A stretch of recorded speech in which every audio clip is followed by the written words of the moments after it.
darkness was upon the face of the deep, and the Spirit of God moved upon the face of the waters. And God said, "Let there be light." And there was light. And God saw the light, that it was good. And God divided the light from the darkness. And God called the light day, and the darkness he called night. And the evening and the morning were the first day.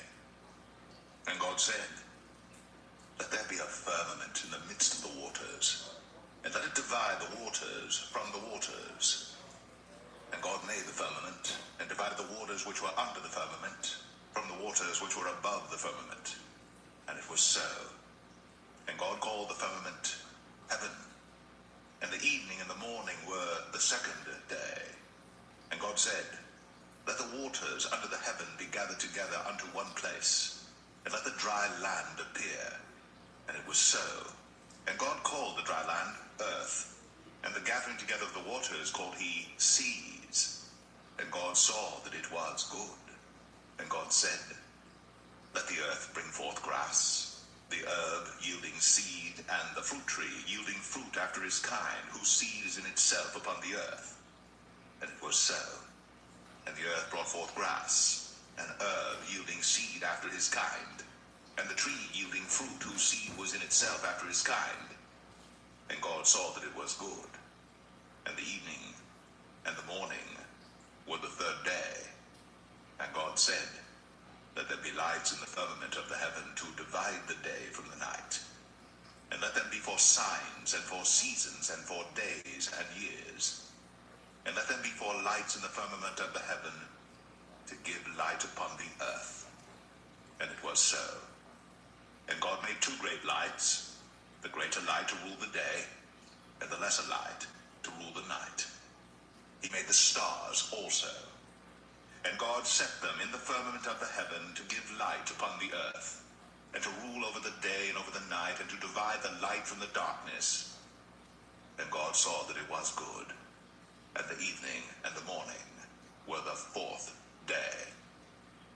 And God said, "Let the waters bring forth abundantly the moving creature that hath life, and fowl that may fly above the earth in the open firmament of heaven." And God created great whales, and every living creature that moveth, which the waters brought forth abundantly after their kind, and every winged fowl after his kind. And God saw that it was good. And God blessed them, saying, "Be fruitful, and multiply, and fill the waters in the seas, and let fowl multiply in the earth." And the evening and the morning were the fifth day. And God said, "Let the earth bring forth the living creature after his kind, cattle and creeping thing, and beast of the earth after his kind." And it was so. And God made the beast of the earth after his kind, and cattle after their kind, and everything that creepeth upon the earth after his kind. And God saw that it was good. And God said, "Let us make man in our image, after our likeness, and let them have dominion over the fish of the sea, and over the fowl of the air, and over the cattle, and over all the earth, and over every creeping thing that creepeth upon the earth." So God created man in his own image. In the image of God created he him. Male and female created he them. And God blessed them. And God said unto them, "Be fruitful, and multiply, and replenish the earth, and subdue it, and have dominion over the fish of the sea, and over the fowl of the air, and over every living thing that moveth upon the earth." And God said, "Behold, I have given you every herb-bearing seed which is upon the face of all the earth, and every tree in the which is the fruit of a tree yielding seed. To you it shall be for meat. And to every beast of the earth, and to every fowl of the air, and to everything that creepeth upon the earth, wherein there is life, I have given every green herb for meat." And it was so. And God saw everything that he had made, and behold, it was very good. And the evening and the morning the sixth day.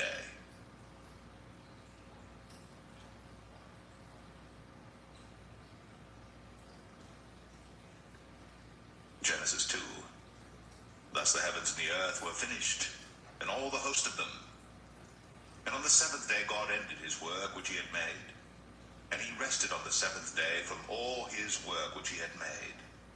And God blessed the seventh day, and sanctified it, because that in it he had rested from all his work which God created and made. These are the generations of the heavens and of the earth when they were created, in the day that the Lord God made the earth and the heavens. And every plant of the field before it was in the earth, and every herb of the field before it grew. For the Lord God had not caused it to rain upon the earth, and there was not a man to till the ground. But there went up a mist from the earth, and watered the whole face of the ground. And the Lord God formed man of the dust of the ground, and breathed into his nostrils the breath of life. And man became a living soul. And the Lord God planted a garden eastward in Eden, and there he put the man whom he had formed. And out of the ground made the Lord God to grow every tree that is pleasant to the sight, and good for food. The tree of life also in the midst of the garden, and the tree of knowledge of good and evil. And a river went out of Eden to water the garden, and from thence it was parted, and became into four heads. The name of the first is Pison. That is it which compasseth the whole land of Havilah, where there is gold. And the gold of that land is good. There is bdellium, and the onyx stone. And the name of the second river is Gihon. The same is it that compasseth the whole land of Ethiopia. And the name of the third river is Hiddekel. That is it which goeth toward the east of Assyria. And the fourth river is Euphrates. And the Lord God took the man, and put him into the Garden of Eden to dress it, and to keep it. And the Lord God commanded the man, saying, Of every tree of the garden thou mayest freely eat, but of the tree of the knowledge of good and evil thou shalt not eat of it. For in the day that thou eatest thereof, thou shalt surely die. And the Lord God said, It is not good that the man should be alone. I will make him an helpmeet for him. And out of the ground the Lord God formed every beast of the field and every fowl of the air, and brought them unto Adam to see what he would call them. And whatsoever Adam called every living creature, that was the name thereof. And Adam gave names to all cattle, and to the fowl of the air, and to every beast of the field. But for Adam there was not found an helpmeet for him. And the Lord God caused a deep sleep to fall upon Adam, and he slept. And he took one of his ribs, and closed up the flesh instead thereof. And the rib which the Lord God had taken from man made he a woman, and brought her unto the man. And Adam said, This is now bone of my bones, and flesh of my flesh. She shall be called woman, because she was taken out of man. Therefore shall a man leave his father and his mother, and shall cleave unto his wife, and they shall be one flesh. And they were both naked, the man and his wife, and were not ashamed.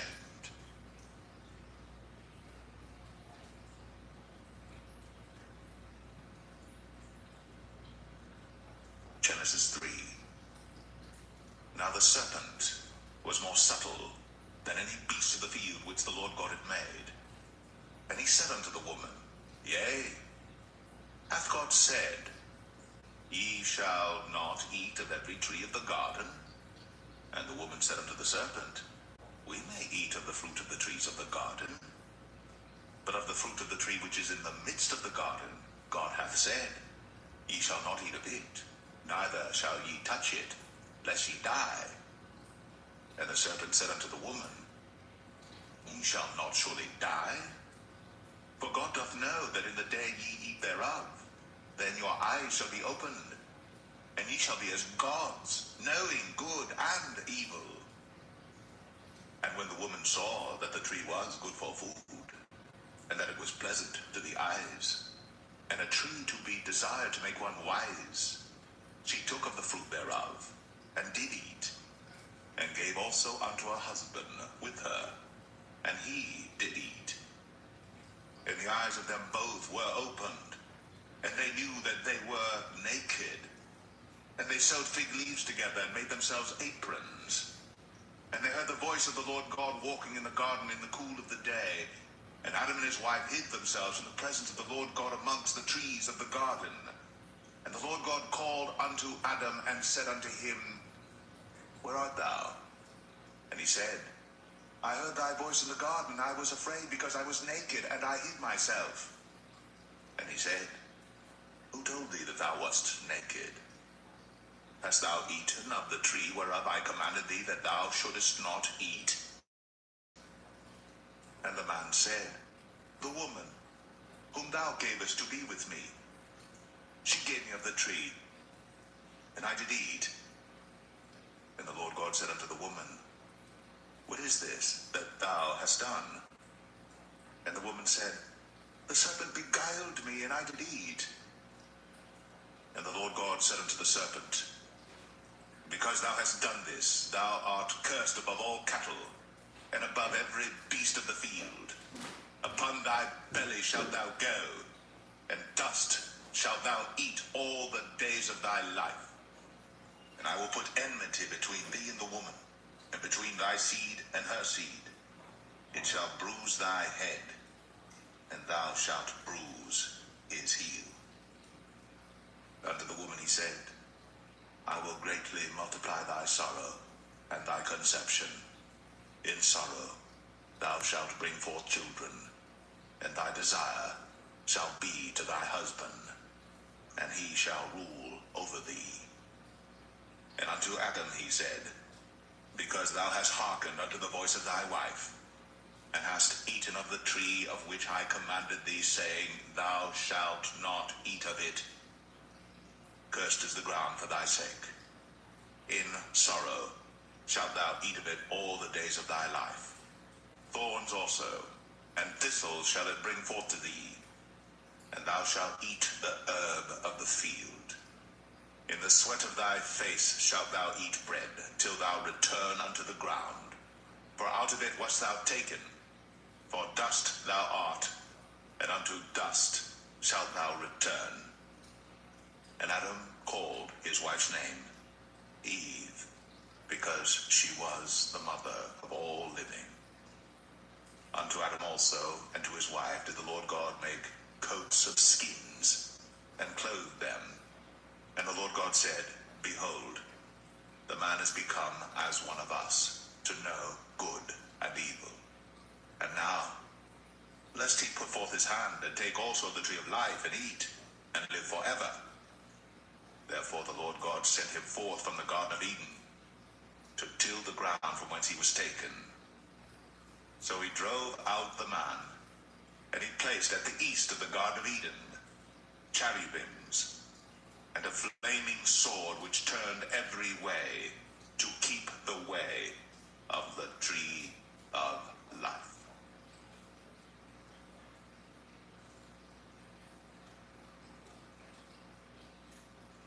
Genesis 4. And Adam knew Eve his wife, and she conceived and bare Cain, and said, I have gotten a man from the Lord. And she again bare his brother Abel. And Abel was a keeper of sheep, but Cain was a tiller of the ground. And in process of time it came to pass that Cain brought of the fruit of the ground an offering unto the Lord. And Abel he also brought of the firstlings of his flock, and of the fat thereof. And the Lord had respect unto Abel and to his offering. But unto Cain and to his offering he had not respect. And Cain was very wroth, and his countenance fell. And the Lord said unto Cain, Why art thou wroth? And why is thy countenance fallen? If thou doest well, shalt thou not be accepted? And if thou doest not well, Sin lieth at the door, and unto thee shall be his desire, and thou shalt rule over him. And Cain talked with Abel his brother, and it came to pass, when they were in the field, that Cain rose up against Abel his brother, and slew him. And the Lord said unto Cain, Where is Abel thy brother? And he said, I know not. Am I my brother's keeper? And he said, What hast thou done? The voice of thy brother's blood crieth unto me from the ground. And now art thou cursed from the earth, which hath opened her mouth to receive thy brother's blood from thy hand. When thou tillest the ground, it shall not henceforth yield unto thee her strength. A fugitive and a vagabond shalt thou be in the earth. And Cain said unto the Lord, My punishment is greater than I can bear. Behold, thou hast driven me out this day from the face of the earth, and from thy face shall I be hid. And I shall be a fugitive and a vagabond in the earth. And it shall come to pass that every one that findeth me shall slay me. And the Lord said unto him, Therefore whosoever slayeth Cain,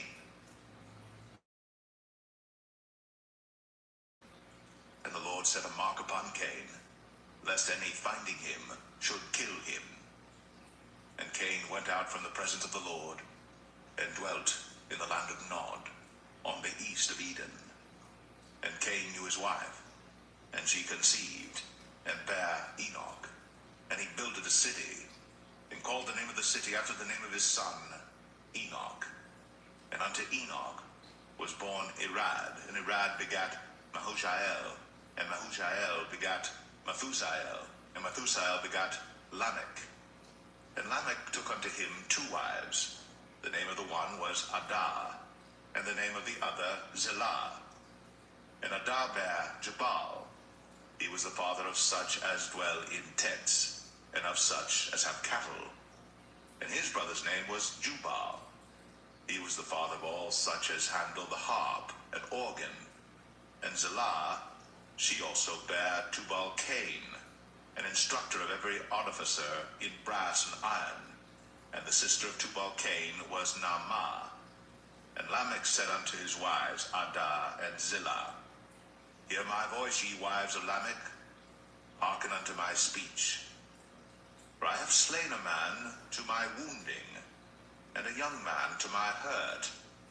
If Cain shall be avenged 7-fold, truly Lamech 77-fold. And Adam knew his wife again, and she bare a son, and called his name Seth. For God, said she, hath appointed me another seed instead of Abel, whom Cain slew. And to Seth, to him also there was born a son, and he called his name Enos. Then began men to call upon the name of the Lord.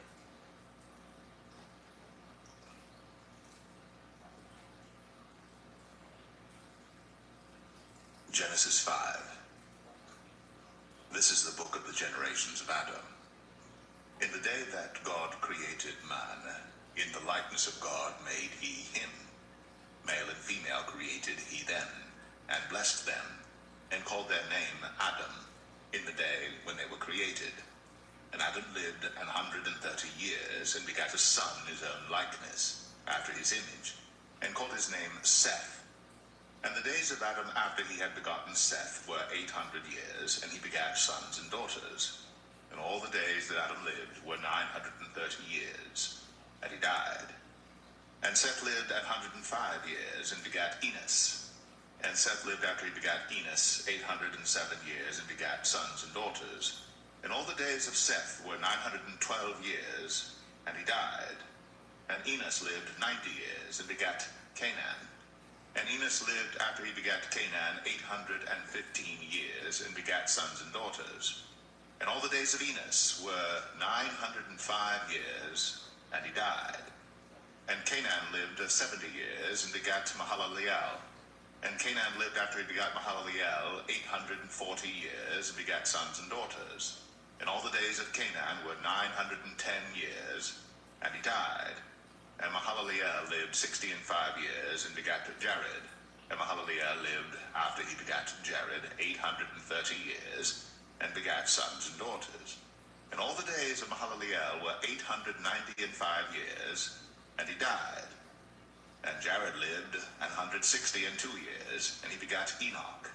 And Jared lived after he begat Enoch 800 years, and begat sons and daughters. And all the days of Jared were 960 and 2 years, and he died. And Enoch lived 60 and 5 years, and begat Methuselah. And Enoch walked with God after he begat Methuselah 300 years, and begat sons and daughters. And all the days of Enoch were 360 and 5 years. And Enoch walked with God, and he was not, for God took him. And Methuselah lived 180 and 7 years, and begat Lamech. And Methuselah lived after he begat Lamech 780 and 2 years, and begat sons and daughters. And all the days of Methuselah were 969 years, and he died.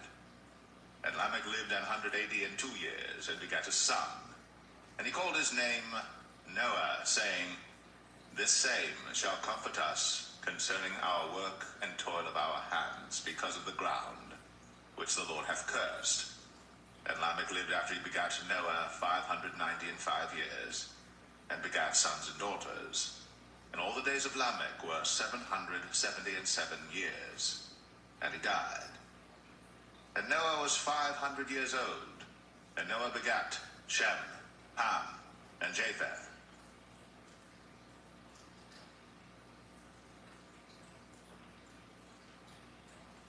Genesis 6. And it came to pass, when men began to multiply on the face of the earth, and daughters were born unto them, that the sons of God saw the daughters of men that they were fair, and they took them wives of all which they chose. And the Lord said, My spirit shall not always strive with man, for that he also is flesh. Yet his days shall be 120 years. There were giants in the earth in those days, and also after that, when the sons of God came in unto the daughters of men, and they bare children to them. The same became mighty men, which were of old, men of renown. And God saw that the wickedness of man was great in the earth, and that every imagination of the thoughts of his heart was only evil continually.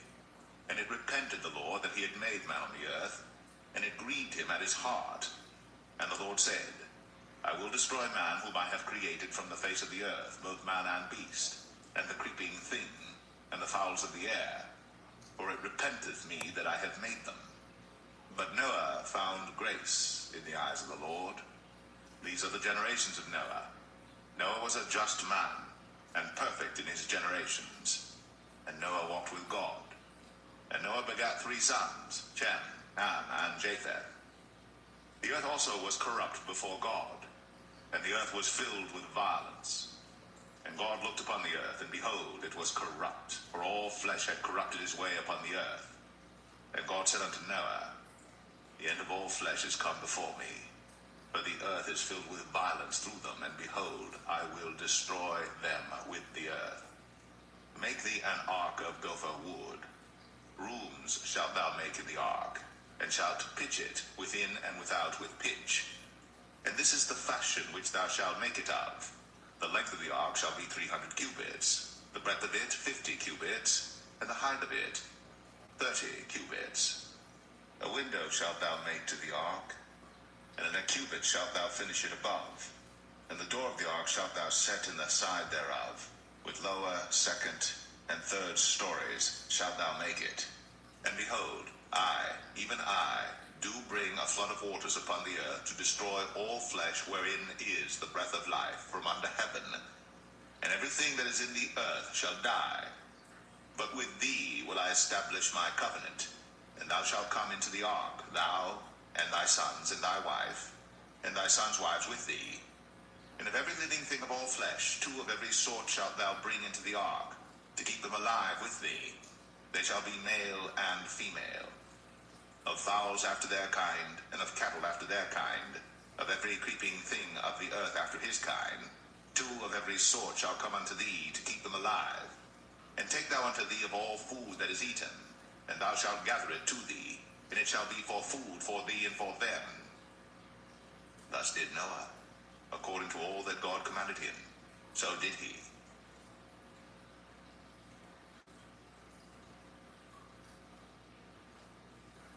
Genesis 7.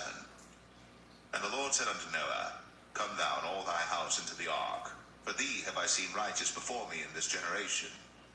Of every clean beast thou shalt take to thee by sevens, the male and his female, and of beasts that are not clean by two, the male and his female. Of fowls also of the air by sevens, the male and the female, to keep seed alive upon the face of all the earth. For yet 7 days, and I will cause it to rain upon the earth 40 days and 14 nights. And every living substance that I have made will I destroy from off the face of the earth. And Noah did according unto all that the Lord commanded him. And Noah was 600 years old when the flood of waters was upon the earth. And Noah went in, and his sons and his wife, and his sons' wives with him, into the ark because of the waters of the flood, of clean beasts, and of beasts that are not clean, and of fowls, and of everything that creepeth upon the earth. There went in two and two unto Noah into the ark, the male and the female, as God had commanded Noah.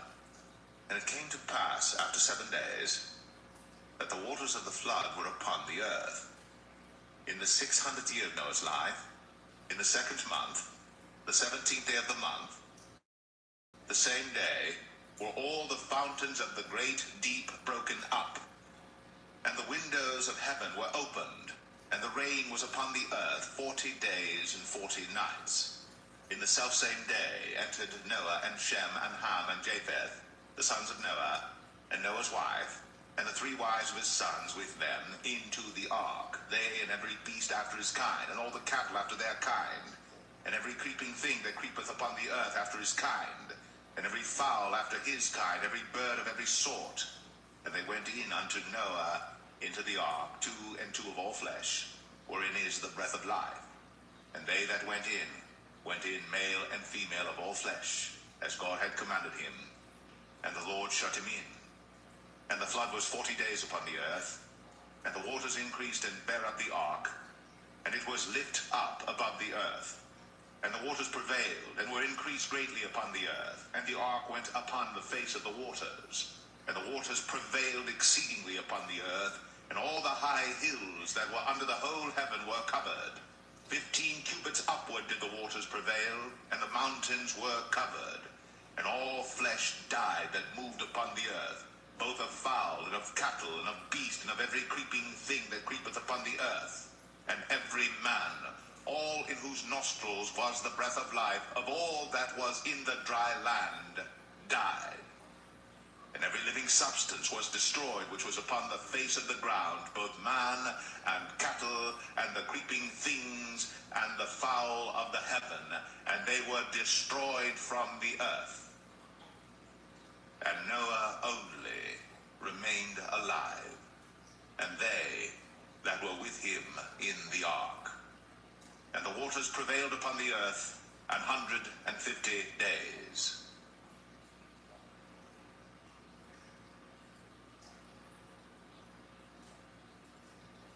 Genesis 8. And God remembered Noah, and every living thing, and all the cattle that was with him in the ark. And God made a wind to pass over the earth, and the waters assuaged. The fountains also of the deep, and the windows of heaven were stopped, and the rain from heaven was restrained. And the waters returned from off the earth continually. And after the end of the 150 days, the waters were abated. And the ark rested in the 7th month, on the 17th day of the month, upon the mountains of Ararat. And the waters decreased continually until the 10th month. In the 10th month, on the 1st day of the month, were the tops of the mountains seen. And it came to pass at the end of 40 days that Noah opened the window of the ark which he had made. And he sent forth a raven which went forth to and fro until the waters were dried up from off the earth. Also he sent forth a dove from him to see if the waters were abated from off the face of the ground. But the dove found no rest for the sole of her foot, and she returned unto him into the ark, for the waters were on the face of the whole earth. Then he put forth his hand, and took her, and pulled her in unto him into the ark. And he stayed yet other 7 days, and again he sent forth the dove out of the ark. And the dove came in to him in the evening, and lo, in her mouth was an olive leaf plucked off. So Noah knew that the waters were abated from off the earth. And he stayed yet other 7 days, and sent forth the dove, which returned not again unto him any more. And it came to pass in the 601st year, in the first month, the first day of the month, the waters were dried up from off the earth. And Noah removed the covering of the ark, and looked, and behold, the face of the ground was dry. And in the 2nd month, on the 27th day of the month, was the earth dried. And God spake unto Noah, saying, Go forth of the ark, thou, and thy wife, and thy sons wives with thee.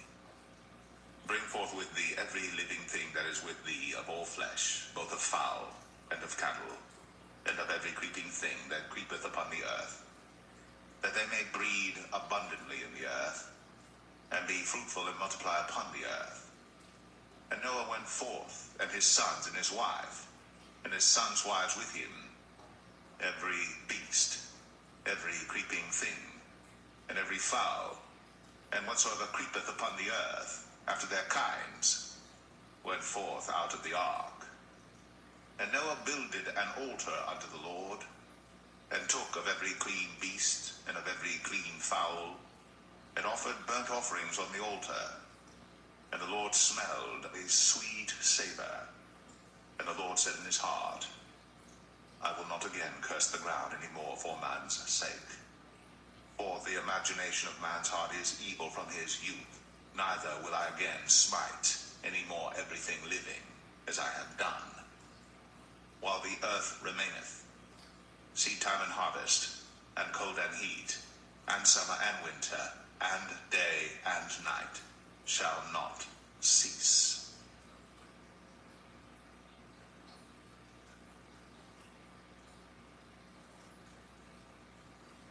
Genesis 9. And God blessed Noah and his sons, and said unto them, Be fruitful, and multiply, and replenish the earth.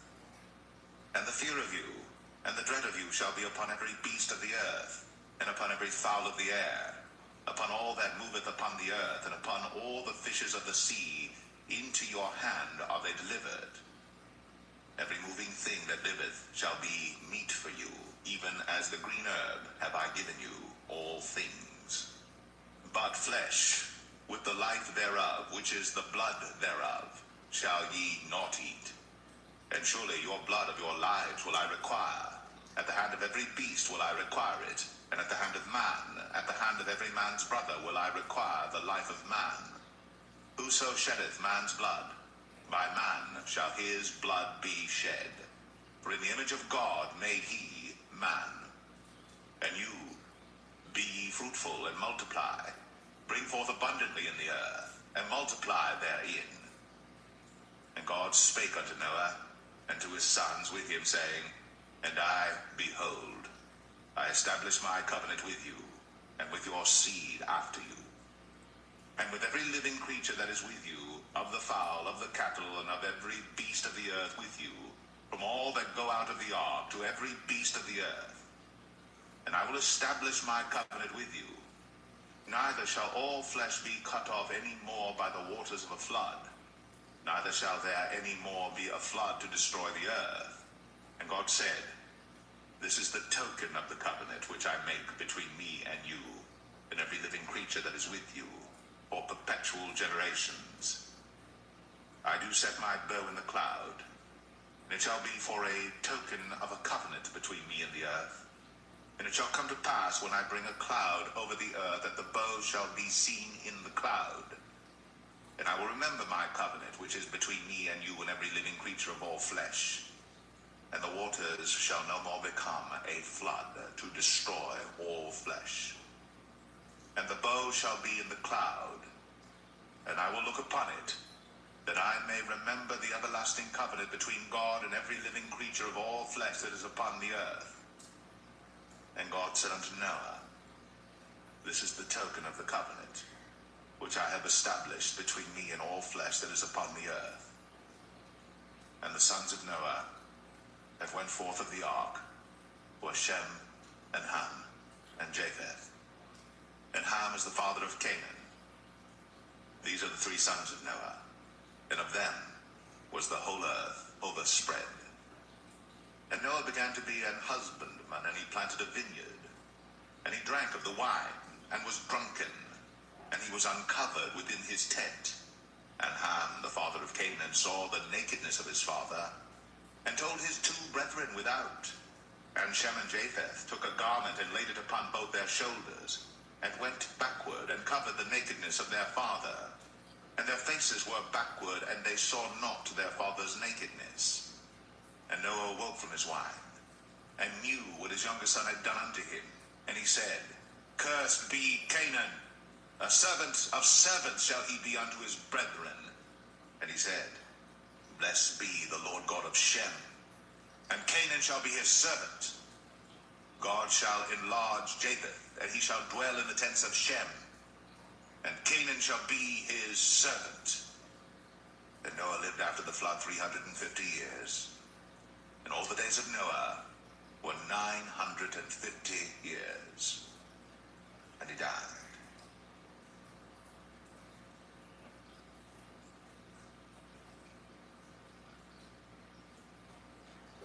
Genesis 10. Now these are the generations of the sons of Noah, Shem, Ham, and Japheth. And unto them were sons born after the flood. The sons of Japheth, Gomer, and Magog, and Madai, and Javan, and Tubal, and Meshech, and Taras. And the sons of Gomer, Ashkenaz, and Riphath, and Togarmah. And the sons of Javan, Elisha, and Tarshish, Kittim, and Dodanim. But these were the isles of the Gentiles, divided in their lands, every one after his tongue, after their families, in their nations. And the sons of Ham, Cush, and Mizraim, and Phut, and Canaan. And the sons of Cush, Seba, and Havilah, and Sabta, and Ramah, and Sabteka. And the sons of Ramah, Sheba, and Dedan. And Cush begat Nimrod. He began to be a mighty one in the earth. He was a mighty hunter before the Lord. Wherefore it is said, even as Nimrod, the mighty hunter before the Lord. And the beginning of his kingdom was Babel, and Erech, and Akkad, and Calmness in the land of Shinar. Out of that land went forth Ashur, and builded Nineveh, and the city Rehoboth, and Calah, and Rezin between Nineveh, the same is a great city. And Mizraim begat Ludim, and Anamim, and Lehabim, and Naphtuhim, and Pathruzim, and Casluhim, out of whom came Philistim, and Caphtorim. And Canaan begat Sidon his firstborn, and Heth, and the Jebusite, and the Amorite, and the Girgashite, and the Hivite, and the Archite, and the Sinite, and the Arvadite, and the Zemarite, and the Hamathite. And afterward were the families of the Canaanites spread abroad. And the border of the Canaanites was from Sidon, as thou comest to Gerar, unto Gaza, as thou goest unto Sodom and Gomorrah, and Admah, and Zeboim, even unto Lasha. These are the sons of Ham, after their families, after their tongues, in their countries, and in their nations. Unto Shem also, the father of all the children of Eber, the brother of Japheth, the elder, even to him were children born, the children of Shem, Elam, and Ashur, and Arphaxad, and Lud, and Aram. And the children of Aram, Uz, and Hul, and Gether, and Mash. And Arphaxad begat Salah, and Salah begat Eber. And unto Eber were born two sons. The name of one was Peleg, for in his days was the earth divided, and his brother's name was Joktan. And Joktan begat Almadad, and Sheleth, and Hazarmaveth, and Jerah, and Hadoram, and Uzal, and Diklah, and Obal, and Abimael, and Sheba, and Ophir, and Havilah, and Jobab. All these were the sons of Joktan. And their dwelling was from Mesha, as thou goest unto Sephar, a mount of the east. These are the sons of Shem, after their families, after their tongues, in their lands, after their nations. These are the families of the sons of Noah, after their generations, in their nations, and by these were the nations divided in the earth after the flood.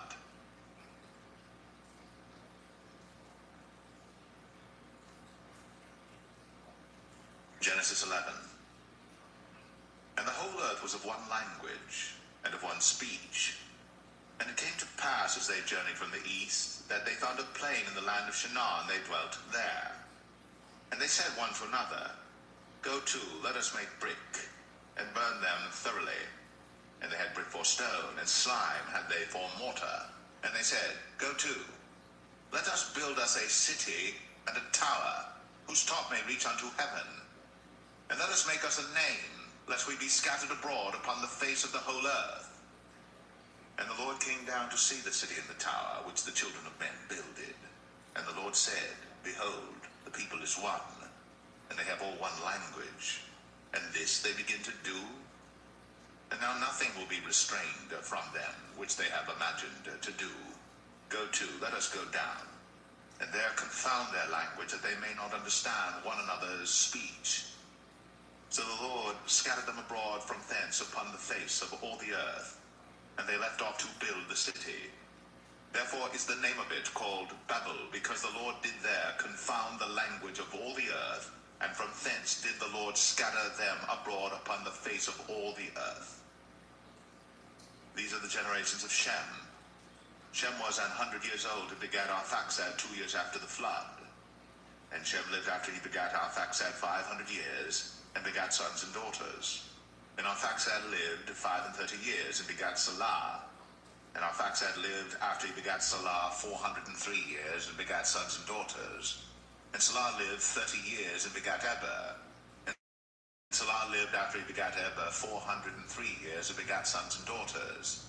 And Eber lived 430 years, and begat Peleg. And Eber lived after he begat Peleg 430 years, and begat sons and daughters. And Peleg lived 30 years, and begat Reu. And Peleg lived after he begat Reu 209 years, and begat sons and daughters. And Reu lived 32 years, and begat Serug. And Reu lived after he begat Serug 207 years, and begat sons and daughters. And Serug lived 30 years, and begat Nahor. And Serug lived after he begat Nahor 200 years, and begat sons and daughters. And Nahor lived 29 years, and begat Terah. And Nahor lived after he begat Terah 119 years, and begat sons and daughters. And Terah lived 70 years, and begat Abram, Nahor, and Haran. Now these are the generations of Terah. Terah begat Abram, Nahor, and Haran. And Haran begat Lot. And Haran died before his father Terah in the land of his nativity, in Ur of the Chaldees. And Abram and Nahor took them wives. The name of Abram's wife was Sarai, and the name of Nahor's wife, Milcah, the daughter of Haran, the father of Milcah, and the father of Iscah. But Sarai was barren, she had no child. And Terah took Abram his son, and Lot the son of Haran his son's son, and Sarai his daughter-in-law his son Abram's wife. And they went forth with them from Ur of the Chaldees, to go into the land of Canaan. And they came unto Haran, and dwelt there. And the days of Terah were 205 years, and Terah died in Haran.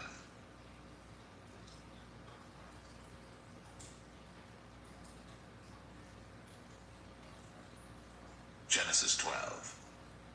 Now the Lord had said unto Abram, Get thee out of thy country, and from thy kindred, and from thy father's house, unto a land that I will show thee. And I will make of thee a great nation, and I will bless thee, and make thy name great, and thou shalt be a blessing. And I will bless them that bless thee, and curse him that curseth thee. And in thee shall all families of the earth be blessed. So Abram departed, as the Lord had spoken unto him, and Lot went with him. And Abram was 75 years old when he departed out of Haran. And Abram took Sarai his wife, and Lot his brother's son, and all their substance that they had gathered, and the souls that they had gotten in Haran. And they went forth to go into the land of Canaan, and into the land of Canaan they came. And Abram passed through the land unto the place of Sichem, unto the plain of Moreh, and the Canaanite was then in the land. And the Lord appeared unto Abram, and said, Unto thy seed will I give this land. And there builded he an altar unto the Lord, who appeared unto him. And he removed from thence unto a mountain on the east of Bethel, and pitched his tent, having Bethel on the west, and Ai on the east. And there he builded an altar unto the Lord, and called upon the name of the Lord. And Abram journeyed, going on still toward the south. And there was a famine in the land, and Abram went down into Egypt to sojourn there, for the famine was grievous in the land. And it came to pass, when he was come near to enter into Egypt, that he said unto Sarai his wife, Behold now, I know that thou art a fair woman to look upon. Therefore it shall come to pass, when the Egyptians shall see thee, that they shall say, This is his wife, and they will kill me, but they will save thee alive. Say, I pray thee, Thou art my sister, that it may be well with me for thy sake, and my soul shall live because of thee.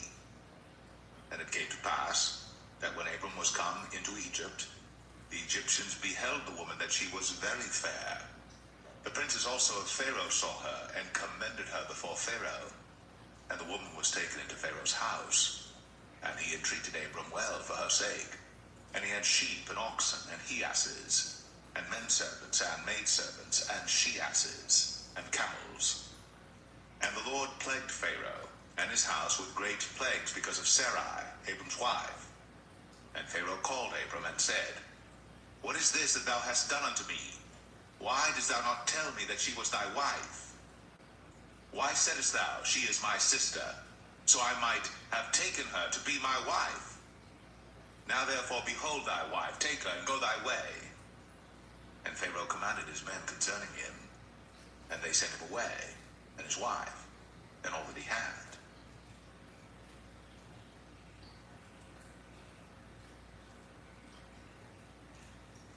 Genesis 13. And Abram went up out of Egypt, he and his wife, and all that he had, and Lot with him, into the south. And Abram was very rich in cattle, in silver, and in gold. And he went on his journeys from the south even to Bethel, unto the place where his tent had been at the beginning, between Bethel and Ai, unto the place of the altar which he had made there at the first. And there Abram called on the name of the Lord. And Lot also, which went with Abram, had flocks and herds and tents. And the land was not able to bear them, that they might dwell together, for their substance was great, so that they could not dwell together. And there was a strife between the herdmen of Abram's cattle and the herdmen of Lot's cattle.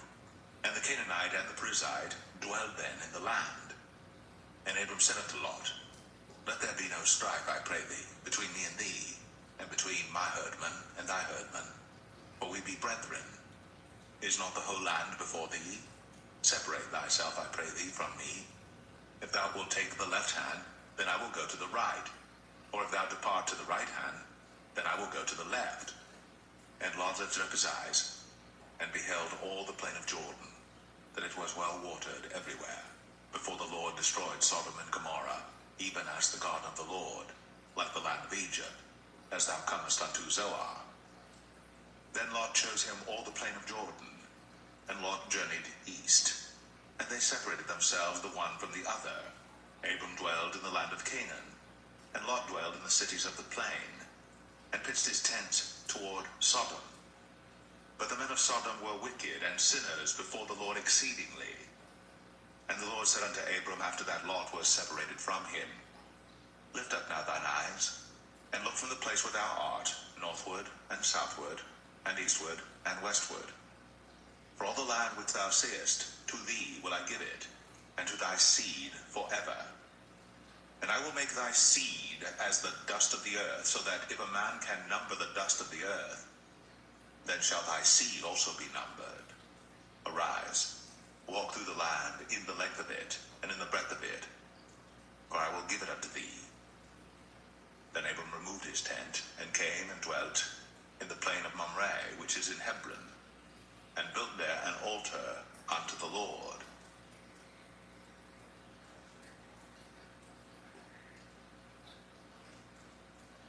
Genesis 14.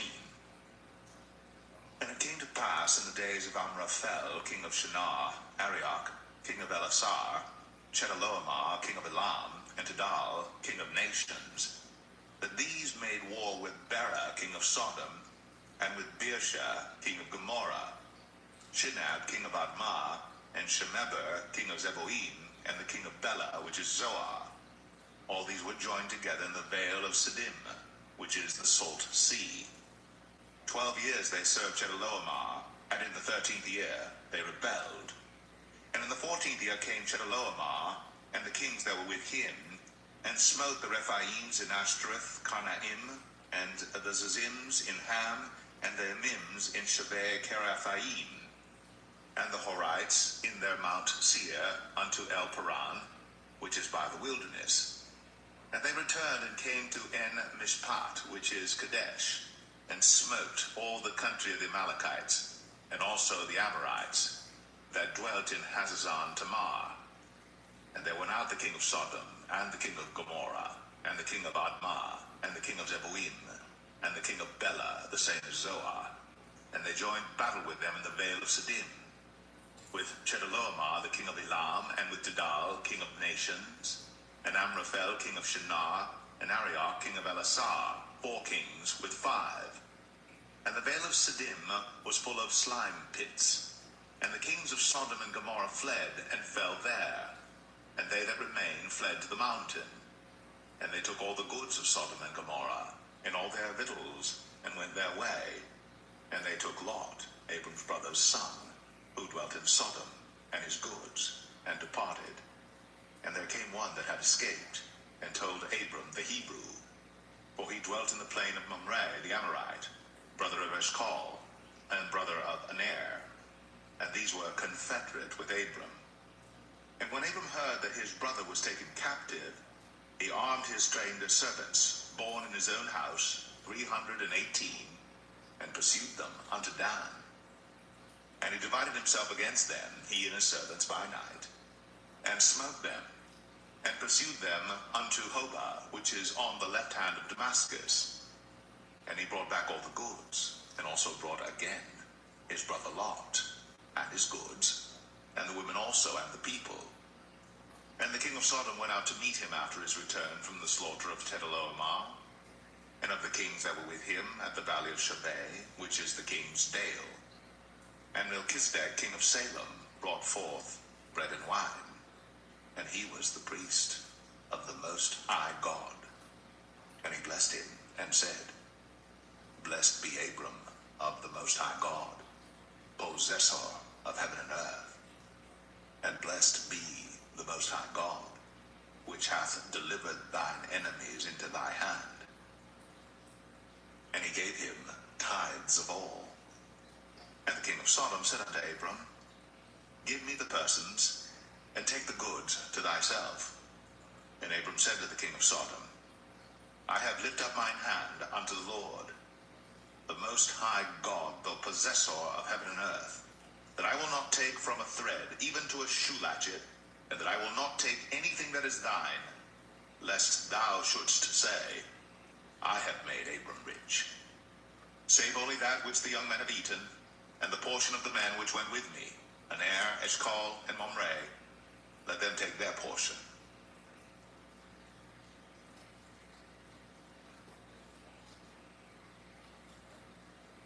Genesis 15. After these things, the word of the Lord came unto Abram in a vision, saying, Fear not, Abram, I am thy shield, and thy exceeding great reward. And Abram said, Lord God, what wilt thou give me, seeing I go childless? And the steward of my house is this Eliezer of Damascus. And Abram said, Behold, to me thou hast given no seed, and lo, one born in my house is mine heir. And behold, the word of the Lord came unto him, saying, This shall not be thine heir, but he that shall come forth out of thine own bowels shall be thine heir. And he brought him forth abroad, and said, Look now toward heaven, and tell the stars, if thou be able to number them. And he said unto him, So shall thy seed be. And he believed in the Lord, and he counted it to him for righteousness. And he said unto him, I am the Lord that brought thee out of Ur of the Chaldees, to give thee this land to inherit it. And he said, Lord God, whereby shall I know that I shall inherit it? And he said unto him, Take me an heifer of 3 years old, and a she-goat of 3 years old, and a ram of 3 years old, and a turtle dove, and a young pigeon. And he took unto him all these, and divided them in the midst, and laid each piece one against another. But the birds divided he not. And when the fowls came down upon the carcasses, Abram drove them away. And when the sun was going down, a deep sleep fell upon Abram, and lo, an horror of great darkness fell upon him. And he said unto Abram, Know of a surety that thy seed shall be a stranger in a land that is not theirs, and shall serve them, and they shall afflict them 400 years. And also that nation whom they shall serve will I judge, and afterward shall they come out with great substance. And thou shalt go to thy fathers in peace. Thou shalt be buried in a good old age. But in the 4th generation they shall come hither again, for the iniquity of the Amorites is not yet full. And it came to pass that when the sun went down, and it was dark, behold, a smoking furnace, and a burning lamp that passed between those pieces.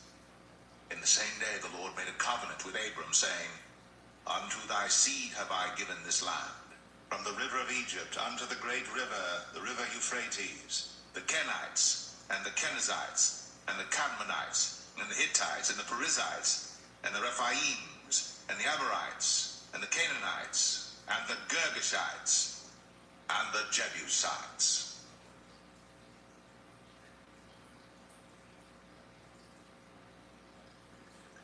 Genesis 16. Now Sarai, Abram's wife, bare him no children. And she had an handmaid, an Egyptian, whose name was Hagar. And Sarai said unto Abram, Behold now, the Lord hath restrained me from bearing. I pray thee, go in unto my maid. It may be that I may obtain children by her. And Abram hearkened to the voice of Sarai. And Sarai, Abram's wife, took Hagar, her maid, the Egyptian, after Abram had dwelt 10 years in the land of Canaan, and gave her to her husband Abram to be his wife. And he went in unto Hagar, and she conceived. And when she saw that she had conceived, her mistress was despised in her eyes. And Sarai said unto Abram, My wrong be upon thee. I have given my maid into thy bosom, and when she saw that she had conceived, I was despised in her eyes. The Lord judge between me and thee. But Abram said unto Sarai, Behold, thy maid is in thy hand. Do to her as it pleaseth thee. And when Sarai dealt hardly with her, she fled from her face. And the angel of the Lord found her by a fountain of water in the wilderness, by the fountain in the way to Shur. And he said, Hagar, Sarai's maid, whence camest thou? And whither wilt thou go? And she said, I flee from the face of my mistress Sarai. And the angel of the Lord said unto her, Return to thy mistress, and submit thyself unto her hands. And the angel of the Lord said unto her, I will multiply thy seed exceedingly, that it shall not be numbered for multitude. And the angel of the Lord said unto her, Behold, thou art with child, and shalt bear a son, and shalt call his name Ishmael, because the Lord hath heard thy affliction. And he will be a wild man. His hand will be against every man, and every man's hand against him. And he shall dwell in the presence of all his brethren. And she called the name of the Lord that spake unto her, Thou God seest me. For she said, Have I also here looked after him that seeth me. Wherefore the well was called Beer Lohai Roi. Behold, it is between Kadesh and Bered. And Hagar bare Abram a son, and Abram called his son's name, which Hagar bare, Ishmael.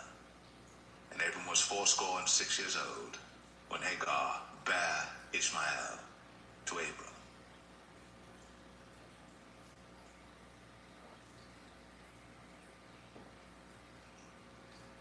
Genesis 17. And when Abram was 90 years old and 9, the Lord appeared to Abram and said unto him, I am the Almighty God.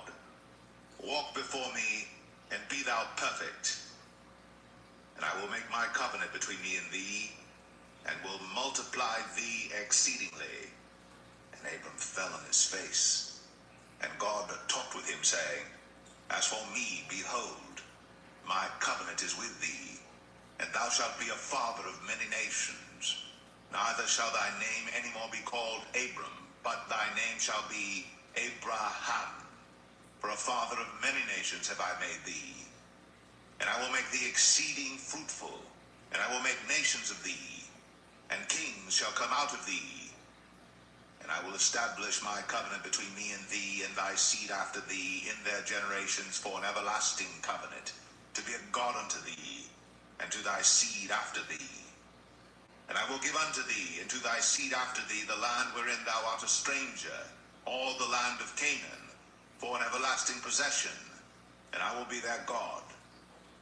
And God said unto Abraham, Thou shalt keep my covenant therefore, thou and thy seed after thee in their generations. This is my covenant which ye shall keep between me and you and thy seed after thee.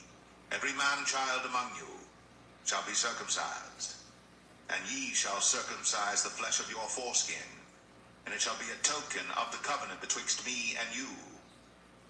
And he that is 8 days old shall be circumcised among you, every man-child in your generations, he that is born in the house, or bought with money of any stranger, which is not of thy seed. He that is born in thy house, and he that is bought with thy money, must needs be circumcised. And my covenant shall be in your flesh, for an everlasting covenant. And the uncircumcised man-child, whose flesh of his foreskin is not circumcised, that soul shall be cut off from his people. He hath broken my covenant. And God said unto Abraham, As for Sarai thy wife, thou shalt not call her name Sarai, but Sarah shall her name be.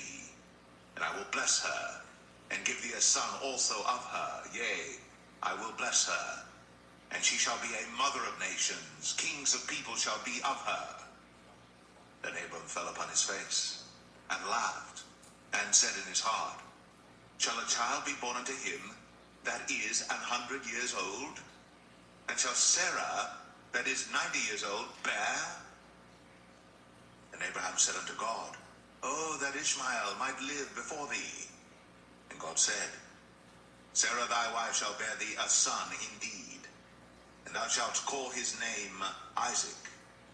And I will establish my covenant with him for an everlasting covenant, and with his seed after him. And as for Ishmael, I have heard thee. Behold, I have blessed him, and will make him fruitful, and will multiply him exceedingly. 12 princes shall he beget, and I will make him a great nation. But my covenant will I establish with Isaac, which Sarah shall bear unto thee at this set time in the next year. And he left off talking with him, and God went up from Abraham. And Abraham took Ishmael his son, and all that were born in his house, and all that were bought with his money, every male among the men of Abraham's house, and circumcised the flesh of their foreskin in the selfsame day, as God had said him. And Abraham was 90 years old and 9 when he was circumcised in the flesh of his foreskin. And Ishmael his son was 13 years old when he was circumcised in the flesh of his foreskin. In the selfsame day was Abraham circumcised, and Ishmael his son, and all the men of his house, born in the house, and bought with money of the stranger, was circumcised within.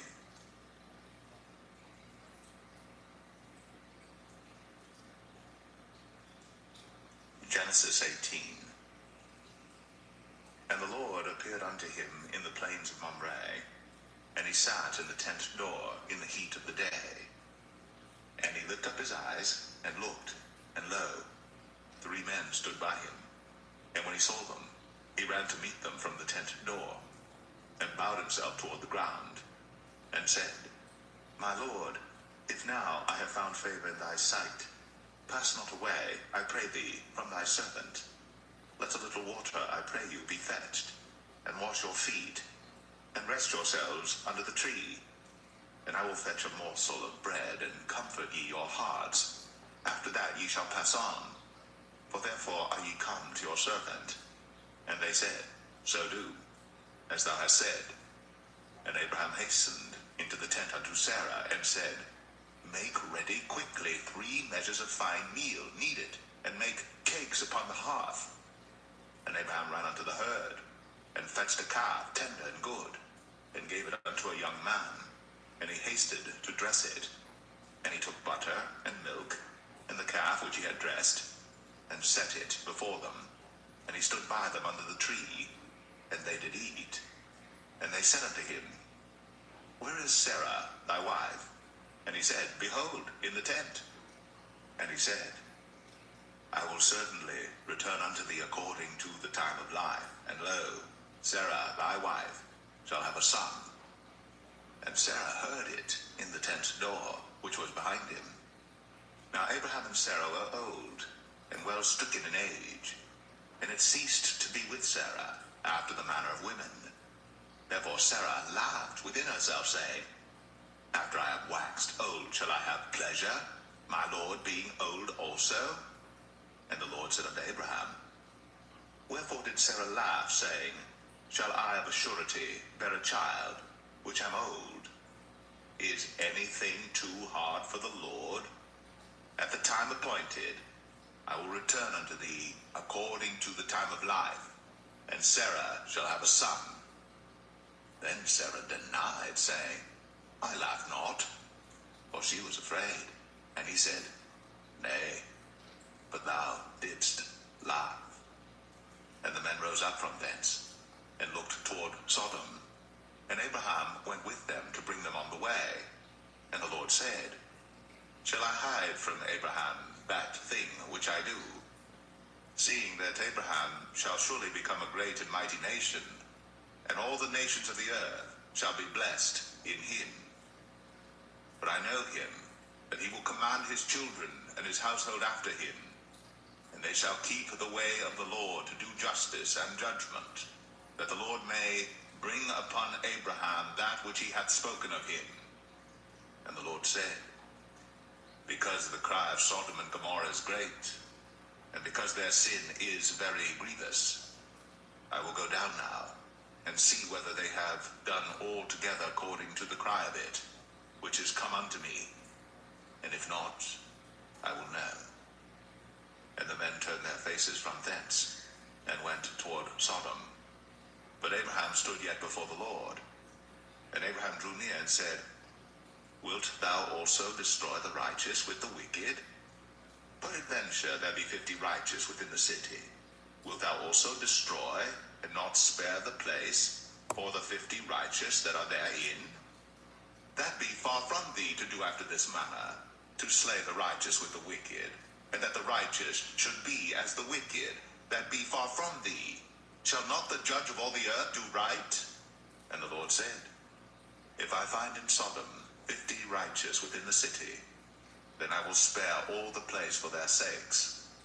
And Abraham answered and said, Behold now, I have taken upon me to speak unto the Lord, which am but dust and ashes. Peradventure, there shall lack 5 of the 50 righteous. Wilt thou destroy all the city for lack of 5? And he said, If I find there 40 and 5, I will not destroy it. And he spake unto him yet again, and said, Peradventure, there shall be 40 found there. And he said, I will not do it for 40's sake. And he said unto him, Oh, let not the Lord be angry, and I will speak. Peradventure, there shall 30 be found there. And he said, I will not do it, if I find 30 there. And he said, Behold now, I have taken upon me to speak unto the Lord. Peradventure, there shall be 20 found there. And he said, I will not destroy it for 20's sake. And he said, Oh, let not the Lord be angry, and I will speak yet but this once. Peradventure 10 shall be found there. And he said, I will not destroy it for 10's sake. And the Lord went his way, as soon as he had left communing with Abraham. And Abraham returned unto his place.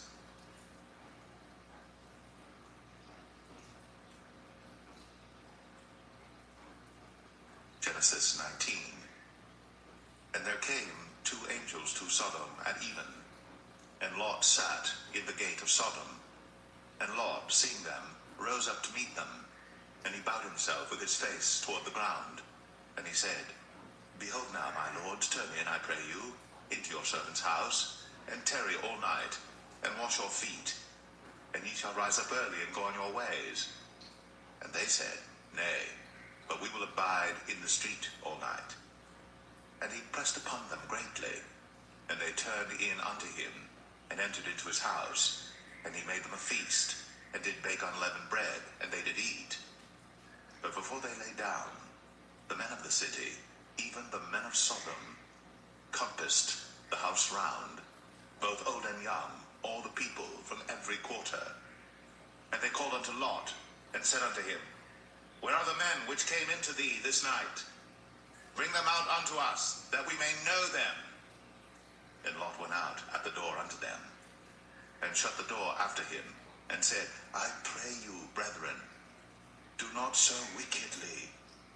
Behold now, I have 2 daughters which have not known man. Let me, I pray you, bring them out unto you, and do ye to them as is good in your eyes.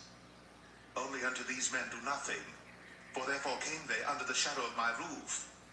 And they said, Stand back. And they said again, This one fellow came in to sojourn, and he will needs be a judge. Now will we deal worse with thee than with them. And they pressed sore upon the man, even Lot, and came near to break the door. But the men put forth their hand, and pulled Lot into the house to them, and shut to the door. And they smote the men that were at the door of the house with blindness, both small and great, so that they wearied themselves to find the door. And the men said unto Lot, Hast thou here any besides son-in-law, and thy sons and thy daughters, and whatsoever thou hast in the city? Bring them out of this place, for we will destroy this place, because the cry of them is waxen great before the face of the Lord, and the Lord hath sent us to destroy it. And Lot went out, and spake unto his sons-in-law, which married his daughters, and said, Up, get you out of this place, for the Lord will destroy this city. But he seemed as one that mocked unto his sons-in-law.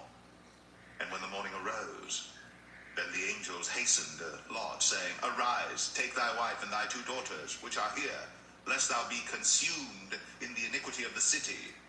And while he lingered, the man laid hold upon his hand, and upon the hand of his wife, and upon the hand of his 2 daughters, the Lord being merciful unto him. And they brought him forth, and set him without the city. And it came to pass, when they had brought them forth abroad, that he said, Escape for thy life, look not behind thee, neither stay thou in all the plain, escape to the mountain, lest thou be consumed.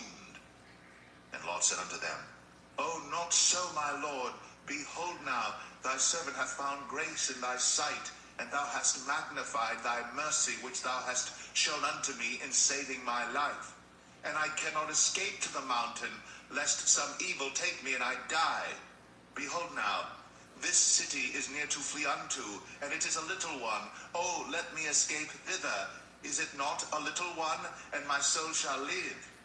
And he said unto him, See, I have accepted thee concerning this thing also, that I will not overthrow this city, for the which thou hast spoken. Haste thee, escape thither, for I cannot do anything till thou be come thither. Therefore the name of the city was called Zoar. The sun was risen upon the earth when Lot entered into Zoar. Then the Lord rained upon Sodom and upon Gomorrah brimstone and fire from the Lord out of heaven. And he overthrew those cities, and all the plain, and all the inhabitants of the cities, and that which grew upon the ground. But his wife looked back from behind him, and she became a pillar of salt. And Abraham got up early in the morning to the place where he stood before the Lord.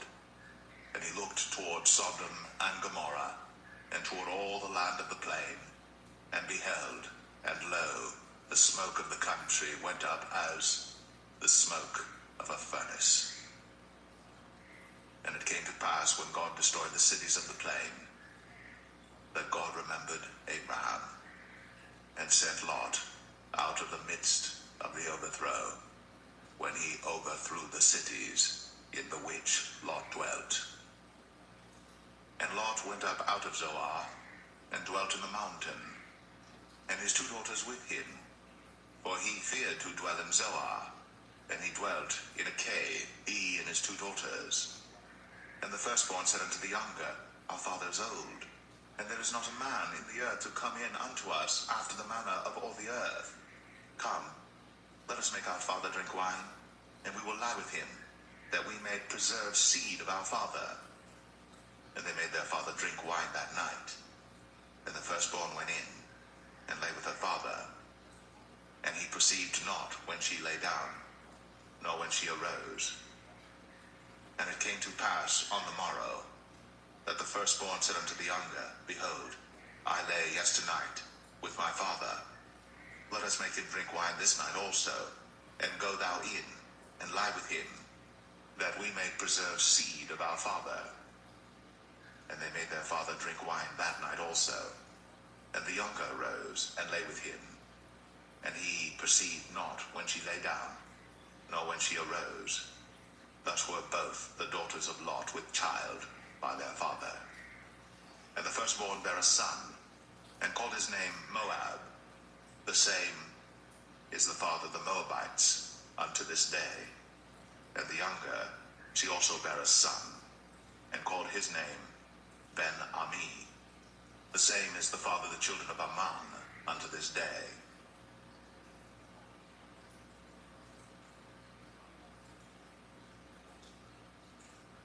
Genesis 20.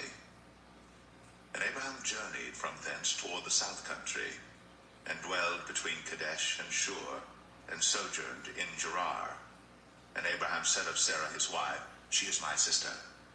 And Abimelech king of Gerar sent and took Sarah. But God came to Abimelech in a dream by night, and said to him, Behold, thou art but a dead man, for the woman which thou hast taken, for she is a man's wife. But Abimelech had not come near her, and he said, Lord, wilt thou slay also a righteous nation? Said he not unto me, She is my sister? And she, even she herself, said, He is my brother? In the integrity of my heart and innocency of my hands have I done this. And God said unto him in a dream, Yea, I know that thou didst this in the integrity of thy heart. For I also withheld thee from sinning against me. Therefore suffered I thee not to touch her. Now therefore restore the man his wife, for he is a prophet, and he shall pray for thee, and thou shalt live. And if thou restore her not, know thou that thou shalt surely die, thou and all that are thine.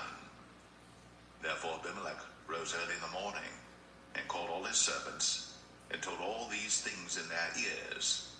And the men were sore afraid.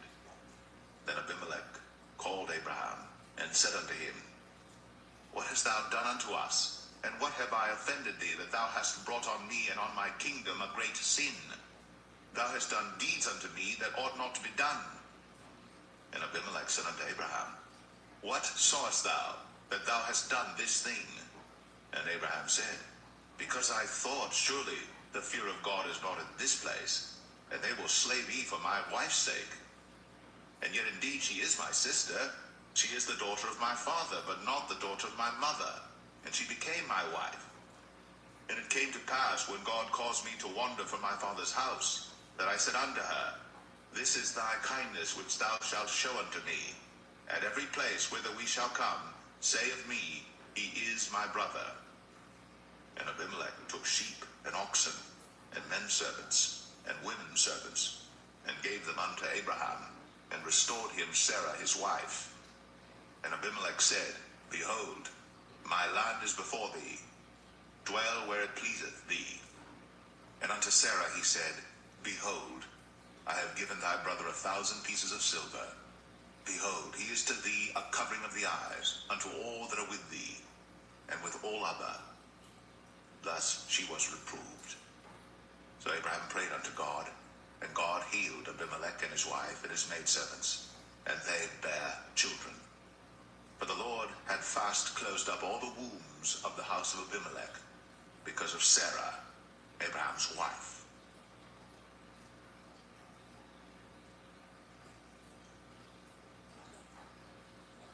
Genesis 21.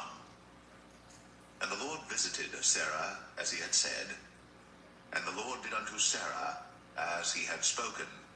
For Sarah conceived, and bare Abraham a son in his old age, at the set time of which God had spoken to him. And Abraham called the name of his son that was born unto him, whom Sarah bare to him, Isaac. And Abraham circumcised his son Isaac, being 8 days old, as God had commanded him. And Abraham was 100 years old when his son Isaac was born unto him. And Sarah said, God hath made me to laugh, so that all that hear will laugh with me. And she said, Who would have said unto Abraham, that Sarah should have given children suck? For I have borne him a son in his old age. And the child grew, and was weaned. And Abraham made a great feast, the same day that Isaac was weaned. And Sarah saw the son of Hagar the Egyptian, which she had borne unto Abraham, mocking. Wherefore she said unto Abraham, Cast out this bondwoman and her son, for the son of this bondwoman shall not be heir with my son, even with Isaac. And the thing was very grievous in Abraham's sight because of his son. And God said unto Abraham, Let it not be grievous in thy sight because of the lad, and because of thy bondwoman. In all that Sarah hath said unto thee, hearken unto her voice. For in Isaac shall thy seed be called. And also of the son of the bondwoman will I make a nation, because he is thy seed.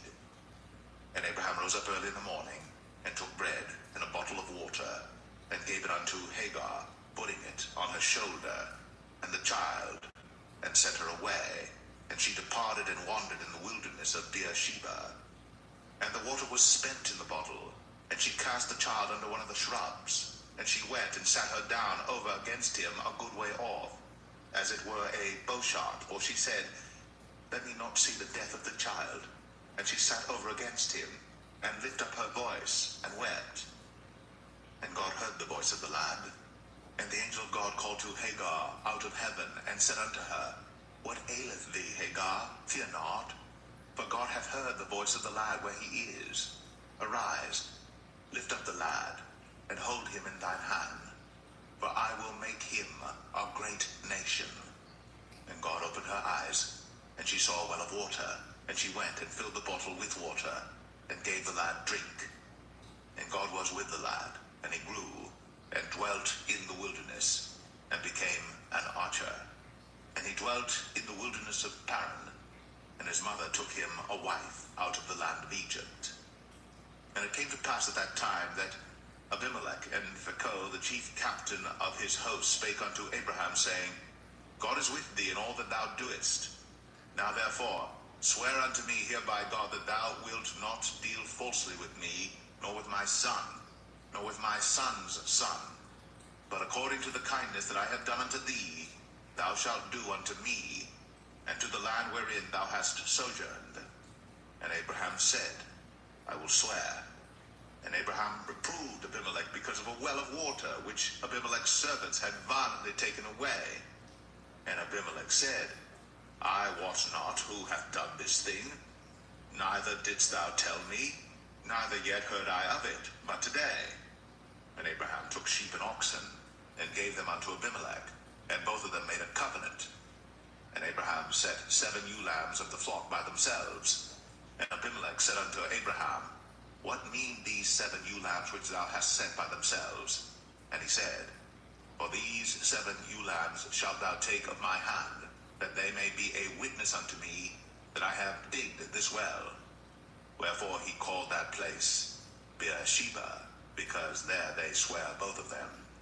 Thus they made a covenant at Beersheba. Then Abimelech rose up, and Phicol the chief captain of his host, and they returned into the land of the Philistines. And Abraham planted a grove in Beersheba, and called there on the name of the Lord, the everlasting God. And Abraham sojourned in the Philistines' land many days.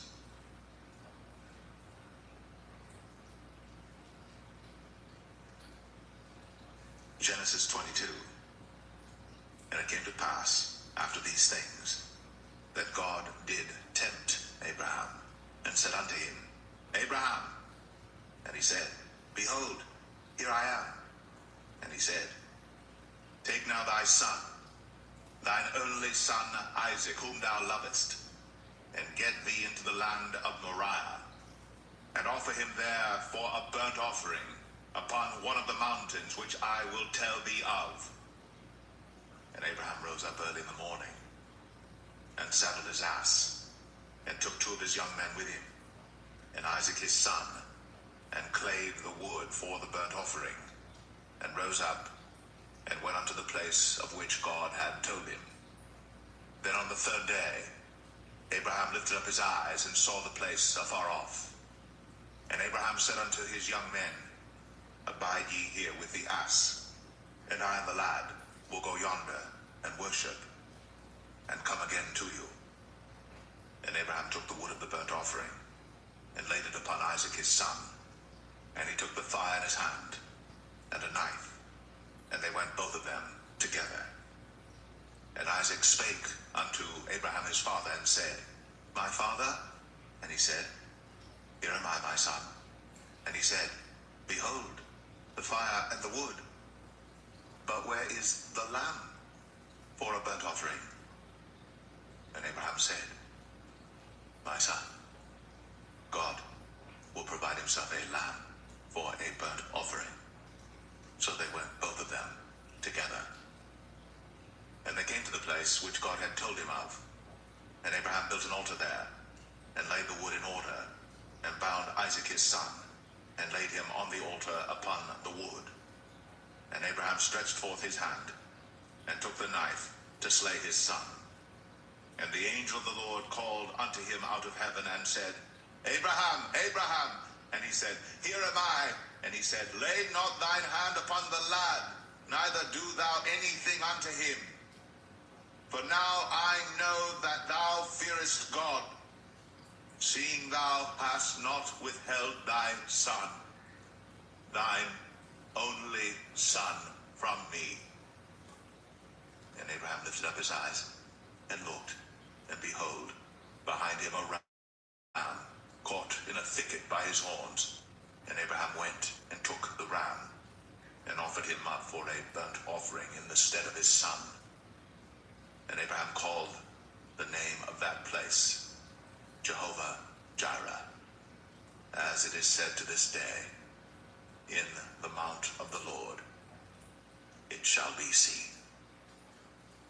And the angel of the Lord called unto Abraham out of heaven the 2nd time, and said, By myself have I sworn, saith the Lord, for because thou hast done this thing, and hast not withheld thy son, thine only son, that in blessing I will bless thee, and in multiplying I will multiply thy seed as the stars of the heaven, and as the sand which is upon the seashore, and thy seed shall possess the gate of his enemies. And in thy seed shall all the nations of the earth be blessed, because thou hast obeyed my voice.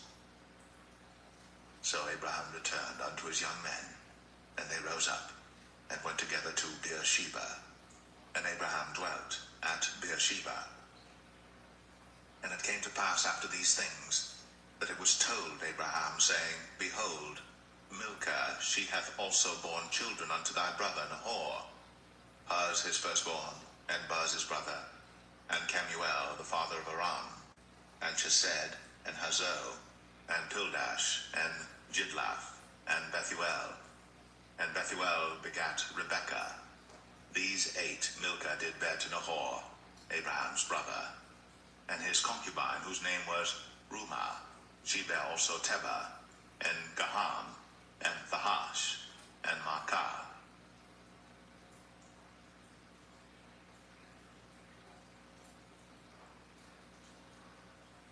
Genesis 23. And Sarah was 127 years old. These were the years of the life of Sarah. And Sarah died in Kirjath Arba, the same as Hebron in the land of Canaan. And Abraham came to mourn for Sarah, and to weep for her. And Abraham stood up from before his dead, and spake unto the sons of Heth, saying, I am a stranger, and a sojourner with you. Give me a possession of a burying place with you, that I may bury my dead out of my sight. And the children of Heth answered Abraham, saying unto him, Hear us, my lord.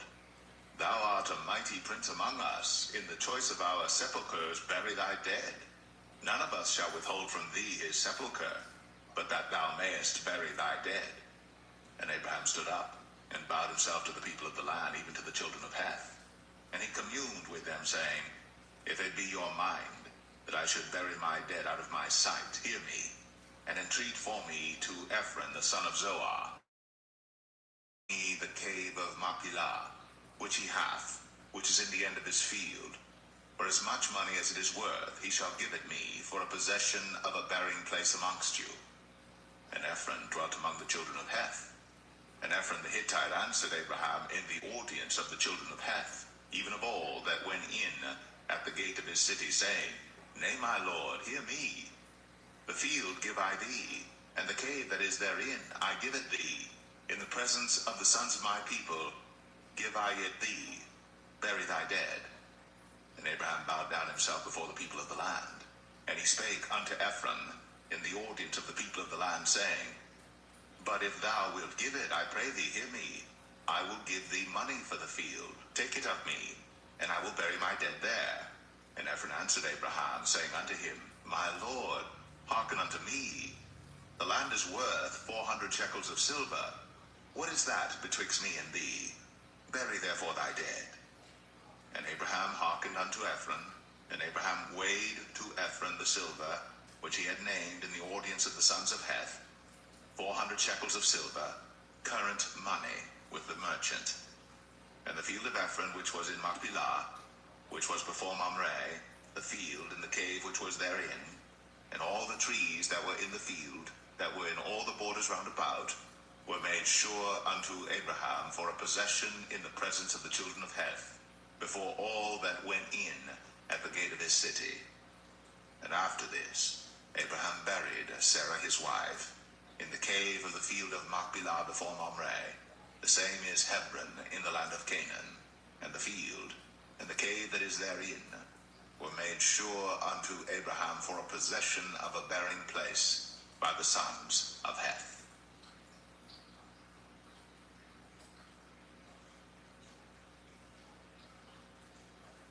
Genesis 24. And Abraham was old, and well stricken in age.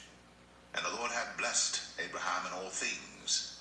And Abraham said unto his eldest servant of his house, that ruled over all that he had, Put, I pray thee, thy hand under my thigh, and I will make thee swear by the Lord, the God of heaven, and the God of the earth, that thou shalt not take a wife unto my son of the daughters of the Canaanites, among whom I dwell, but thou shalt go unto my country, and to my kindred, and take a wife unto my son Isaac. And the servant said unto him, Peradventure the woman will not be willing to follow me unto this land. Must I needs bring thy son again unto the land from whence thou camest? And Abraham said unto him, beware thou that thou bring not my son thither again. The Lord God of heaven, which took me from my father's house, and from the land of my kindred, and which spake unto me, and that sware unto me, saying, Unto thy seed will I give this land. He shall send his angel before thee, and thou shalt take a wife unto my son from thence. And if the woman will not be willing to follow thee, then thou shalt be clear from this my oath. Only bring not my son thither again. And the servant put his hand under the thigh of Abraham his master, and sware to him concerning that matter. And the servant took 10 camels of the camels of his master, and departed, for all the goods of his master were in his hand. And he arose, and went to Mesopotamia, unto the city of Nahor. And he made his camels to kneel down without the city by a well of water, at the time of the evening, even the time that women go out to draw water. And he said, O Lord God of my master Abraham, I pray thee, send me good speed this day, and show kindness unto my master Abraham. Behold, I stand here by the well of water, and the daughters of the men of the city come out to draw water. And let it come to pass, that the damsel to whom I shall say, Let down thy pitcher, I pray thee, that I may drink. And she shall say, Drink, and I will give thy camels drink also. Let the same be she that thou hast appointed for thy servant Isaac, and thereby shall I know that thou hast shown kindness unto my master. And it came to pass, before he had done speaking, that behold, Rebekah came out, who was born to Bethuel, son of Milcah, the wife of Nahor, Abraham's brother, with her pitcher upon her shoulder. And the damsel was very fair to look upon, a virgin, neither had any man known her. And she went down to the well, and filled her pitcher, and came up. And the servant ran to meet her, and said, Let me, I pray thee, drink a little water of thy pitcher. And she said, Drink, my lord. And she hasted, and let down her pitcher upon her hand, and gave him drink. And when she had done giving him drink, she said, I will draw water for thy camels also, until they have done drinking. And she hasted, and emptied her pitcher into the trough, and ran again unto the well to draw water, and drew for all his camels. And the man, wondering at her, held his peace, to wit whether the Lord had made his journey prosperous or not. And it came to pass, as the camels had done drinking, that the man took a golden earring of 1/2 shekel weight, and 2 bracelets for her hands of 10 shekels weight of gold, and said, Whose daughter art thou?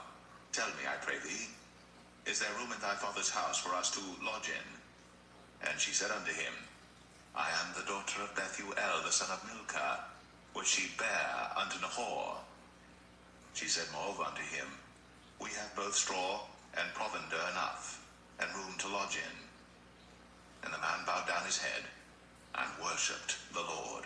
And he said, Blessed be the Lord God of my master Abraham, who hath not left destitute my master of his mercy and his truth. I being in the way, the Lord led me to the house of my master's brethren. And the damsel ran, and told them of her mother's house these things. And Rebekah had a brother, and his name was Laban. And Laban ran out unto the man, unto the well. And it came to pass, when he saw the earring and bracelets upon his sister's hands, and when he heard the words of Rebekah his sister, saying, Thus spake the man unto me, that he came unto the man, and behold, he stood by the camels at the well. And he said, Come in, thou blessed of the Lord. Wherefore standest thou without? For I have prepared the house and room for the camels. And the man came into the house, and he ungirded his camels, and gave straw and provender for the camels, and water to wash his feet, and the men's feet that were with him. And there was set meat before him to eat, but he said, I will not eat, until I have told mine errand. And he said, Speak on. And he said, I am Abraham's servant, and the Lord hath blessed my master greatly, and he is become great, and he hath given him flocks, and herds, and silver, and gold, and men servants, and maid servants, and camels, and asses. And Sarah, my master's wife, bare a son to my master when she was old, and unto him hath he given all that he hath. And my master made me swear, saying, Thou shalt not take a wife to my son of the daughters of the Canaanites, in whose land I dwell, but thou shalt go unto my father's house, and to my kindred, and take a wife unto my son. And I said unto my master, Peradventure the woman will not follow me. And he said unto me, The Lord before whom I walk will send his angel with thee, and prosper thy way. And thou shalt take a wife for my son of my kindred, and of my father's house. Then shalt thou be clear from this my oath, when thou comest to my kindred. And if they give not thee one, thou shalt be clear from my oath. And I came this day unto the well, and said, O Lord God of my master Abraham, if now thou do prosper my way which I go, behold, I stand by the well of water, and it shall come to pass that when the virgin cometh forth to draw water, and I say to her, Give me, I pray thee, a little water of thy pitcher to drink. And she say to me, Both drink thou, and I will also draw for thy camels. Let the same be the woman whom the Lord hath appointed out for my master's son. And before I had done speaking in mine heart, behold, Rebekah came forth with her pitcher on her shoulder, and she went down unto the well and drew water. And I said unto her, Let me drink, I pray thee. And she made haste, and let down her pitcher from her shoulder, and said, Drink, and I will give thy camels drink also. So I drank, and she made the camels drink also. And I asked her, and said, Whose daughter art thou? And she said, The daughter of Bethuel, Nahor's son, whom Milcah bare unto him. And I put the earring upon her face, and the bracelets upon her hands. And I bowed down my head, and worshipped the Lord, and blessed the Lord God of my master Abraham, which had led me in the right way to take my master's brother's daughter unto his son. And now, if ye will deal kindly and truly with my master, tell me, and if not, tell me, that I may turn to the right hand or to the left. Then Laban and Bethuel answered and said, The thing proceedeth from the Lord. We cannot speak unto thee bad or good. Behold, Rebekah is before thee. Take her and go, and let her be thy master's son's wife, as the Lord hath spoken. And it came to pass that when Abraham's servant heard their words, he worshipped the Lord, bowing himself to the earth. And the servant brought forth jewels of silver and jewels of gold and raiment, and gave them to Rebekah. He gave also to her brother and to her mother precious things. And they did eat and drink, he and the men that were with him, and tarried all night. And they rose up in the morning, and he said, Send me away unto my master. And her brother and her mother said, Let the damsel abide with us a few days, at the least 10. After that she shall go. And he said unto them, Hinder me not, seeing the Lord hath prospered my way. Send me away that I may go to my master. And they said, We will call the damsel, and inquire at her mouth. And they called Rebekah, and said unto her, Wilt thou go with this man? And she said, I will go. And they sent away Rebekah, their sister, and her nurse, and Abraham's servant, and his men. And they blessed Rebekah, and said unto her, Thou art our sister. Be thou the mother of thousands of millions, and let thy seed possess the gate of those which hate them. And Rebekah arose, and her damsels, and they rode upon the camels, and followed the man.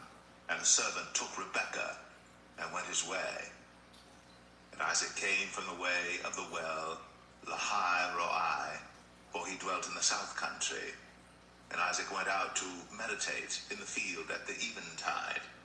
And he lifted up his eyes and saw, and behold, the camels were coming. And Rebekah lifted up her eyes, and when she saw Isaac, she lighted off the camel. For she had said unto the servant, What man is this that walketh in the field to meet us? And the servant had said, It is my master. Therefore she took a veil, and covered herself. And the servant told Isaac all things that he had done. And Isaac brought her into his mother Sarah's tent, and took Rebekah, and she became his wife, and he loved her. And Isaac was comforted after his mother's death.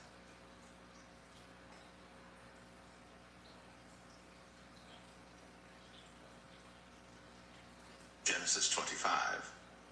Then again Abraham took a wife, and her name was Keturah, and she bare him Zimran, and Jokshan, and Medan, and Midian, and Ishbak, and Shua. And Jokshan begat Sheba and Dedan. And the sons of Dedan were Ashrim, and Letashim, and Leumim. And the sons of Midian, Ephah, and Epher, and Hanok, and Abida, and Eldaah. All these were the children of Keturah. And Abraham gave all that he had unto Isaac. But unto the sons of the concubines which Abraham had, Abraham gave gifts, and sent them away from Isaac his son while he yet lived eastward unto the east country. And these are the days of the years of Abraham's life which he lived, 180 years. Then Abraham gave up the ghost, and died in a good old age, an old man, and full of years, and was gathered to his people. And his sons Isaac and Ishmael buried him in the cave of Machpelah in the field of Ephron the son of Zohar the Hittite, which is before Mamre, the field which Abraham purchased of the sons of Heth. There was Abraham buried, and Sarah his wife. And it came to pass after the death of Abraham that God blessed his son Isaac, and Isaac dwelt by the well, Lahai Roi. Now these are the generations of Ishmael, Abraham's son, whom Hagar the Egyptian, Sarah's handmaid, bare unto Abraham. And these are the names of the sons of Ishmael, by their names according to their generations. The firstborn of Ishmael, Nebajoth, and Kedar, and Abiel, and Mibsam, and Mishma, and Dumah, and Massa, Adar, and Tema, Jetur, Naphish, and Kedemah. These are the sons of Ishmael, and these are their names by their towns and by their castles, 12 princes according to their nations. And these are the years of the life of Ishmael, 137 years. And he gave up the ghost, and died, and was gathered unto his people. And they dwelt from Havilah unto Shur, that is before Egypt, as thou goest toward Assyria. And he died in the presence of all his brethren. And these are the generations of Isaac, Abraham's son. Abraham begat Isaac. And Isaac was 40 years old when he took Rebekah to wife, the daughter of Bethuel, the Syrian of Padan Aram, the sister to Laban the Syrian. And Isaac entreated the Lord for his wife, because she was barren. And the Lord was entreated of him. And Rebekah his wife conceived. And the children struggled together within her. And she said, If it be so, why am I thus? And she went to inquire of the Lord. And the Lord said unto her, 2 nations are in thy womb, and 2 manner of people shall be separated from thy bowels. And the one people shall be stronger than the other people, and the elder shall serve the younger. And when her days to be delivered were fulfilled, behold, there were twins in her womb. And the first came out red, all over, like an hairy garment. And they called his name Esau. And after that came his brother out, and his hand took hold on Esau's heel, and his name was called Jacob. And Isaac was 80 years old when she bare them. And the boys grew, and Esau was a cunning hunter, a man of the field, and Jacob was a plain man, dwelling in tents. And Isaac loved Esau because he did eat of his venison, but Rebekah loved Jacob. And Jacob sought pottage, and Esau came from the field, and he was faint. And Esau said to Jacob, Feed me, I pray thee, with that same red pottage, for I am faint. Therefore was his name called Edom. And Jacob said, Sell me this day thy birthright. And Esau said, Behold, I am at the point to die, and what profit shall this birthright do to me?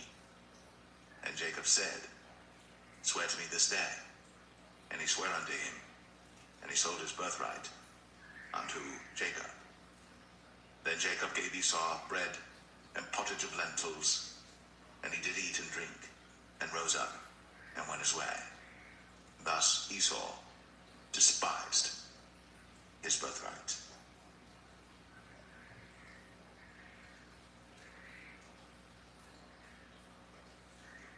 Genesis 26. And there was a famine in the land beside the first famine that was in the days of Abraham. And Isaac went unto Abimelech king of the Philistines unto Gerar. And the Lord appeared unto him and said, Go not down into Egypt. Dwell in the land which I shall tell thee of. Sojourn in this land, and I will be with thee, and will bless thee. For unto thee and unto thy seed I will give all these countries, and I will perform the oath which I swear unto Abraham thy father. And I will make thy seed to multiply as the stars of heaven, and will give unto thy seed all these countries, and in thy seed shall all the nations of the earth be blessed, because that Abraham obeyed my voice, and kept my charge, my commandments, my statutes, and my laws. And Isaac dwelt in Gerar. And the men of the place asked him of his wife, and he said, She is my sister. For he feared to say, She is my wife, lest, said he, the men of the place should kill me for Rebekah, because she was fair to look upon. And it came to pass, when he had been there a long time, that Abimelech, king of the Philistines, looked out at a window, and saw, and behold, Isaac was sporting with Rebekah his wife. And Abimelech called Isaac and said, Behold, of a surety she is thy wife. And how saidest thou, She is my sister? And Isaac said unto him, Because I said, Lest I die for her. And Abimelech said, What is this thou hast done unto us? One of the people might lightly have lain with thy wife, and thou shouldest have brought guiltiness upon us. And Abimelech charged all his people, saying, He that toucheth this man or his wife shall surely be put to death. Then Isaac sowed in that land, and received in the same year 100-fold. And the Lord blessed him. And the man waxed great, and went forward, and grew until he became very great. For he had possession of flocks, and possession of herds, and great store of servants. And the Philistines envied him. For all the wells which his father's servants had digged in the days of Abraham his father, the Philistines had stopped them, and filled them with earth. And Abimelech said unto Isaac, Go from us, for thou art much mightier than we. And Isaac departed thence, and pitched his tent in the valley of Gerar, and dwelt there. And Isaac digged again the wells of water, which they had digged in the days of Abraham his father. But the Philistines had struck them after the death of Abraham, and he called their names after the names by which his father had called them. And Isaac's servants digged in the valley, and found there a well of springing water. And the herdmen of Gerar did strive with Isaac's herdmen, saying, The water is ours. And he called the name of the well Esek, because they strove with him. And they digged another well, and strove for that also. And he called the name of it Sitnah. And he removed from thence, and digged another well, and for that they strove not. And he called the name of it Rehoboth. And he said, For now the Lord hath made room for us, and we shall be fruitful in the land. And he went up from thence to Beersheba. And the Lord appeared unto him the same night, and said, I am the God of Abraham thy father. Fear not, for I am with thee, and will bless thee, and multiply thy seed for my servant Abraham's sake. And he builded an altar there, and called upon the name of the Lord, and pitched his tent there. And there Isaac's servants digged a well. Then Abimelech went to him from Gerar, and Ahuzzath, one of his friends, and Phicol, the chief captain of his army. And Isaac said unto them, Wherefore come ye to me, seeing ye hate me, and have sent me away from you? And they said, We saw certainly that the Lord was with thee. And we said, Let there be now an oath betwixt us, even betwixt us and thee, and let us make a covenant with thee, that thou wilt do us no hurt, as we have not touched thee, and as we have done unto thee nothing but good, and have sent thee away in peace. Thou art now the blessed of the Lord. And he made them a feast, and they did eat and drink. And they rose up betimes in the morning, and sware one to another. And Isaac sent them away, and they departed from him in peace. And it came to pass the same day that Isaac's servants came, and told him concerning the well which they had digged, and said unto him, We have found water. And he called it Sheba. Therefore the name of the city is Beersheba unto this day. And Esau was 40 years old when he took to wife Judith, the daughter of Beeri the Hittite, and Bashemath, the daughter of Elon the Hittite, which were a grief of mind unto Isaac and to Rebekah.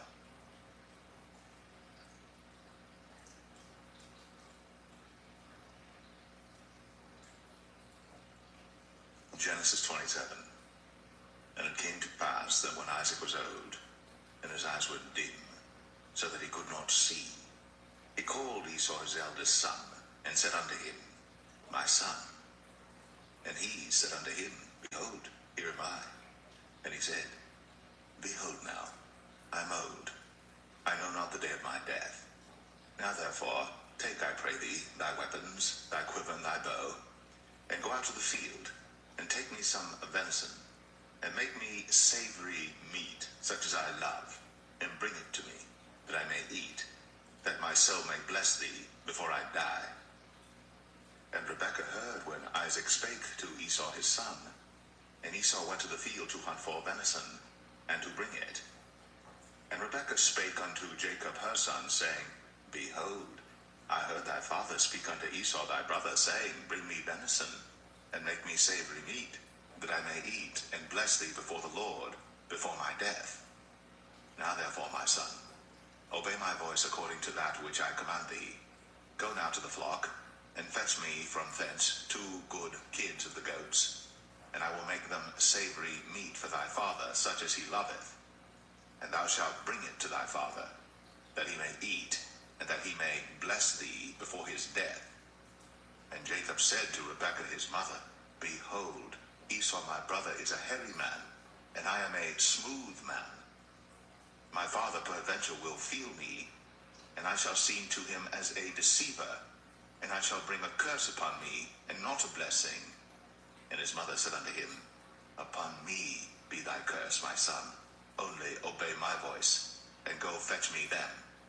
And he went, and fetched, and brought them to his mother. And his mother made savory meat, such as his father loved.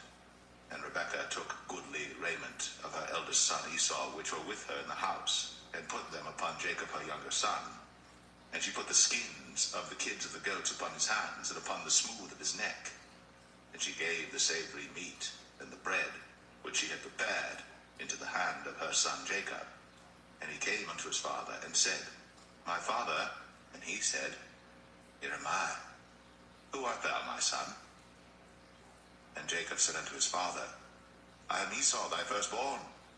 I have done according as thou badest me. Arise, I pray thee, sit and eat of my venison, that thy soul may bless me. And Isaac said unto his son, How is it that thou hast found it so quickly, my son? And he said, Because the Lord thy God brought it to me. And Isaac said unto Jacob, Come near, I pray thee, that I may feel thee, my son, whether thou be my very son Esau, or not. And Jacob went near unto Isaac his father, and he felt him, and said, The voice is Jacob's voice, but the hands are the hands of Esau. And he discerned him not, because his hands were hairy, as his brother Esau's hands. So he blessed him, and he said, Art thou my very son Esau? And he said, I am. And he said, Bring it near to me, and I will eat of my son's venison, that my soul may bless thee. And he brought it near to him, and he did eat. And he brought him wine, and he drank. And his father Isaac said unto him, Come near now, and kiss me, my son. And he came near, and kissed him. And he smelled the smell of his raiment, and blessed him, and said, See, the smell of my son is as the smell of a field which the Lord hath blessed. Therefore God give thee of the dew of heaven, and the fatness of the earth, and plenty of corn and wine. Let people serve thee, and nations bow down to thee. Be Lord over thy brethren, and let thy mother's sons bow down to thee.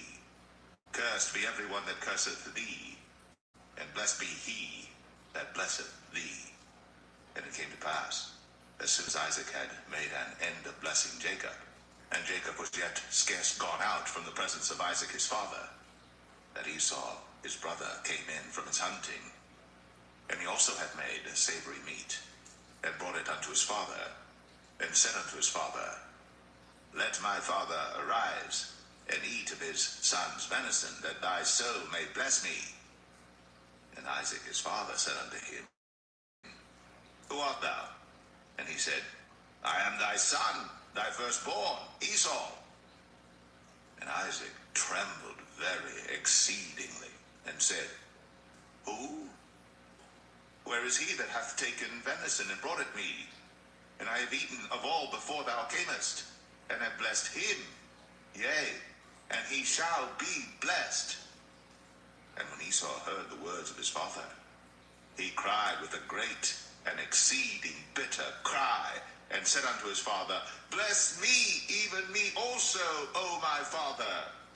And he said, Thy brother came with subtlety, and hath taken away thy blessing. And he said, Is not he rightly named Jacob? For he hath supplanted me these 2 times. He took away my birthright, and behold, now he hath taken away my blessing. And he said, Hast thou not reserved a blessing for me? But Isaac answered and said unto Esau, Behold, I have made him thy lord, and all his brethren have I given to him for servants, and with corn and wine have I sustained him. And what shall I do now unto thee, my son? And Esau said unto his father, Hast thou but one blessing, my father? Bless me, even me also, O my father. And Esau lifted up his voice and wept. And Isaac his father answered and said unto him, Behold, thy dwelling shall be the fatness of the earth, and of the dew of heaven from above. And by thy sword shalt thou live, and shalt serve thy brother. And it shall come to pass that when thou shalt have the dominion, that thou shalt break his yoke from off thy neck. And Esau hated Jacob, because of the blessing wherewith his father blessed him. And Esau said in his heart, The days of mourning for my father are at hand. Then will I slay my brother Jacob. And these words of Esau, her elder son, were told to Rebekah. And she sent and called Jacob her younger son, and said unto him, Behold, thy brother Esau, as touching thee, doth comfort himself, purposing to kill thee. Now therefore, my son, obey my voice and arise. Flee thou to Laban my brother, to Haran, and tarry with him a few days, until thy brother's fury turn away, until thy brother's anger turn away from thee, and he forget that which thou hast done to him. Then I will send and fetch thee from thence. Why should I be deprived also of you both in one day? And Rebekah said to Isaac, I am weary of my life because of the daughters of Heth. If Jacob take a wife of the daughters of Heth, such as these which are of the daughters of the land, what good shall my life do me?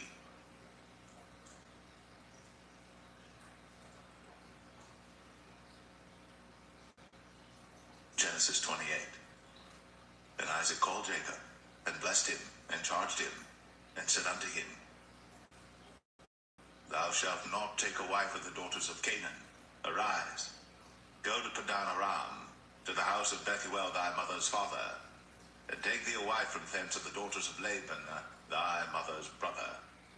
And God Almighty bless thee, and make thee fruitful, and multiply thee, that thou mayest be a multitude of people, and give thee the blessing of Abraham to thee, and to thy seed with thee, that thou mayest inherit the land wherein thou art a stranger, which God gave unto Abraham. And Isaac sent away Jacob, and he went to Padan Aram unto Laban, son of Bethuel the Syrian, the brother of Rebekah, Jacob's and Esau's mother. When Esau saw that Isaac had blessed Jacob, and sent him away to Padan Aram, to take him a wife from thence, and that as he blessed him, he gave him a charge, saying, Thou shalt not take a wife of the daughters of Canaan. And that Jacob obeyed his father and his mother, and was gone to Padan Aram. And Esau, seeing that the daughters of Canaan pleased not Isaac his father, then went Esau unto Ishmael, and took unto the wives which he had Mahalath, the daughter of Ishmael, Abraham's son, the sister of Nebajoth, to be his wife. And Jacob went out from Beersheba and went toward Haran. And he lighted upon a certain place, and tarried there all night, because the sun was set. And he took of the stones of that place, and put them for his pillows, and lay down in that place to sleep. And he dreamed, and behold, a ladder set up on the earth, and the top of it reached to heaven. And behold, the angels of God ascending and descending on it. And behold, the Lord stood above it and said, I am the Lord God of Abraham thy father, and the God of Isaac. The land whereon thou liest, to thee will I give it, and to thy seed. And thy seed shall be as the dust of the earth, and thou shalt spread abroad to the west, and to the east, and to the north, and to the south. And in thee and in thy seed shall all the families of the earth be blessed.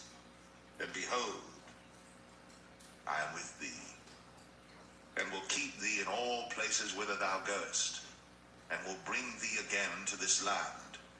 For I will not leave thee until I have done that which I have spoken to thee of. And Jacob awaked out of his sleep, and he said, Surely the Lord is in this place, and I knew it not. And he was afraid, and said, How dreadful is this place! This is none other but the house of God, and this is the gate of heaven. And Jacob rose up early in the morning, and took the stone that he had put for his pillows, and set it up for a pillar, and poured oil upon the top of it. And he called the name of that place Bethel, but the name of that city was called Luz at the first. And Jacob vowed a vow, saying, If God will be with me, and will keep me in this way that I go, and will give me bread to eat, and raiment to put on, so that I come again to my father's house in peace, then shall the Lord be my God. And this stone which I have set up for a pillar shall be God's house. And of all that thou shalt give me, I will surely give the 10th unto thee.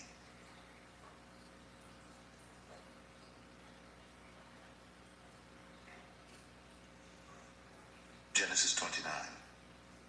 Then Jacob went on his journey, and came into the land of the people of the east. And he looked, and behold, a well in the field, and lo, there were 3 flocks of sheep lying by it. For out of that well they watered the flocks, and a great stone was upon the well's mouth. And thither were all the flocks gathered, and they rolled the stone from the well's mouth, and watered the sheep, and put the stone again upon the well's mouth in his place. And Jacob said unto them, My brethren, whence be ye? And they said, Of Haran are we. And he said unto them, Know ye Laban the son of Nahor? And they said, We know him. And he said unto them, Is he well? And they said, He is well. And behold, Rachel his daughter cometh with the sheep. And he said, Lo, it is yet high day, neither is it time that the cattle should be gathered together. Water ye the sheep, and go and feed them. And they said, We cannot until all the flocks be gathered together, until they roll the stone from the well's mouth. Then we water the sheep. And while he yet spake with them, Rachel came with her father's sheep, for she kept them. And it came to pass, when Jacob saw Rachel the daughter of Laban his mother's brother, and the sheep of Laban his mother's brother, that Jacob went near, and rolled the stone from the well's mouth, and watered the flock of Laban his mother's brother. And Jacob kissed Rachel, and lifted up his voice and wept. And Jacob told Rachel that he was her father's brother, and that he was Rebekah's son.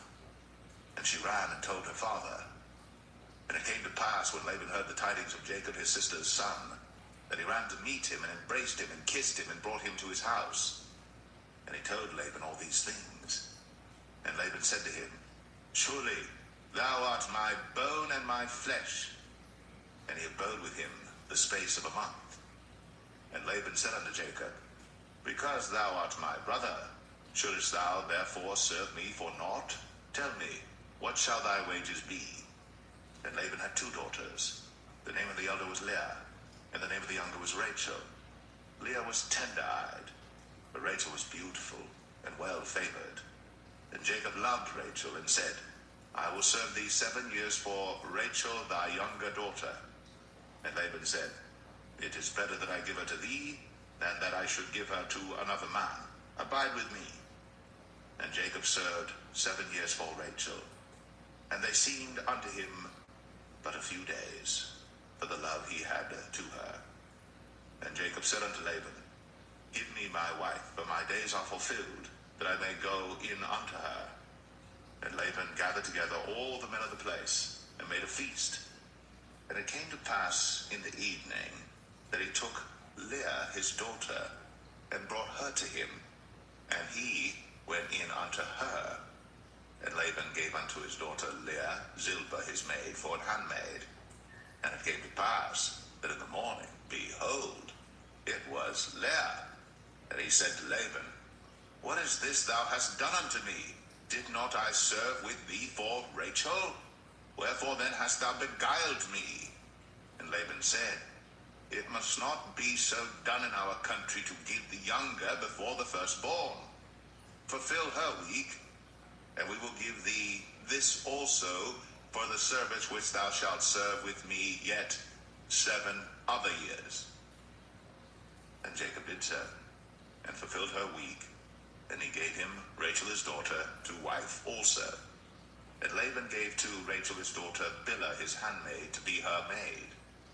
And he went in also unto Rachel, and he loved also Rachel more than Leah, and served with him yet 7 other years. And when the Lord saw that Leah was hated, he opened her womb. But Rachel was barren, and Leah conceived and bare a son. And she called his name Reuben, for she said, surely the Lord hath looked upon my affliction. Now therefore my husband will love me. And she conceived again, and bare a son, and said, because the Lord hath heard that I was hated, he hath therefore given me this son also. And she called his name Simeon. And she conceived again, and bare a son, and said, now this time will my husband be joined unto me, because I have borne him 3 sons. Therefore was his name called Levi. And she conceived again, and bare a son, and she said, now will I praise the Lord. Therefore she called his name Judah, and left bearing.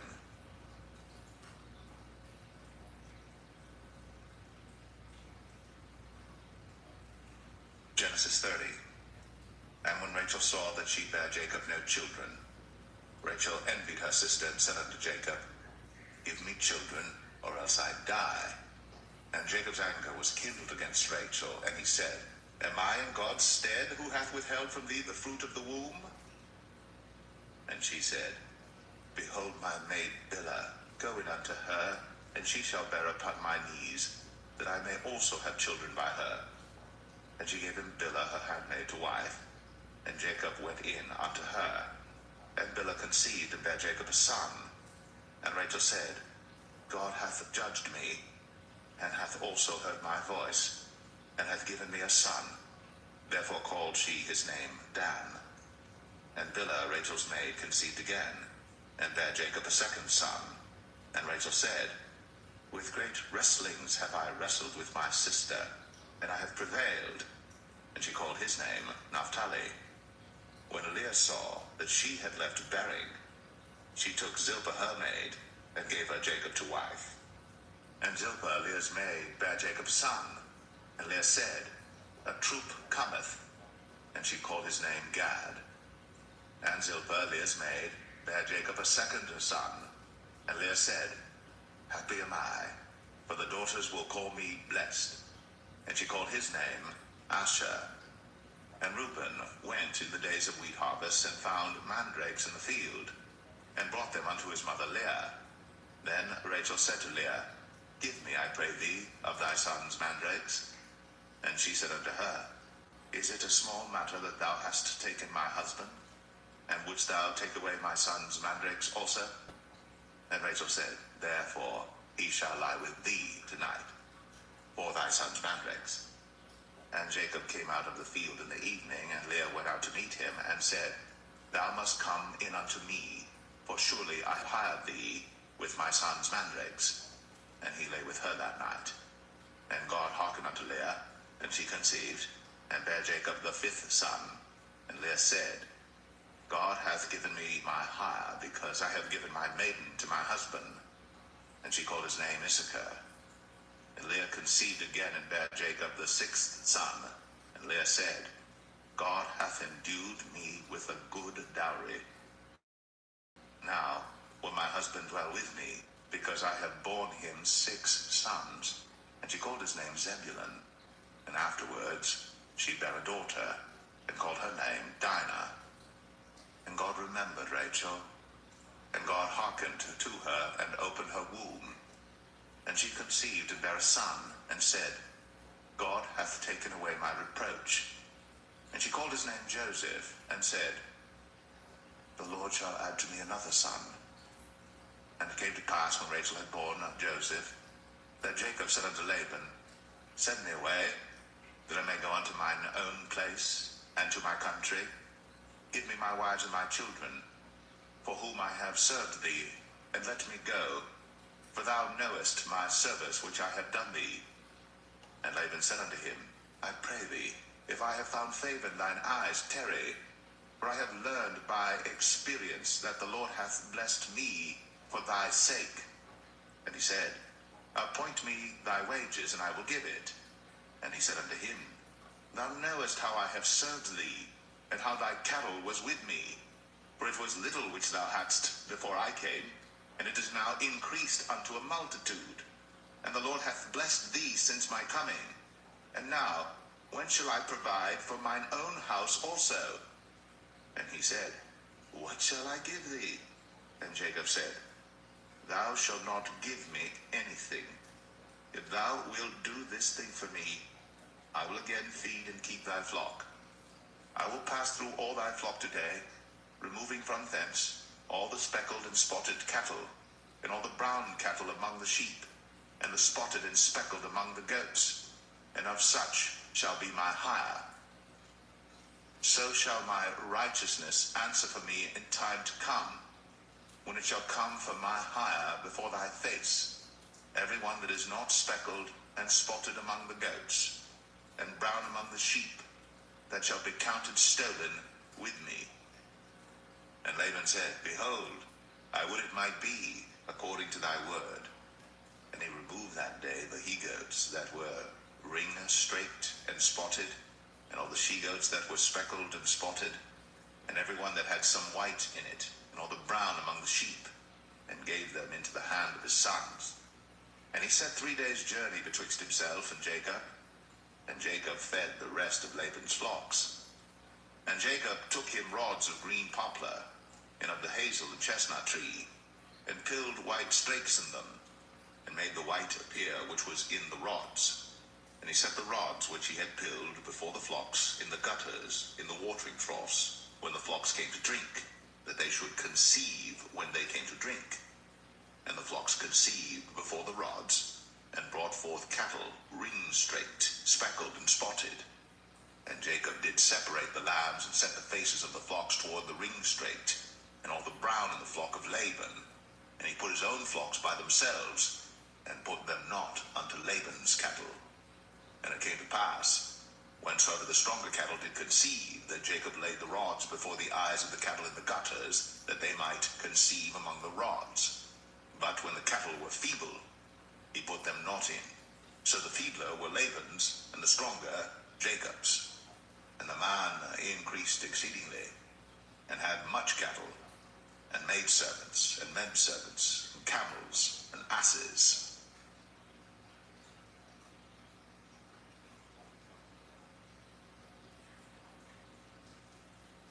Genesis 31.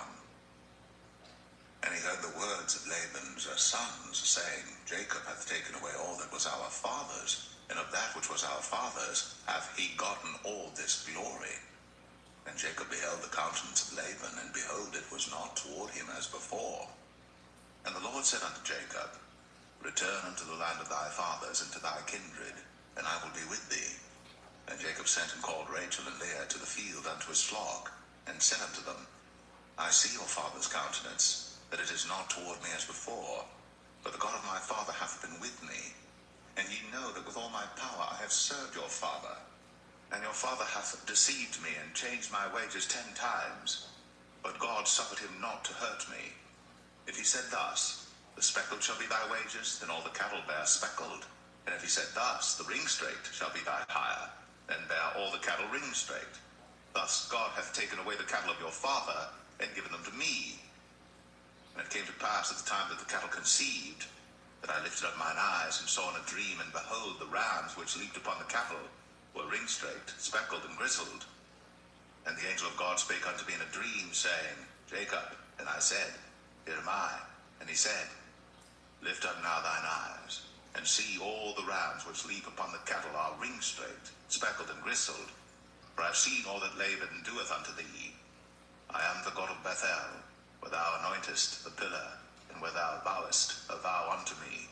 Now arise, get thee out from this land, and return unto the land of thy kindred. And Rachel and Leah answered and said unto him, Is there yet any portion or inheritance for us in our father's house? Are we not counted of him strangers? For he hath sold us, and hath quite devoured also our money. For all the riches which God had taken from our father, that is ours and our children's.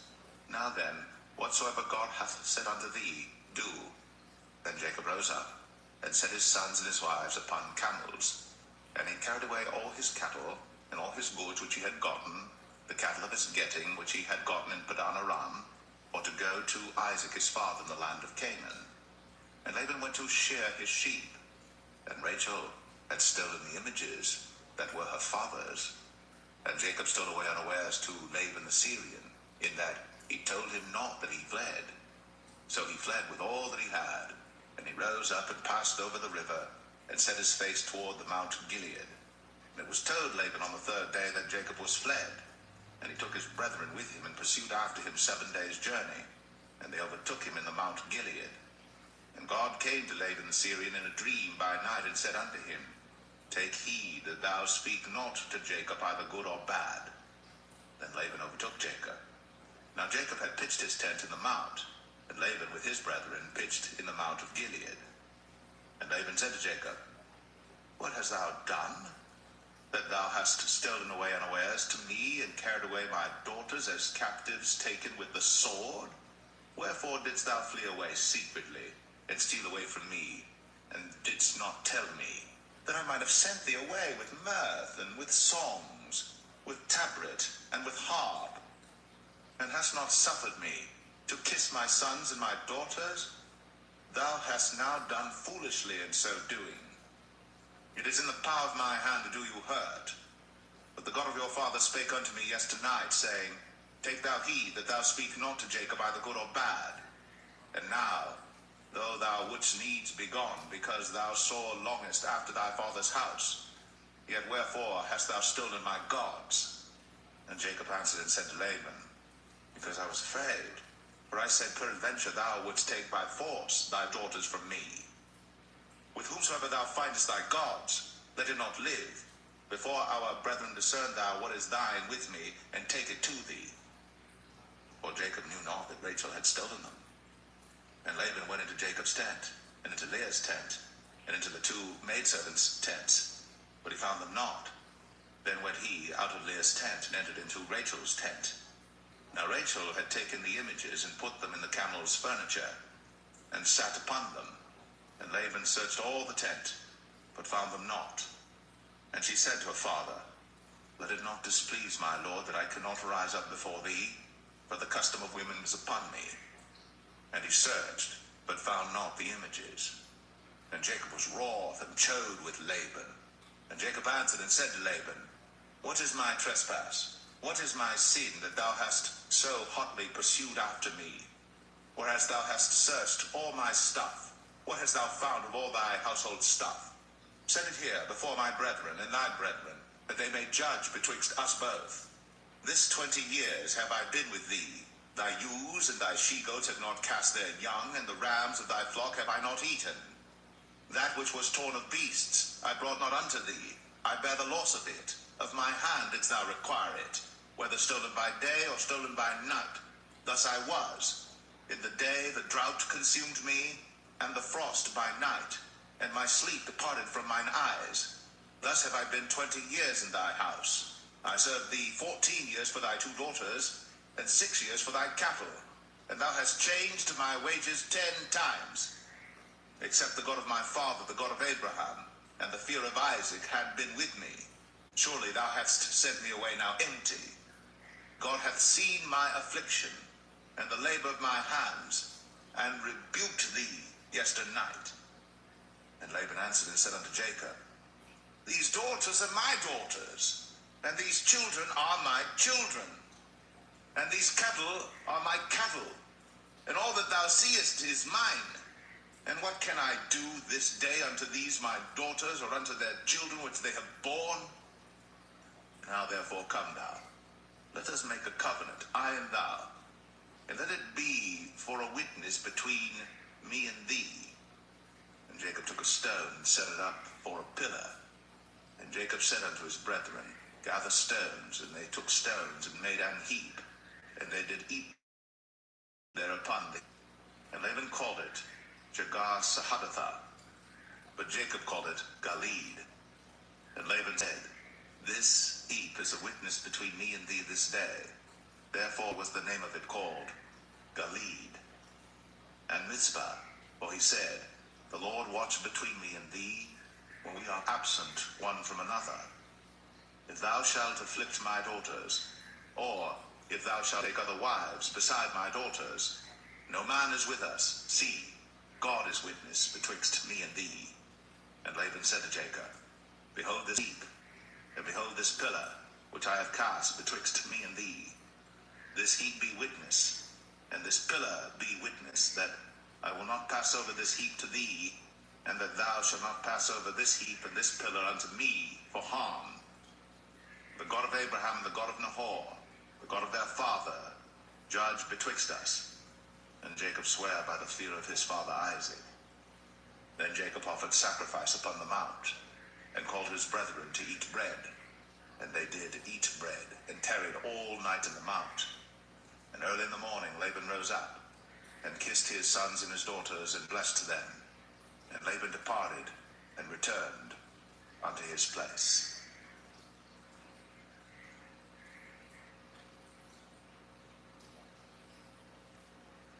Genesis 32. And Jacob went on his way, and the angels of God met him. And when Jacob saw them, he said, This is God's host. And he called the name of that place Mahanaim. And Jacob sent messengers before him to Esau his brother unto the land of Seir, the country of Edom. And he commanded them, saying, Thus shall ye speak unto my lord Esau. Thy servant Jacob saith thus, I have sojourned with Laban, and stayed there until now. And I have oxen and asses, flocks and men servants and women servants. And I have sent to tell my lord that I may find grace in thy sight. And the messengers returned to Jacob, saying, We came to thy brother Esau, and also he cometh to meet thee, and 400 men with him. Then Jacob was greatly afraid and distressed. And he divided the people that was with him, and the flocks and herds, and the camels into 2 bands, and said, If Esau come to the one company and smite it, then the other company which is left shall escape. And Jacob said, O God of my father Abraham, and God of my father Isaac, the Lord which saidest unto me, Return unto thy country and to thy kindred, and I will deal well with thee. I am not worthy of the least of all the mercies, and of all the truth which thou hast shown unto thy servant. For with my staff I passed over this Jordan, and now I am become 2 bands. Deliver me, I pray thee, from the hand of my brother, from the hand of Esau, for I fear him, lest he will come and smite me, and the mother with the children. And thou saidest, I will surely do thee good, and make thy seed as the sand of the sea, which cannot be numbered for multitude. And he lodged there that same night, and took of that which came to his hand a present for Esau his brother, 200 she-goats, and 20 he-goats, 200 ewes, and 20 rams, 30 milch camels with their coats, 40 kine, and 10 bulls, 20 she-asses, and 10 foals. And he delivered them into the hand of his servants, every drove by themselves, and said unto his servants, Pass over before me, and put a space betwixt drove and drove. And he commanded the foremost, saying, When Esau my brother meeteth thee, and asketh thee, saying, Whose art thou? And whither goest thou? And whose are these before thee? Then thou shalt say, They be thy servant Jacob's. It is a present sent unto my lord Esau, and behold, also he is behind us. And so commanded he the second and the third, and all that followed the drove, saying, On this manner shall ye speak unto Esau, when ye find him.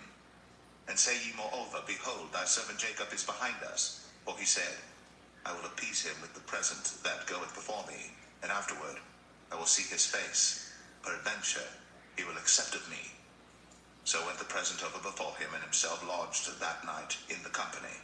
And he rose up that night, and took his 2 wives, and his 2 women servants, and his 11 sons, and passed over the ford Jabbok. And he took them, and sent them over the brook, and sent over that he had. And Jacob was left alone. And there wrestled a man with him until the breaking of the day. And when he saw that he prevailed not against him, he touched the hollow of his thigh, and the hollow of Jacob's thigh was out of joint as he wrestled with him. And he said, Let me go, for the day breaketh. And he said, I will not let thee go, except thou bless me. And he said unto him, What is thy name? And he said, Jacob. And he said, Thy name shall be called no more Jacob, but Israel. For as a prince hast thou power with God and with men, and hast prevailed. And Jacob asked him, and said, Tell me, I pray thee, thy name. And he said, Wherefore is it that thou dost ask after my name? And he blessed him there. And Jacob called the name of the place Peniel, for I have seen God face to face, and my life is preserved. And as he passed over Penuel, the sun rose upon him, and he halted upon his thigh. Therefore the children of Israel eat not of the sinew which shrank, which is upon the hollow of the thigh, unto this day, because he touched the hollow of Jacob's thigh in the sinew that shrank.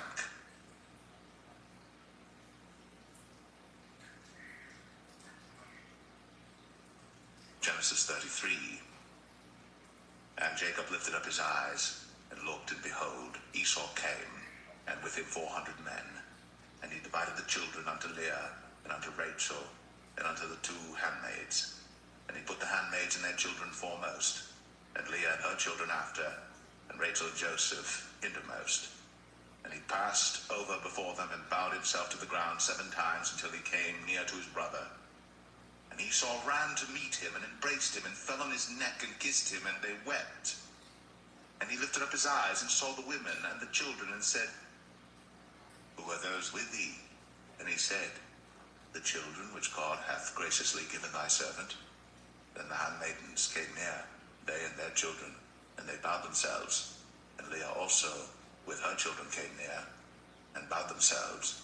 And after came Joseph near, and Rachel, and they bowed themselves. And he said, What meanest thou by all this drove which I met? And he said, These are to find grace in the sight of my Lord. And Esau said, I have enough, my brother, keep that thou hast unto thyself. And Jacob said, Nay, I pray thee, if now I have found grace in thy sight, then receive my present at my hand. For therefore I have seen thy face as though I had seen the face of God, and thou wast pleased with me. Take, I pray thee, my blessing that is brought to thee, because God hath dealt graciously with me, and because I have enough. And he urged him, and he took it. And he said, Let us take our journey, and let us go, and I will go before thee. And he said unto him, My Lord knoweth that the children are tender, and the flocks and herds with young are with me. And if men should overdrive them one day, all the flock will die. Let my Lord, I pray thee, pass over before his servant, and I will lead on softly, according as the cattle that goeth before me, and the children be able to endure, until I come unto my Lord, unto Seir. And Esau said, let me now leave with thee some of the folk that are with me. And he said, What needeth it? Let me find grace in the sight of my Lord. So Esau returned that day on his way unto Seir. And Jacob journeyed to Succoth, and built him an house, and made booths for his cattle. Therefore the name of the place is called Succoth. And Jacob came to Shalem, a city of Shechem, which is in the land of Canaan, when he came from Padan Aram, and pitched his tent before the city. And he bought a parcel of a field, where he had spread his tent, at the hand of the children of Hamor, Shechem's father, for 100 pieces of money. And he erected there an altar, and called it El Elohe Israel.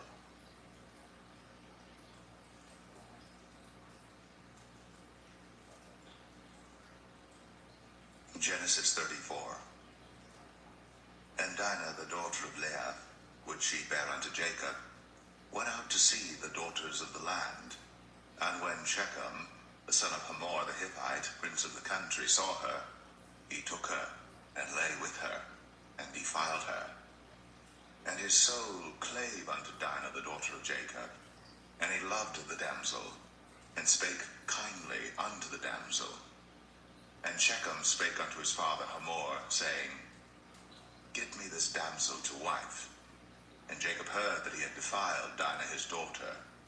Now his sons were with his cattle in the field, and Jacob held his peace until they were come. And Hamor the father of Shechem went out unto Jacob to commune with him. And the sons of Jacob came out of the field when they heard it, and the men were grieved, and they were very wroth, because he had wrought folly in Israel, in lying with Jacob's daughter, which thing ought not to be done. And Hamor communed with them, saying, The soul of my son Shechem longeth for your daughter.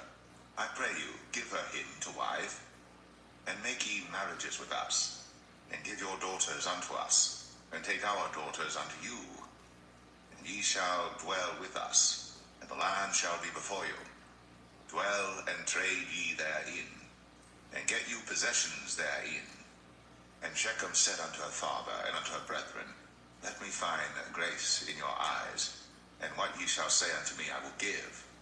Ask me never so much dowry and gift, and I will give according as ye shall say unto me. But give me the damsel to wife. And the sons of Jacob answered Shechem and Hamor his father deceitfully, and said, because he had defiled Dinah their sister, and they said unto them, We cannot do this thing to give our sister to one that is uncircumcised, for that were a reproach unto us. But in this will we consent unto you. If ye will be as we be, that every male of you be circumcised, then will we give our daughters unto you, and we will take your daughters to us, and we will dwell with you, and we will become one people. But if ye will not hearken unto us to be circumcised, then we will take our daughter, and we will be gone. And their words pleased Hamor and Shechem, Hamor's son. And the young man deferred not to do the thing, because he had delight in Jacob's daughter, and he was more honorable than all the house of his father. And Hamor and Shechem his son came unto the gate of their city, and communed with the men of their city, saying, These men are peaceable with us, therefore let them dwell in the land, and trade therein. For the land, behold, it is large enough for them. Let us take their daughters to us for wives, and let us give them our daughters. Only herein will the men consent unto us, or to dwell with us, to be one people, if every male among us be circumcised, as they are circumcised. Shall not their cattle and their substance and every beast of theirs be ours? Only let us consent unto them, and they will dwell with us. And unto Hamor and unto Shechem his son hearken all that went out of the gate of his city, and every male was circumcised, all that went out of the gate of his city. And it came to pass on the third day, when they were sore, that two of the sons of Jacob, Simeon and Levi, Dinah's brethren, took each man his sword, and came upon the city boldly, and slew all the males. And they slew Hamor and Shechem his son with the edge of the sword, and took Dinah out of Shechem's house, and went out. The sons of Jacob came upon the slain, and spoiled the city, because they had defiled their sister. They took their sheep and their oxen, and their asses, and that which was in the city, and that which was in the field, and all their wealth, and all their little ones, and their wives took they captive, and spoiled even all that was in the house. And Jacob said to Simeon and Levi, Ye have troubled me to make me to stink among the inhabitants of the land, among the Canaanites and the Perizzites. And I, being few in number, they shall gather themselves together against me, and slay me, and I shall be destroyed, I and my house. And they said, Should he deal with our sister as with an harlot?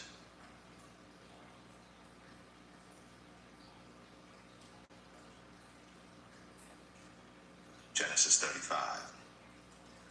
And God said unto Jacob, Arise, go up to Bethel, and dwell there, and make there an altar unto God, that appeared unto thee when thou fleddest from the face of Esau thy brother. Then Jacob said unto his household, and to all that were with him, Put away the strange gods that are among you, and be clean, and change your garments, and let us arise, and go up to Bethel, and I will make there an altar unto God, who answered me in the day of my distress, and was with me in the way which I went. And they gave unto Jacob all the strange gods which were in their hand, and all their earrings which were in their ears. And Jacob hid them under the oak which was by Shechem. And they journeyed, and the terror of God was upon the cities that were round about them, and they did not pursue after the sons of Jacob. So Jacob came to Luz, which is in the land of Canaan, that is Bethel, he and all the people that were with him. And he built there an altar, and called the place El Bethel, because there God appeared unto him, when he fled from the face of his brother. But Deborah, Rebekah's nurse, died, and she was buried beneath Bethel, under an oak. And the name of it was called Elon Barkoth.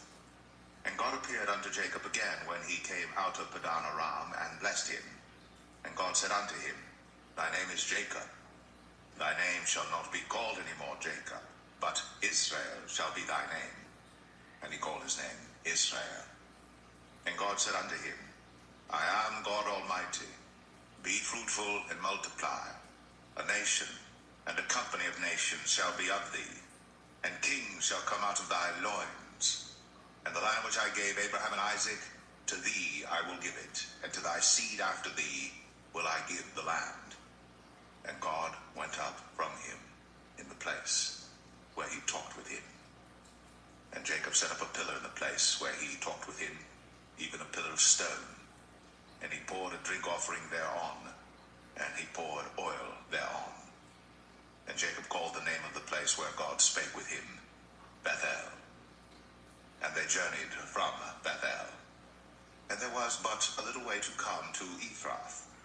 And Rachel travailed, and she had hard labor.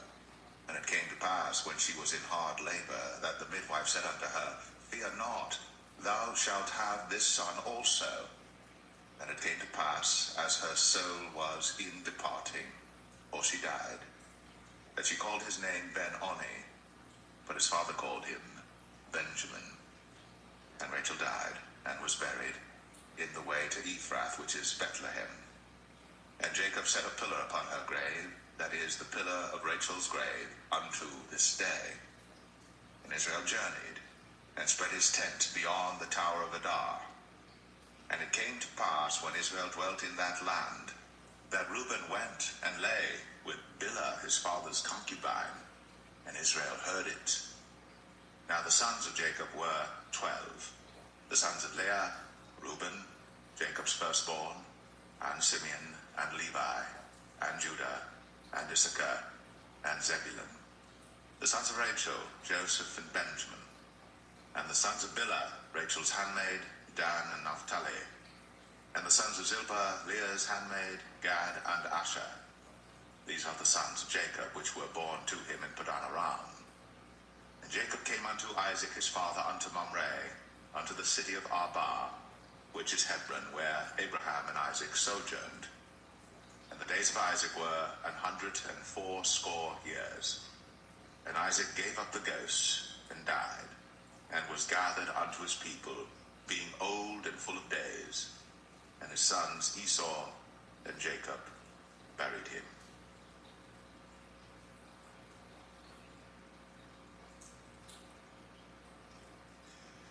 Genesis 36. Now these are the generations of Esau, who is Edom. Esau took his wives of the daughters of Canaan, Adah, the daughter of Elon the Hittite, and Aholibamah, the daughter of Anah, the daughter of Zibeon the Hivite, and Bashemath, Ishmael's daughter, sister of Nabajeth. And Adah bare to Esau Eliphaz, and Bashemath bare Ruel, and Aholibamah bare Jeush, and Jalam, and Korah. These are the sons of Esau, which were born unto him in the land of Canaan. And Esau took his wives, and his sons, and his daughters, and all the persons of his house, and his cattle, and all his beasts, and all his substance, which he had got in the land of Canaan, and went into the country from the face of his brother Jacob. For their riches were more than that they might dwell together. And the land wherein they were strangers could not bear them because of their cattle. Thus dwelt Esau in Mount Seir. Esau is Edom. And these are the generations of Esau, the father of the Edomites, in Mount Seir. These are the names of Esau's sons: Eliphaz, the son of Adah, the wife of Esau; Ruel, the son of Bashemath, the wife of Esau. And the sons of Eliphaz were Teman, Omar, Zepho, and Gatam, and Kenaz. And Timnah was concubine to Eliphaz, Esau's son, and she bare to Eliphaz Amalek. These were the sons of Adah, Esau's wife. And these are the sons of Reuel, Nahath, and Zerah, Shammah, and Mizah. These were the sons of Bashemath, Esau's wife. And these were the sons of Aholibamah, the daughter of Anah, the daughter of Zibeon, Esau's wife. And she bare to Esau Jeush, and Jalam, and Korah. These were dukes of the sons of Esau. The sons of Eliphaz, the firstborn son of Esau: Duke Timan, Duke Omar, Duke Zepho, Duke Kenaz, Duke Korah, Duke Gatam, and Duke Amalek. These are the dukes that came of Eliphaz in the land of Edom. These were the sons of Dar. And these are the sons of Reuel, Esau's son: Duke Nahath, Duke Zerah, Duke Shammah, Duke Mizah. These are the dukes that came of Reuel in the land of Edom. These are the sons of Bashemath, Esau's wife. And these are the sons of Aholibamah, Esau's wife: Duke Jeush, Duke Jalam, Duke Korah. These were the dukes that came of Aholibamah, the daughter of Anah, Esau's wife. These are the sons of Esau, who is Edom, and these are their dukes.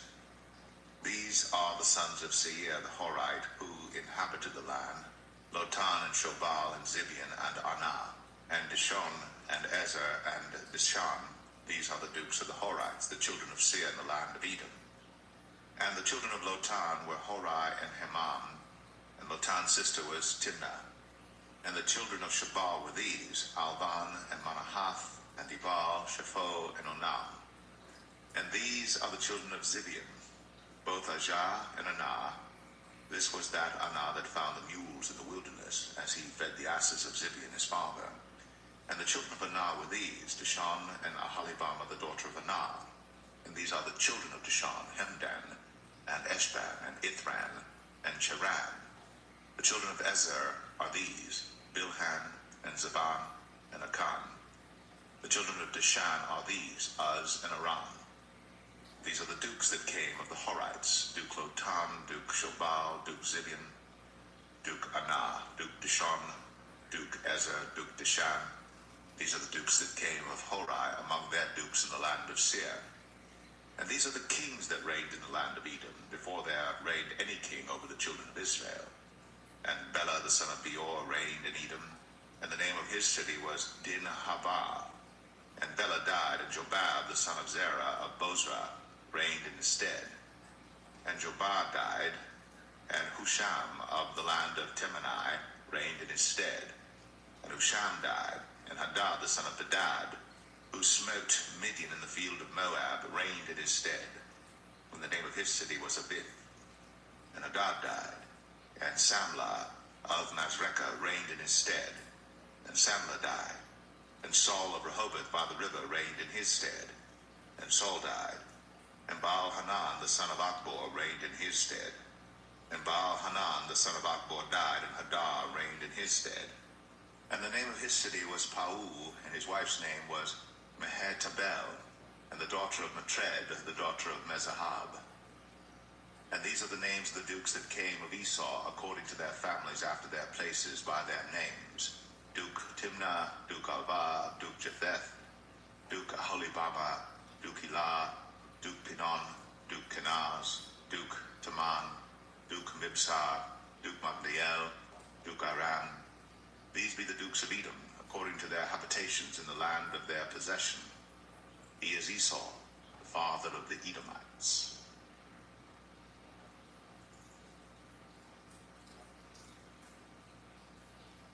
Genesis 37. And Jacob dwelt in the land wherein his father was a stranger, in the land of Canaan.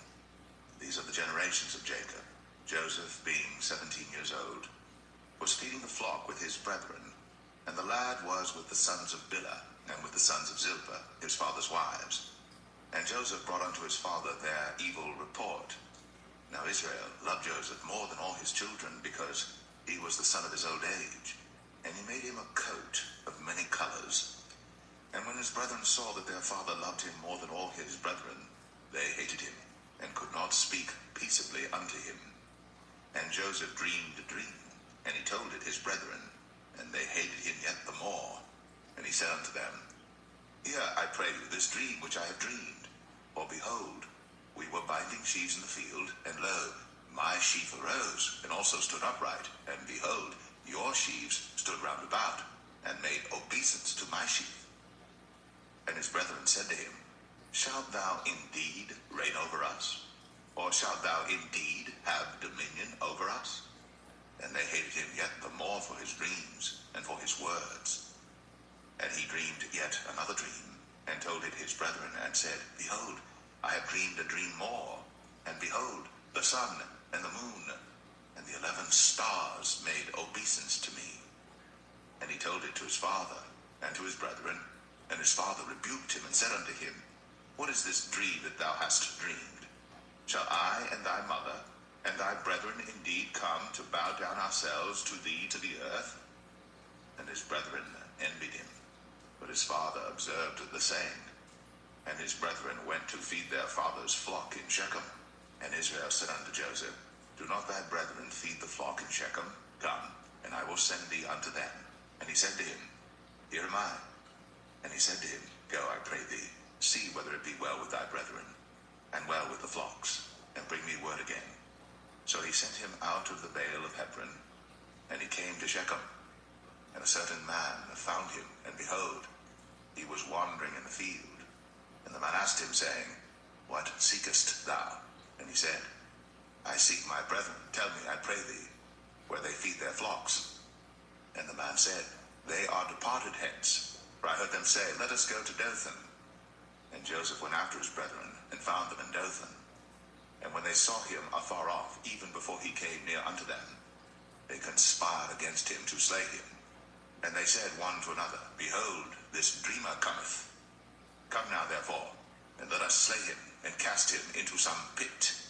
And we will say, Some evil beast hath devoured him, and we shall see what will become of his dreams. And Reuben heard it, and he delivered him out of their hands, and said, Let us not kill him.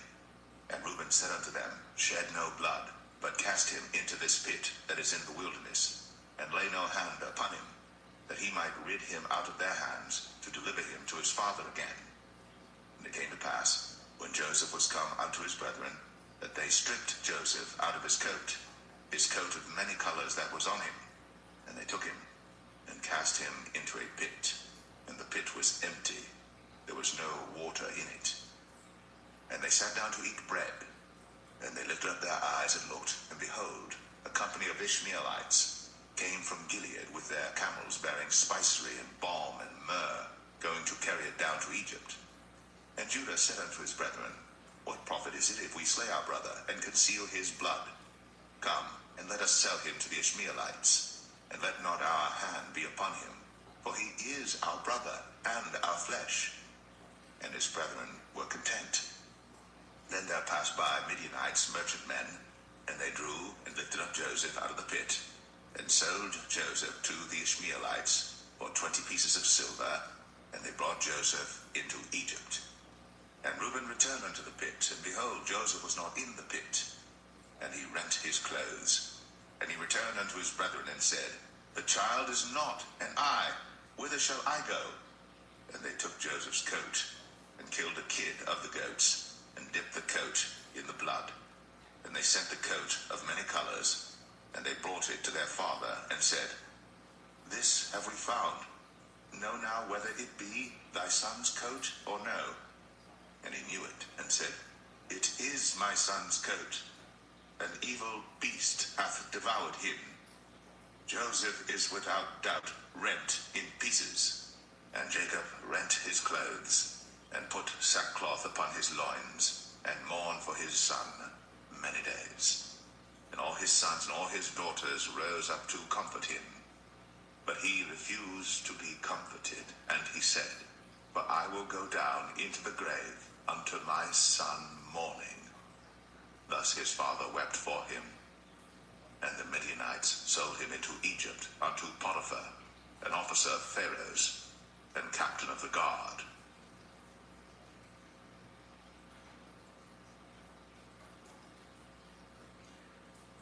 Genesis 38. And it came to pass at that time that Judah went down from his brethren, and turned into a certain Adulamite, whose name was Hira. And Judah saw there a daughter of a certain Canaanite, whose name was Shua. And he took her, and went in unto her. And she conceived, and bare a son. And he called his name Er. And she conceived again, and bare a son. She called his name Onan. And she yet again conceived, and bare a son. And called his name Shelah. And he was at Chezib, when she bare him. And Judah took a wife for his firstborn, whose name was Tamar. And Judah's firstborn, was wicked in the sight of the Lord, and the Lord slew him. And Judah said unto Onan, Go in unto thy brother's wife, and marry her, and raise up seed to thy brother. And Onan knew that the seed should not be his.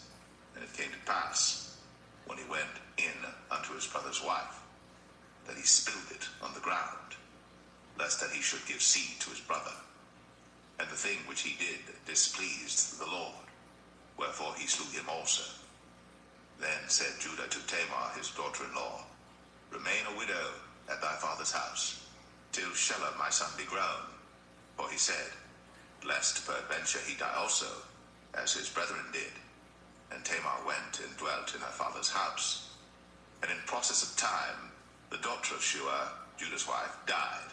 And Judah was comforted, and went up unto his sheep shearers to Timnath, he and his friend Hira, the Adulamite.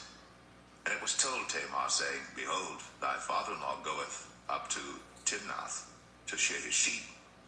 And she put her widow's garments off from her, and covered her with a veil, and wrapped herself, and sat in an open place, which is by the way to Timnath. For she saw that Shelah was grown, and she was not given unto him to wife.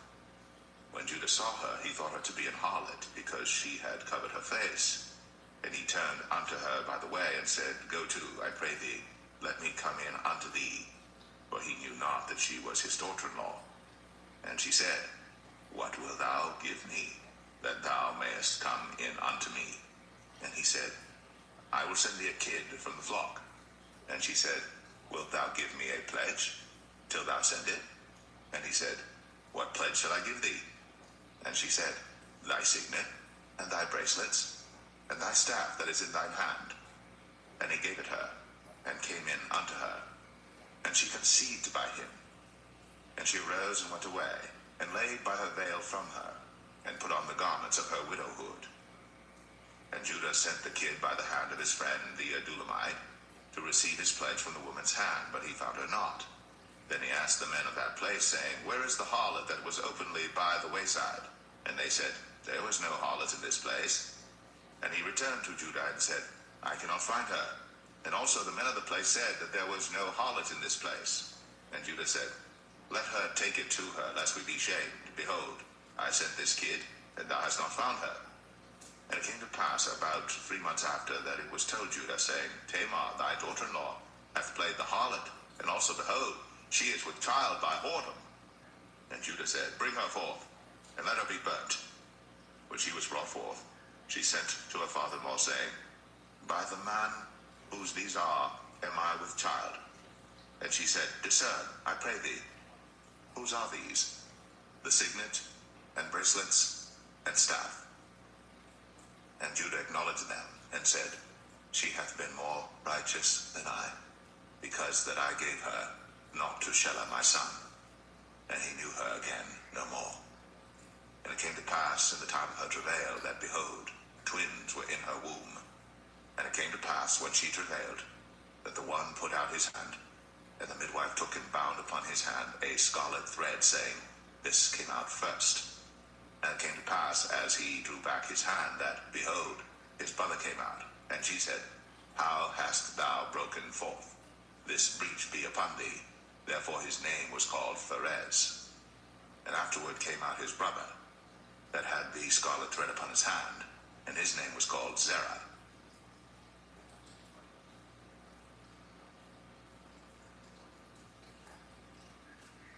Genesis 39. And Joseph was brought down to Egypt, and Potiphar, an officer of Pharaoh, captain of the guard, an Egyptian, bought him of the hands of the Ishmaelites, which had brought him down thither. And the Lord was with Joseph, and he was a prosperous man. And he was in the house of his master the Egyptian. And his master saw that the Lord was with him, and that the Lord made all that he did to prosper in his hand. And Joseph found grace in his sight, and he served him. And he made him overseer over his house. And all that he had he put into his hand. And it came to pass from the time that he had made him overseer in his house, and over all that he had, that the Lord blessed the Egyptian's house for Joseph's sake. And the blessing of the Lord was upon all that he had in the house and in the field. And he left all that he had in Joseph's hand. And he knew not aught he had, save the bread which he did eat. And Joseph was a goodly person, and well favored. And it came to pass after these things, that his master's wife cast her eyes upon Joseph, and she said, Lie with me. But he refused, and said unto his master's wife, Behold, my master wotteth not what is with me in the house, and he hath committed all that he hath to my hand. There is none greater in this house than I, neither hath he kept back anything from me but thee, because thou art his wife. How then can I do this great wickedness and sin against God? And it came to pass, as she spake to Joseph day by day, that he hearkened not unto her, to lie by her, or to be with her. And it came to pass about this time, that Joseph went into the house to do his business, and there was none of the men of the house there within. And she caught him by his garment, saying, Lie with me. And he left his garment in her hand, and fled, and got him out. And it came to pass, when she saw that he had left his garment in her hand, and was fled forth, that she called unto the men of her house, and spake unto them, saying, See, he hath brought in an Hebrew unto us to mock us. He came in unto me to lie with me, and I cried with a loud voice. And it came to pass, when he heard that I lifted up my voice and cried, that he left his garment with me, and fled, and got him out. And she laid up his garment by her, until his Lord came home. And she spake unto him according to these words, saying, The Hebrew servant which thou hast brought unto us came in unto me to mock me.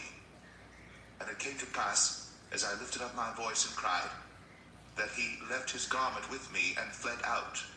And it came to pass, when his master heard the words of his wife, which she spake unto him, saying, After this manner did thy servant to me, that his wrath was kindled. And Joseph's master took him, and put him into the prison, a place where the king's prisoners were bound. And he was there in the prison. But the Lord was with Joseph, and showed him mercy, and gave him favor in the sight of the keeper of the prison. And the keeper of the prison committed to Joseph's hand all the prisoners that were in the prison. And whatsoever they did there, he was the doer of it. The keeper of the prison looked not to anything that was under his hand, because the Lord was with him. And that which he did, the Lord made it to prosper.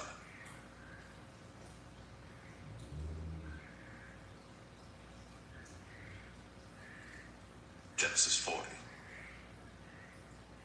And it came to pass, after these things, that the butler of the king of Egypt and his baker had offended their lord the king of Egypt. And Pharaoh was wroth against two of his officers, against the chief of the butlers and against the chief of the bakers. And he put them in ward in the house of the captain of the guard into the prison, the place where Joseph was bound. And the captain of the guard charged Joseph with them, and he served them. And they continued a season in ward. And they dreamed a dream, both of them, each man his dream in one night, each man according to the interpretation of his dream, the butler and the baker of the king of Egypt, which were bound in the prison. And Joseph came in unto them in the morning, and looked upon them, and behold, they were sad. And he asked Pharaoh's officers that were with him in the ward of his lord's house, saying, Wherefore look ye so sadly today? And they said unto him, We have dreamed a dream, and there is no interpreter of it. And Joseph said unto them, Do not interpretations belong to God? Tell me them, I pray you. And the chief butler told his dream to Joseph, and said to him, In my dream, behold, a vine was before me. And in the vine were 3 branches, and it was as though it budded, and her blossoms shot forth, and the clusters thereof brought forth ripe grapes. And Pharaoh's cup was in my hand, and I took the grapes, and pressed them into Pharaoh's cup, and I gave the cup into Pharaoh's hand. And Joseph said unto him, This is the interpretation of it. 3 branches are 3 days. Yet within 3 days shall Pharaoh lift up thine head, and restore thee unto thy place, and thou shalt deliver Pharaoh's cup into his hand, after the former manner when thou wast his butler. But think on me when it shall be well with thee, and show kindness, I pray thee, unto me, and make mention of me unto Pharaoh, and bring me out of this house. For indeed I was stolen away out of the land of the Hebrews, and here also have I done nothing that they should put me into the dungeon. When the chief baker saw that the interpretation was good, he said unto Joseph, I also was in my dream, and behold, I had 3 white baskets on my head, and in the uppermost basket there was of all manner of baked meats for Pharaoh, and the birds did eat them out of the basket upon my head. And Joseph answered and said, This is the interpretation thereof. The 3 baskets are 3 days, yet within 3 days shall Pharaoh lift up thy head from off thee, and shall hang thee on a tree, and the birds shall eat thy flesh from off thee. And it came to pass, the 3rd day, which was Pharaoh's birthday, that he made a feast unto all his servants. And he lifted up the head of the chief butler and of the chief baker among his servants. And he restored the chief butler unto his butlership again, and he gave the cup into Pharaoh's hand. But he hanged the chief baker, as Joseph had interpreted to them. Yet did not the chief butler remember Joseph, but forgat him.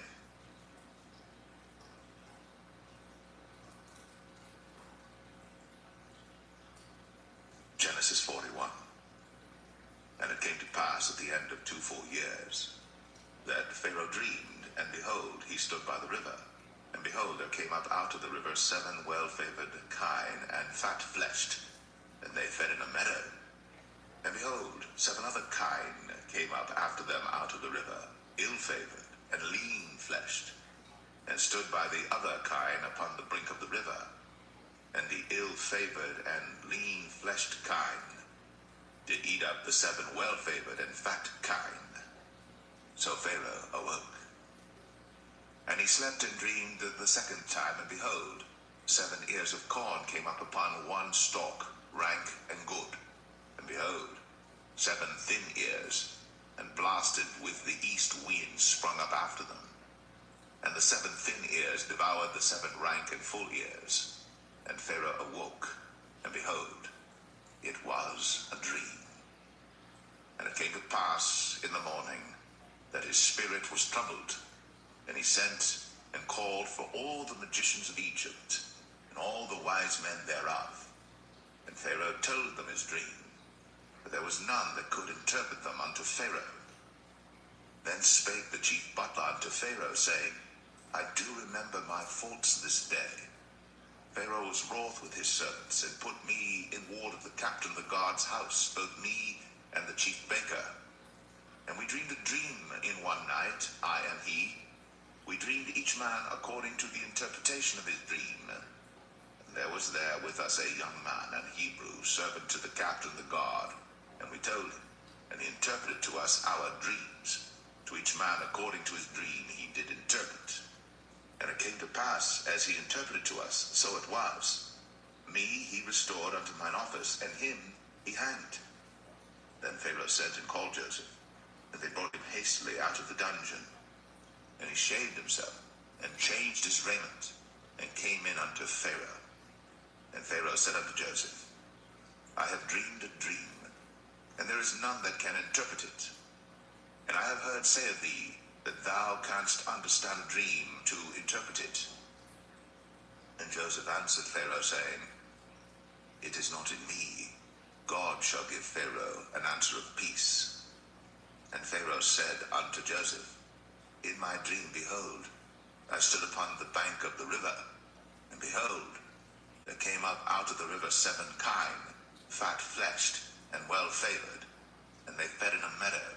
And behold, 7 other kine came up after them, poor, and very ill-favored, and lean-fleshed, such as I never saw in all the land of Egypt for badness. And the lean and the ill-favored kine did eat up the first 7 fat kine. And when they had eaten them up, it could not be known that they had eaten them, but they were still ill-favored, as at the beginning. So I awoke. And I saw in my dream, and behold, 7 ears came up in one stalk full and good. And behold, 7 ears withered, thin, and blasted with the east wind, sprung up after them. And the thin ears devoured the 7 good ears. And I told this unto the magicians, but there was none that could declare it to me. And Joseph said unto Pharaoh, The dream of Pharaoh is one. God hath shown Pharaoh what he is about to do. The 7 good kine are 7 years, and the 7 good ears are 7 years. The dream is one, and the 7 thin and ill-favored kine that came up after them are 7 years, and the 7 empty ears blasted with the east wind shall be 7 years of famine. This is the thing which I have spoken unto Pharaoh. What God is about to do, he showeth unto Pharaoh. Behold, there come 7 years of great plenty throughout all the land of Egypt. And there shall arise after them 7 years of famine, and all the plenty shall be forgotten in the land of Egypt, and the famine shall consume the land, and the plenty shall not be known in the land by reason of that famine following, for it shall be very grievous. And for that the dream was doubled unto Pharaoh twice. It is because the thing is established by God, and God will shortly bring it to pass. Now therefore let Pharaoh look out a man discreet and wise, and set him over the land of Egypt. Let Pharaoh do this, and let him appoint officers over the land, and take up the 5th part of the land of Egypt in the 7 plenteous years, and let them gather all the food of those good years that come, and lay up corn under the hand of Pharaoh, and let them keep food in the cities. And that food shall be for store to the land against the 7 years of famine, which shall be in the land of Egypt, that the land perish not through the famine. And the thing was good in the eyes of Pharaoh, and in the eyes of all his servants. And Pharaoh said unto his servants, Can we find such a one as this is, a man in whom the Spirit of God is? And Pharaoh said unto Joseph, Forasmuch as God hath shown thee all this, there is none so discreet and wise as thou art. Thou shalt be over my house, and according unto thy word shall all my people be ruled. Only in the throne will I be greater than thou. And Pharaoh said unto Joseph, See, I have set thee over all the land of Egypt. And Pharaoh took off his ring from his hand, and put it upon Joseph's hand, and arrayed him in vestures of fine linen, and put a gold chain about his neck. And he made him to ride in the 2nd chariot which he had. And they cried before him, Bow the knee. And he made him ruler over all the land of Egypt. And Pharaoh said unto Joseph, I am Pharaoh, and without thee shall no man lift up his hand or foot in all the land of Egypt. And Pharaoh called Joseph's name Zaphnath Paneah, and he gave him to wife Asenath, the daughter of Potipharah, priest of On. And Joseph went out over all the land of Egypt. And Joseph was 30 years old when he stood before Pharaoh, king of Egypt. And Joseph went out from the presence of Pharaoh, and went throughout all the land of Egypt. And in the 7 plenteous years the earth brought forth by handfuls. And he gathered up all the food of the 7 years which were in the land of Egypt, and laid up the food in the cities, the food of the field, which was round about every city, laid he up in the same. And Joseph gathered corn, as the sand of the sea, very much, until he left numbering, for it was without number. And unto Joseph were born 2 sons before the years of famine came, which Asenath, the daughter of Potipharah, priest of On, bare unto him. And Joseph called the name of the firstborn Manasseh, for God, said he, hath made me forget all my toil, and all my father's house. And the name of the second called he Ephraim, for God hath caused me to be fruitful in the land of my affliction. And the 7 years of plenteousness that was in the land of Egypt were ended, and the 7 years of dearth began to come, according as Joseph had said. And the dearth was in all lands, but in all the land of Egypt there was bread. And when all the land of Egypt was famished, the people cried to Pharaoh for bread. And Pharaoh said unto all the Egyptians, Go unto Joseph, what he saith to you, do. And the famine was over all the face of the earth. And Joseph opened all the storehouses, and sold unto the Egyptians, and the famine waxed sore in the land of Egypt. And all countries came into Egypt to Joseph for to buy corn, because that the famine was so sore in all lands.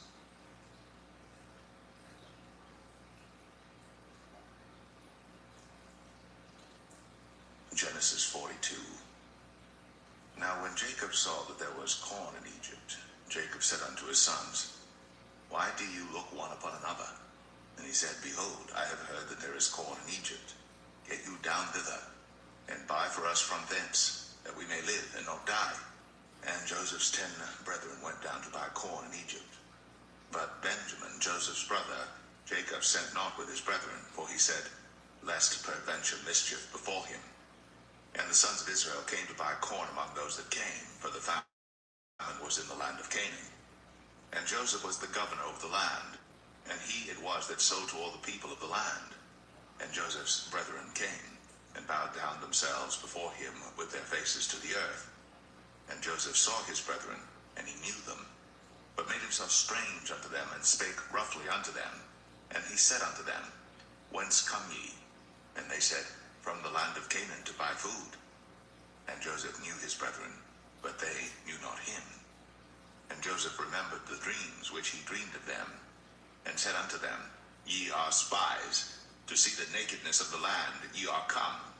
And they said unto him, Nay, my lord, but to buy food are thy servants come.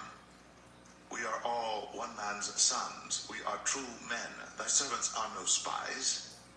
And he said unto them, Nay, but to see the nakedness of the land ye are come. And they said, Thy servants are 12 brethren, the sons of one man in the land of Canaan. And behold, the youngest is this day with our father, and one is not. And Joseph said unto them, That is it that I spake unto you, saying, Ye are spies. Hereby ye shall be proved. By the life of Pharaoh, ye shall not go forth hence, except your youngest brother come hither.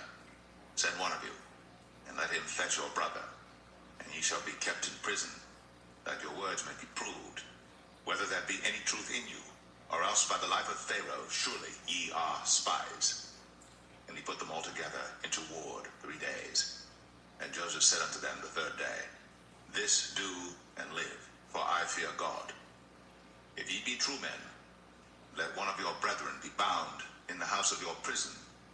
Go ye, carry corn for the famine of your houses, but bring your youngest brother unto me, so shall your words be verified, and ye shall not die. And they did so.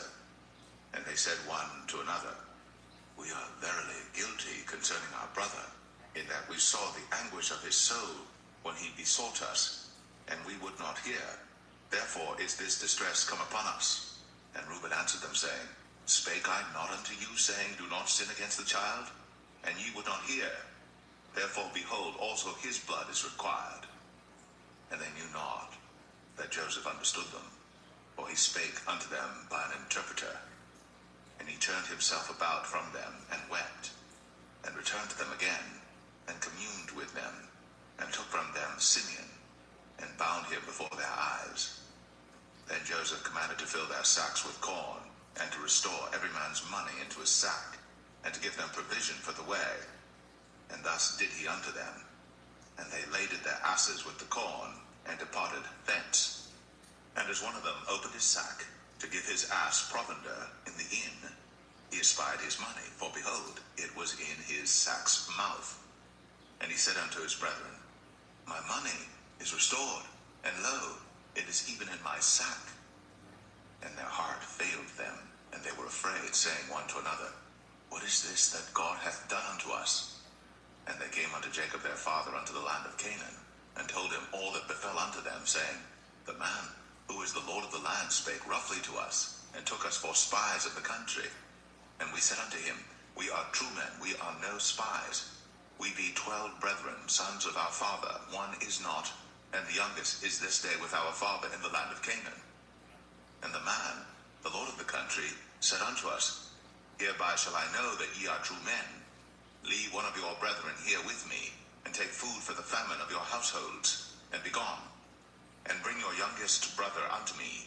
Then shall I know that ye are no spies, but that ye are true men. So will I deliver you your brother, and ye shall traffic in the land. And it came to pass, as they emptied their sacks, that behold, every man's bundle of money was in his sack. And when both they and their father saw the bundles of money, they were afraid. And Jacob their father said unto them, Me have ye bereaved my children. Joseph is not, and Simeon is not, and ye will take Benjamin away? All these things are against me. And Reuben spake unto his father, saying, Slay my 2 sons, if I bring him not to thee.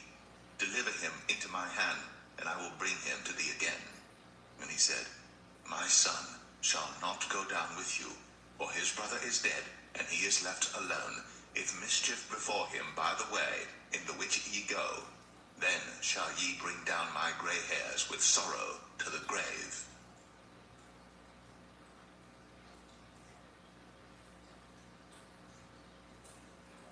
Genesis 43. And the famine was sore in the land. And it came to pass, when they had eaten up the corn which they had brought out of Egypt, their father said unto them, Go again, buy us a little food.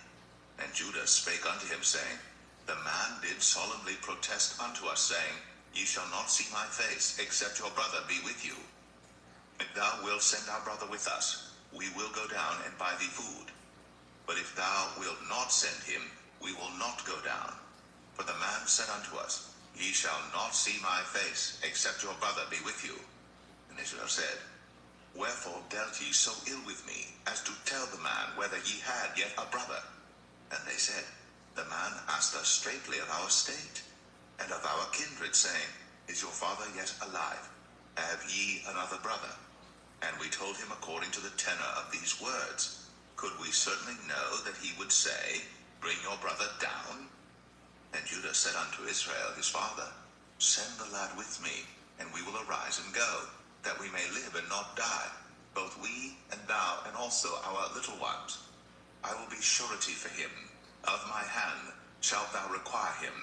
If I bring him not unto thee, and set him before thee, then let me bear the blame forever. For except we had lingered, surely now we had returned this second time. And their father Israel said unto them, If it must be so now, do this. Take of the best fruits in the land in your vessels, and carry down the man a present, a little balm, and a little honey, spices, and myrrh, nuts and almonds. And take double money in your hand. and the money that was brought again in the mouth of your sacks, carry it again in your hand. Peradventure, it was an oversight. Take also your brother, and arise, go again unto the man. And God Almighty give you mercy before the man, that he may send away your other brother and Benjamin. If I be bereaved of my children, I am bereaved. And the men took that present, and they took double money in their hand, and Benjamin, and rose up, and went out to Egypt, and stood before Joseph. And when Joseph saw Benjamin with them, he said to the ruler of his house, Bring these men home, and slay, and make ready, for these men shall dine with me at noon. And the man did as Joseph bade, and the man brought the men into Joseph's house. And the men were afraid, because they were brought into Joseph's house. And they said, Because of the money that was returned in our sacks at the first time are we brought in, that he may seek occasion against us, and fall upon us, and take us for bondmen and our asses. And they came near to the steward of Joseph's house, and they communed with him at the door of the house, and said, O sir, we came indeed down at the first time to buy food, and it came to pass, when we came to the inn, that we opened our sacks, and behold, every man's money was in the mouth of his sack, our money in full weight, and we have brought it again in our hand, and other money have we brought down in our hands to buy food. We cannot tell who put our money in our sacks. And he said, Peace be to you, fear not. Your God, and the God of your father, hath given you treasure in your sacks. I had your money. And he brought Simeon out unto them. And the man brought the men into Joseph's house, and gave them water, and they washed their feet, and he gave their asses provender. And they made ready the present against Joseph came at noon, for they heard that they should eat bread there. And when Joseph came home, they brought him the present which was in their hand into the house, and bowed themselves to him to the earth. And he asked them of their welfare, and said, Is your father well? The old man of whom ye spake, is he yet alive? And they answered, Thy servant our father is in good health, he is yet alive. And they bowed down their heads, and made obeisance. And he lifted up his eyes, and saw his brother Benjamin, his mother's son, and said, Is this your younger brother, of whom ye spake unto me? And he said, God be gracious unto thee, my son. And Joseph made haste, for his bowels did yearn upon his brother, and he sought where to weep. And he entered into his chamber, and wept there. And he washed his face, and went out, and refrained himself, and said, Set on bread. And they set on for him by himself, and for them by themselves, and for the Egyptians which did eat with him by themselves, because the Egyptians might not eat bread with the Hebrews, for that is an abomination unto the Egyptians. And they sat before him, the firstborn according to his birthright, and the youngest according to his youth. And the men marveled one at another. And he took and sent messes unto them from before him. But Benjamin's mess was 5 times so much as any of theirs. And they drank, and were merry with him.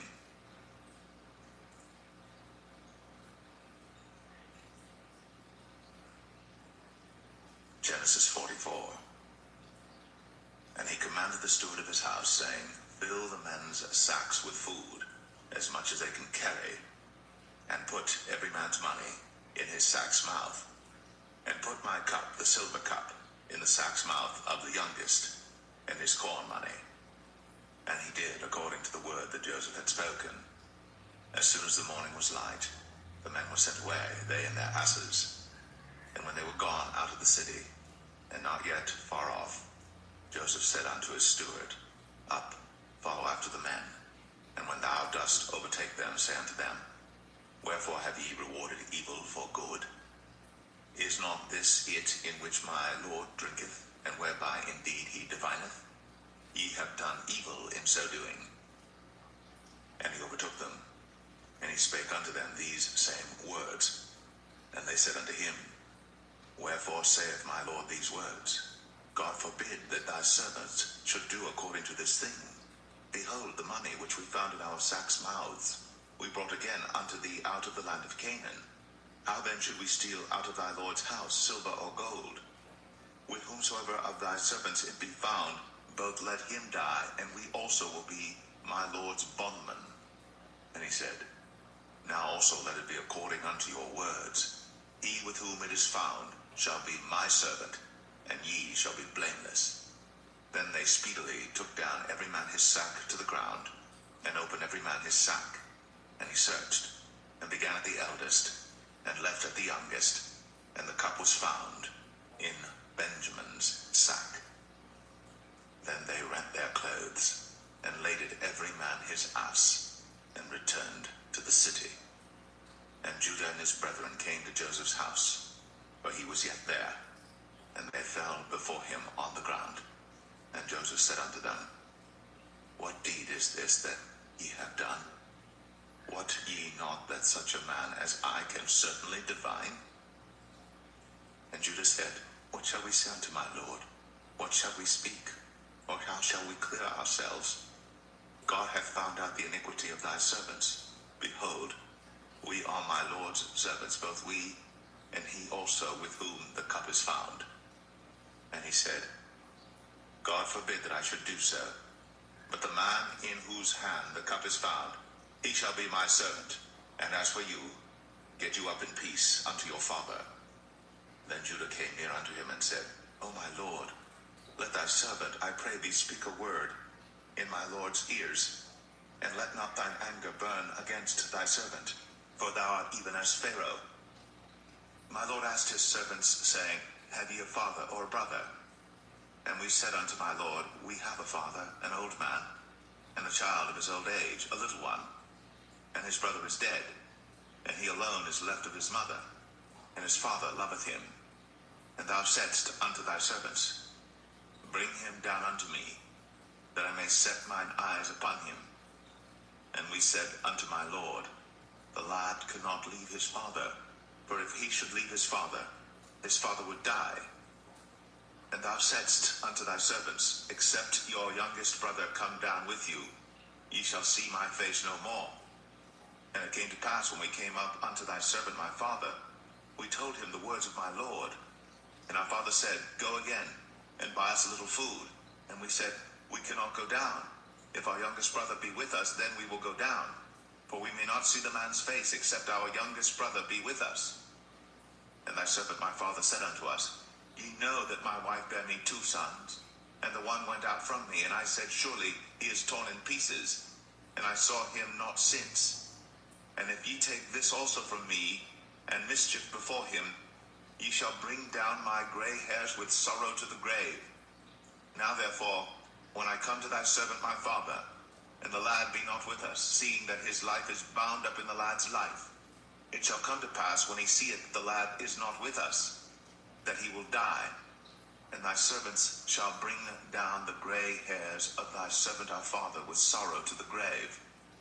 For thy servant became surety for the lad unto my father, saying, If I bring him not unto thee, then I shall bear the blame to my father forever. Now therefore I pray thee, let thy servant abide instead of the lad, a bondman to my Lord, and let the lad go up with his brethren. For how shall I go up to my father, and the lad be not with me, lest peradventure I see the evil that shall come on my father?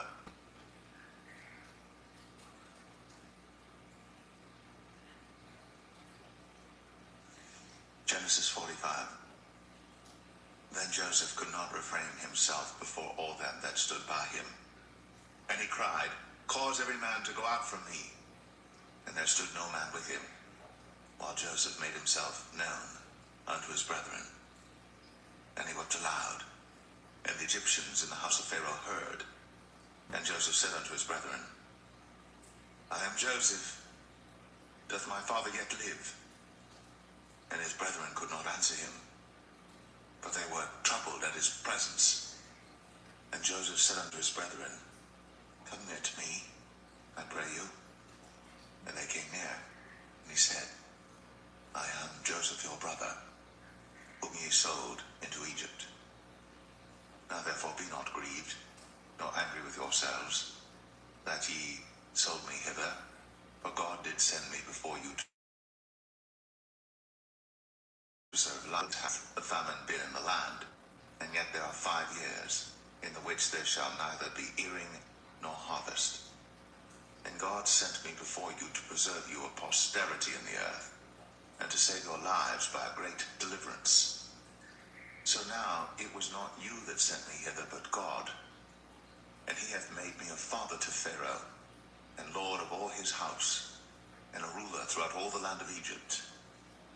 Haste ye, and go up to my father, and say unto him, Thus saith thy son Joseph, God hath made me lord of all Egypt. Come down unto me, tarry not.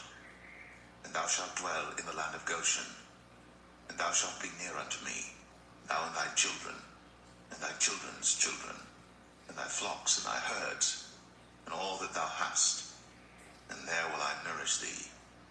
For yet there are 5 years of famine, lest thou and thy household, and all that thou hast, come to poverty. And behold, your eyes see, and the eyes of my brother Benjamin, that it is my mouth that speaketh unto you. And ye shall tell my father of all my glory in Egypt, and of all that ye have seen. And ye shall haste and bring down my father hither. And he fell upon his brother Benjamin's neck and wept. And Benjamin wept upon his neck. Moreover, he kissed all his brethren, and wept upon them. And after that his brethren talked with him. And the fame thereof was heard in Pharaoh's house, saying, Joseph's brethren are come. And it pleased Pharaoh well and his servants. And Pharaoh said unto Joseph, Say unto thy brethren, This do ye, lade your beasts, and go, get you unto the land of Canaan. And take your father and your households, and come unto me, and I will give you the good of the land of Egypt, and ye shall eat the fat of the land. Now thou art commanded, this do ye. Take you wagons out of the land of Egypt, for your little ones, and for your wives, and bring your father, and come. Also regard not your stuff, for the good of all the land of Egypt is yours. And the children of Israel did so. And Joseph gave them wagons according to the commandment of Pharaoh, and gave them provision for the way. To all of them he gave each man changes of raiment. But to Benjamin he gave 300 pieces of silver, and 5 changes of raiment.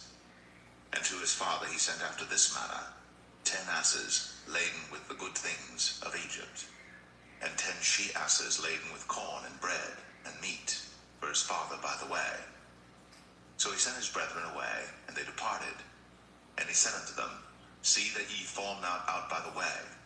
And they went up out of Egypt, and came into the land of Canaan unto Jacob their father, and told him, saying, Joseph is yet alive, and he is governor over all the land of Egypt. And Jacob's heart fainted, for he believed them not. And they told him all the words of Joseph, which he had said unto them. And when he saw the wagons which Joseph had sent to carry him, the spirit of Jacob their father revived.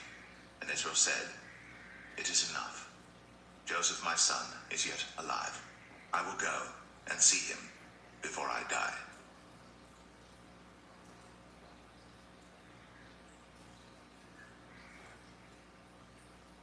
Genesis 46. And Israel took his journey with all that he had, and came to Beersheba, and offered sacrifices unto the God of his father Isaac. And God spake unto Israel in the visions of the night, and said, Jacob, Jacob. And he said, Here am I. And he said, I am God, the God of thy father. Fear not to go down into Egypt, for I will there make of thee a great nation. I will go down with thee into Egypt, and I will also surely bring thee up again. And Joseph shall put his hand upon thine eyes. And Jacob rose up from Beersheba, and the sons of Israel carried Jacob their father, and their little ones, and their wives, in the wagons which Pharaoh had sent to carry him. And they took their cattle and their goods which they had gotten in the land of Canaan, and came into Egypt, Jacob and all his seed with him, his sons, and his sons' sons with him, his daughters, and his sons' daughters, and all his seed brought he with him into Egypt. And these are the names of the children of Israel, which came into Egypt, Jacob and his sons, Reuben, Jacob's firstborn, And the sons of Reuben, Hanok and Phalu, and Hezron and Carmi. And the sons of Simeon, Jemuel, and Jamin, and Ohad, and Jachin, and Zohar, and Shaul the son of a Canaanitish woman. And the sons of Levi, Gershon, Kohath, and Merari. And the sons of Judah, and Onan, and Shelah, and Pharez, and Zerah. But and Onan died in the land of Canaan. And the sons of Pharez were Hezron and Hamal. And the sons of Issachar, Tola, and Phuvah, and Job, and Shimron. And the sons of Zebulun, Sered, and Elon, and Jaleel. These be the sons of Leah, which he bare unto Jacob in Padan Aram, with his daughter Dinah. All the souls of his sons and his daughters were 33. And the sons of Gad, Ziphion, and Haggai, Shunai, and Esbon, Eri, and Aradai, and Aralai. And the sons of Asher, Jimnah, and Ishua, and Isui, and Beriah, and Sarah, their sister. And the sons of Beriah, Heber, and Malchiel. These are the sons of Zilpah, whom Laban gave to Leah his daughter, and these she bare unto Jacob, even 16 souls. The sons of Rachel, Jacob's wife, Joseph and Benjamin. And unto Joseph in the land of Egypt were born Manasseh and Ephraim, which Asenath, the daughter of Potipharah, priest of On, bare unto him. And the sons of Benjamin were Bela, and Becher, and Ashbel, Gera, and Naaman, Ehi, and Rosh, Mupim, and Hupim, and Ard. These are the sons of Rachel, which were born to Jacob. All the souls were 14. And the sons of Dan, Hushim. And the sons of Naphtali, Jaziel, and Gunai, and Jezer, and Shillem. These are the sons of Bilhah, which Laban gave unto Rachel his daughter, and she bare these unto Jacob. All the souls were 7.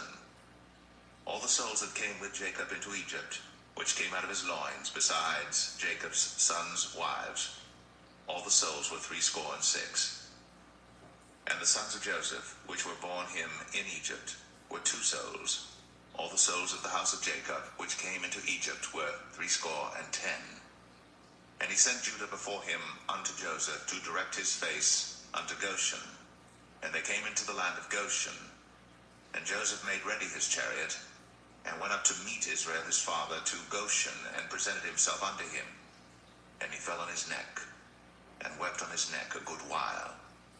And Israel said unto Joseph, Now let me die, since I have seen thy face, because thou art yet alive.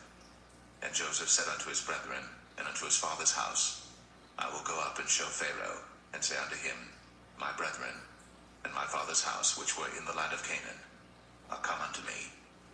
And the men are shepherds, for their trade hath been to feed cattle.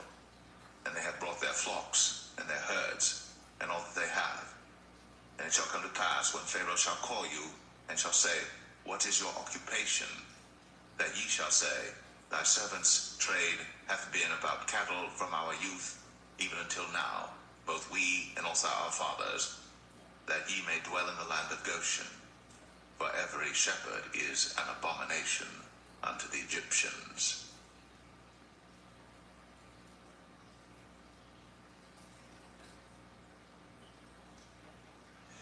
Genesis 47.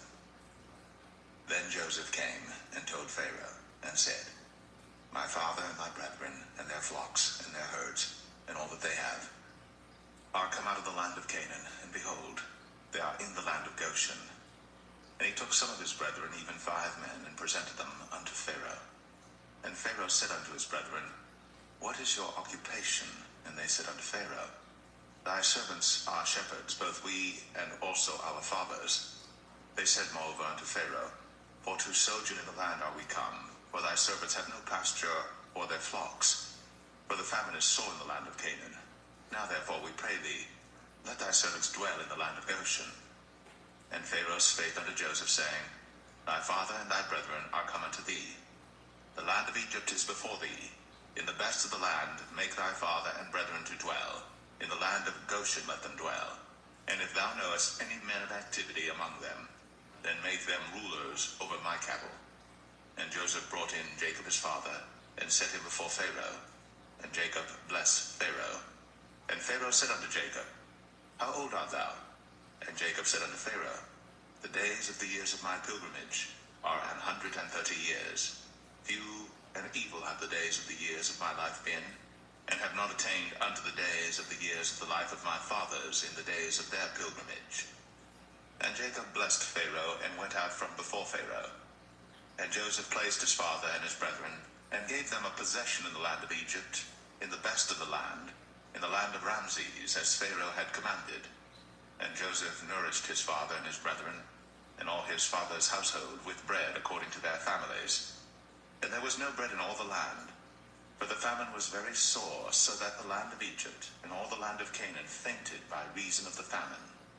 And Joseph gathered up all the money that was found in the land of Egypt and in the land of Canaan, for the corn which they bought. And Joseph brought the money into Pharaoh's house.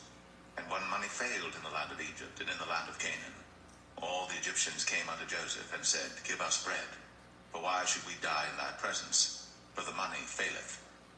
And Joseph said, Give your cattle, and I will give you for your cattle if money fail.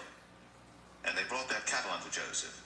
And Joseph gave them bread in exchange for horses, and for the flocks, and for the cattle of the herds, and for the asses. And he fed them with bread for all their cattle for that year.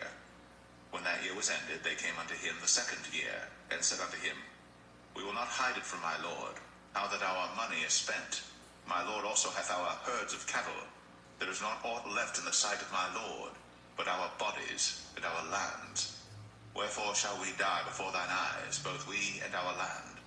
Buy us now land for bread, and we and our land will be servants unto Pharaoh, and give us seed, that we may live and not die, that the land be not desolate. And Joseph bought all the land of Egypt for Pharaoh. For the Egyptians sowed every man his field, because the famine prevailed over them. So the land became Pharaoh's. And as for the people, he removed them to cities from one end of the borders of Egypt, even to the other end thereof. Only the land of the priests bought he not, for the priests had a portion assigned them of Pharaoh, and did eat their portion which Pharaoh gave them, wherefore they sold not their lands. Then Joseph said unto the people, Behold, I have bought you this day, and your land for Pharaoh. Lo, here is seed for you, and ye shall sow the land. And it shall come to pass in the increase, that ye shall give the fifth part unto Pharaoh, and 4 parts shall be your own, for seed of the field, and for your food, and for them of your households, and for food for your little ones. And they said, Thou hast saved our lives. Let us find grace in the sight of my Lord, and we will be Pharaoh's servants. And Joseph made it a law over the land of Egypt unto this day, that Pharaoh should have the 5th part, except the land of the priests only, which became not Pharaoh's. And Israel dwelt in the land of Egypt, in the country of Goshen. And they had possessions therein, and grew and multiplied exceedingly. And Jacob lived in the land of Egypt 17 years. So the whole age of Jacob was 147 years. And the time drew nigh that Israel must die. And he called his son Joseph, and said unto him, If now I have found grace in thy sight, put, I pray thee, thy hand under my thigh, and deal kindly and truly with me. Bury me not, I pray thee, in Egypt, but I will lie with my fathers, and thou shalt carry me out of Egypt, and bury me in their burying place. And he said, I will do as thou hast said. And he said, Swear unto me. And he sware unto him. And Israel bowed himself upon the bed's head.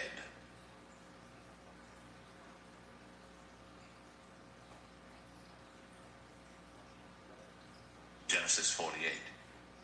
And it came to pass after these things, that one told Joseph, Behold, thy father is sick.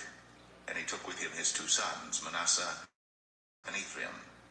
And one told Jacob, and said, Behold, thy son Joseph cometh unto thee. And Israel strengthened himself, and sat upon the bed. And Jacob said unto Joseph, God Almighty appeared unto me at Luz in the land of Canaan, and blessed me, and said unto me, Behold, I will make thee fruitful, and multiply thee, and I will make of thee a multitude of people, and will give this land to thy seed after thee for an everlasting possession. And now thy 2 sons, Ephraim and Manasseh, which were born unto thee in the land of Egypt before I came unto thee into Egypt, are mine. As Reuben and Simeon, they shall be mine. And thy issue which thou begettest after them shall be thine, and shall be called after the name of their brethren in their inheritance. And as for me, when I came from Padan, Rachel died by me in the land of Canaan in the way, when yet there was but a little way to come unto Ephrath. And I buried her there in the way of Ephrath, the same as Bethlehem. And Israel beheld Joseph's sons, and said, Who are these? And Joseph said unto his father, They are my sons, whom God hath given me in this place. And he said, Bring them, I pray thee, unto me, and I will bless them. Now the eyes of Israel were dim for age, so that he could not see. And he brought them near unto him, and he kissed them, and embraced them. And Israel said unto Joseph, I had not thought to see thy face, and lo, God hath shown me also thy seed. And Joseph brought them out from between his knees, and he bowed himself with his face to the earth. And Joseph took them both, Ephraim in his right hand toward Israel's left hand, and Manasseh in his left hand toward Israel's right hand, and brought them near unto him. And Israel stretched out his right hand, and laid it upon Ephraim's head, who was the younger, and his left hand upon Manasseh's head, guiding his hands wittingly, for Manasseh was the firstborn. And he blessed Joseph, and said, God, before whom my fathers Abraham and Isaac did walk, the God which fed me all my life long unto this day, the angel which redeemed me from all evil, bless the lads, and let my name be named on them, and the name of my fathers Abraham and Isaac, and let them grow into a multitude in the midst of the earth. And when Joseph saw that his father laid his right hand upon the head of Ephraim, it displeased him, and he held up his father's hand to remove it from Ephraim's head unto Manasseh's head. And Joseph said unto his father, Not so, my father, for this is the firstborn. Put thy right hand upon his head. And his father refused, and said, I know it, my son, I know it. He also shall become a people, and he also shall be great. But truly his younger brother shall be greater than he, and his seed shall become a multitude of nations. And he blessed them that day, saying, In thee shall Israel bless, saying, God make thee as Ephraim and as Manasseh. And he set Ephraim before Manasseh. And Israel said unto Joseph, Behold, I die, but God shall be with you, and bring you again unto the land of your fathers. Moreover, I have given to thee one portion above thy brethren, which I took out of the hand of the Amorite with my sword and with my bow.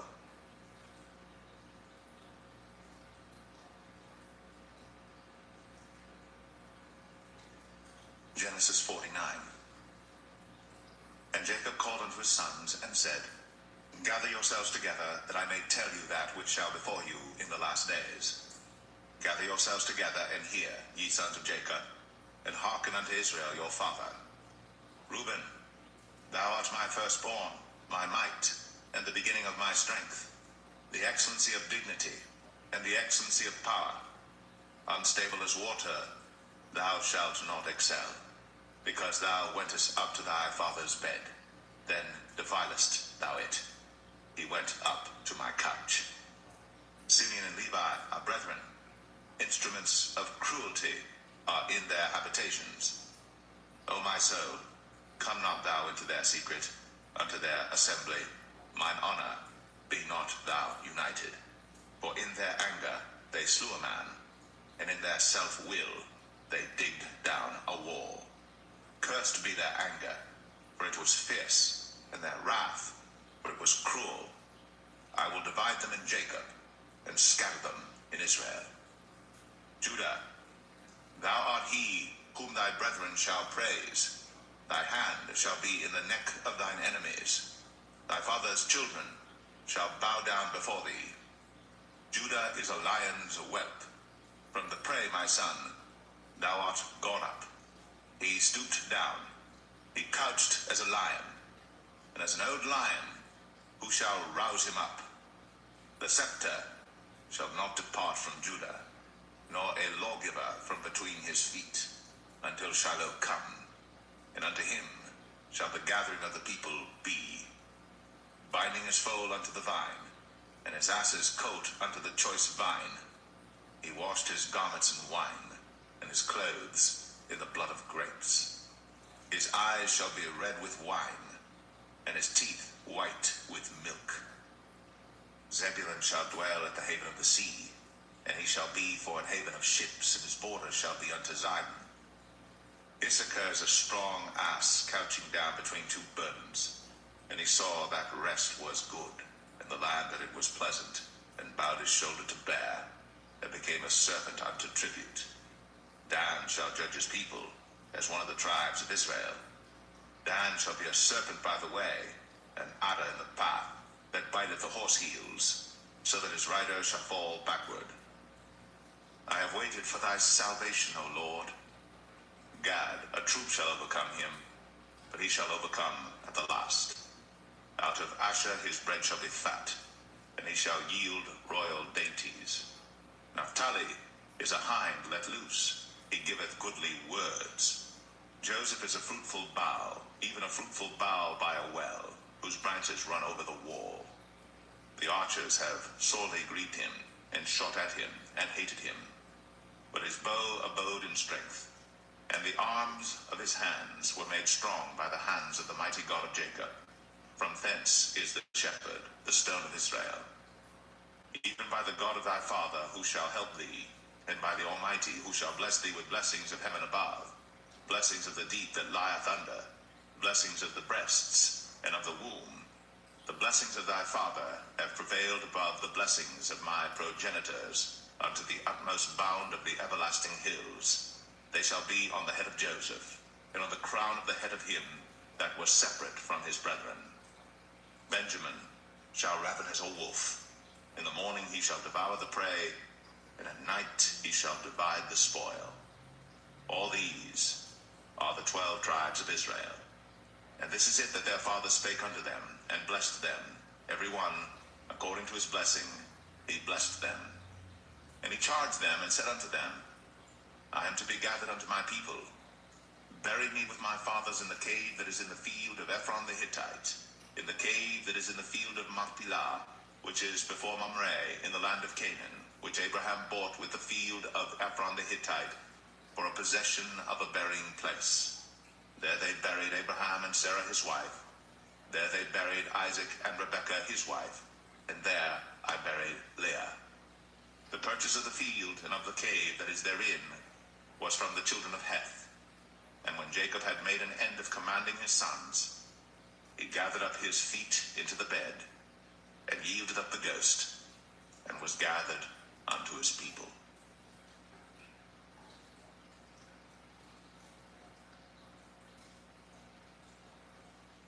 Genesis 50. And Joseph fell upon his father's face, and wept upon him, and kissed him. And Joseph commanded his servants, the physicians, to embalm his father, and the physicians embalmed Israel. And 40 days were fulfilled for him, for so are fulfilled the days of those which are embalmed. And the Egyptians mourned for him 70 days. And when the days of his mourning were past, Joseph spake unto the house of Pharaoh, saying, If now I have found grace in your eyes, speak, I pray you, in the ears of Pharaoh, saying, My father made me swear, saying, Lo, I die in my grave which I have digged for me in the land of Canaan. There shalt thou bury me. Now therefore let me go up, I pray thee, and bury my father, and I will come again. And Pharaoh said, Go up and bury thy father, according as he made thee swear.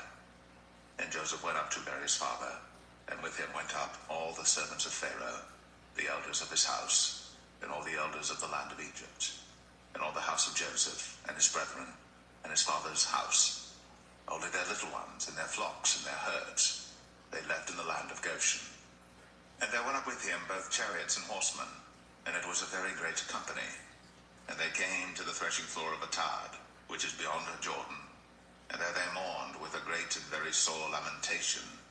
And he made a mourning for his father 7 days. And when the inhabitants of the land, the Canaanites, saw the mourning in the floor of Atad, they said, This is a grievous mourning to the Egyptians. Wherefore the name of it was called Abel Mizraim, which is beyond Jordan. And his sons did unto him according as he commanded them. For his sons carried him into the land of Canaan, and buried him in the cave of the field of Machpelah, which Abraham bought with the field for possession of a burying place of Ephron the Hittite before Mamre. And Joseph returned into Egypt, he and his brethren, and all that went up with him to bury his father, after he had buried his father. And when Joseph's brethren saw that their father was dead, they said, Joseph will peradventure hate us, and will certainly requite us all the evil which we did unto him. And they sent a messenger unto Joseph, saying, Thy father did command before he died, saying, So shall ye say unto Joseph, Forgive, I pray thee now, the trespass of thy brethren, and their sin. For they did unto thee evil, and now we pray thee, forgive the trespass of the servants of the God of thy father. And Joseph wept when they spake unto him. And his brethren also went and fell down before his face, and they said, Behold, we be thy servants. And Joseph said unto them, Fear not, for am I in the place of God? But as for you, ye thought evil against me, but God meant it unto good, to bring to pass, as it is this day, to save much people alive. Now therefore fear ye not, I will nourish you, and your little ones. And he comforted them, and spake kindly unto them. And Joseph dwelt in Egypt, he and his father's house. And Joseph lived 110 years. And Joseph saw Ephraim's children of the third generation. The children also of Machir, the son of Manasseh, were brought up upon Joseph's knees. And Joseph said unto his brethren, I die, and God will surely visit you, and bring you out of this land, unto the land which he sware to Abraham, to Isaac, and to Jacob. And Joseph took an oath of the children of Israel, saying, God will surely visit you, and ye shall carry up my bones from hence. So Joseph died, being 110 years old, and they embalmed him, and he was put in a coffin in Egypt.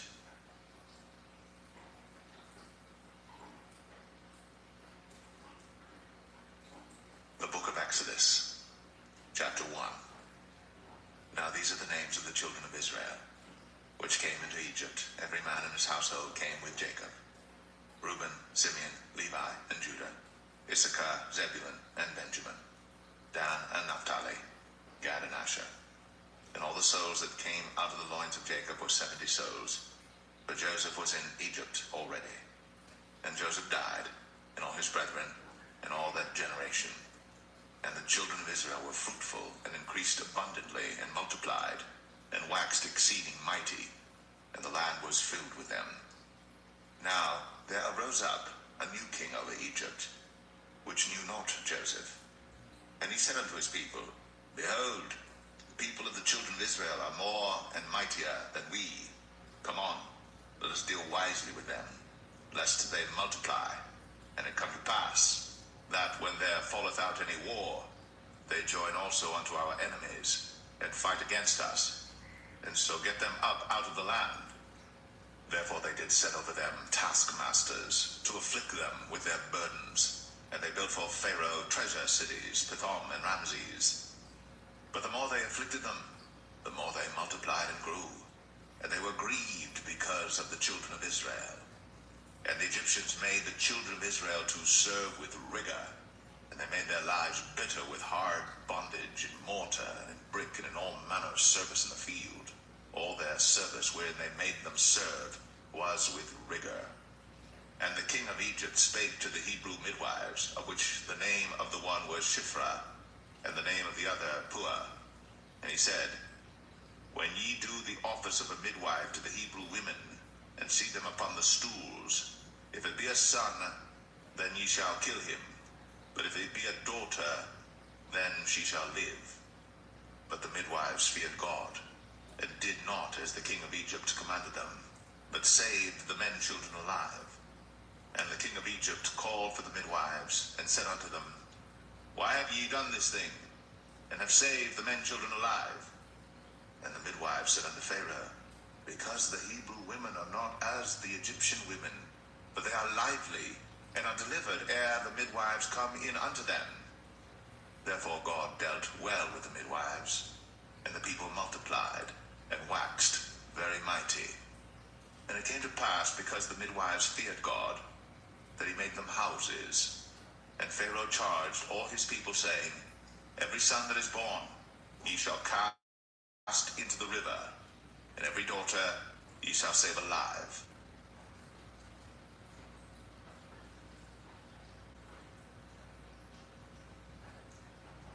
Exodus 2. man of the house of Levi, and took to wife a daughter of Levi.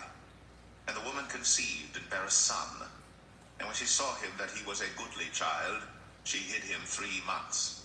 And when she could not longer hide him, she took for him an ark of bulrushes, and daubed it with slime and with pitch, and put the child therein. And she laid it in the flags by the river's brink. And his sister stood afar off to wit what would be done to him. And the daughter of Pharaoh came down to wash herself at the river. And her maidens walked along by the river's side. And when she saw the ark among the flags, she sent her maid to fetch it. And when she had opened it, she saw the child, and behold, the babe wept. And she had compassion on him, and said, This is one of the Hebrews' children.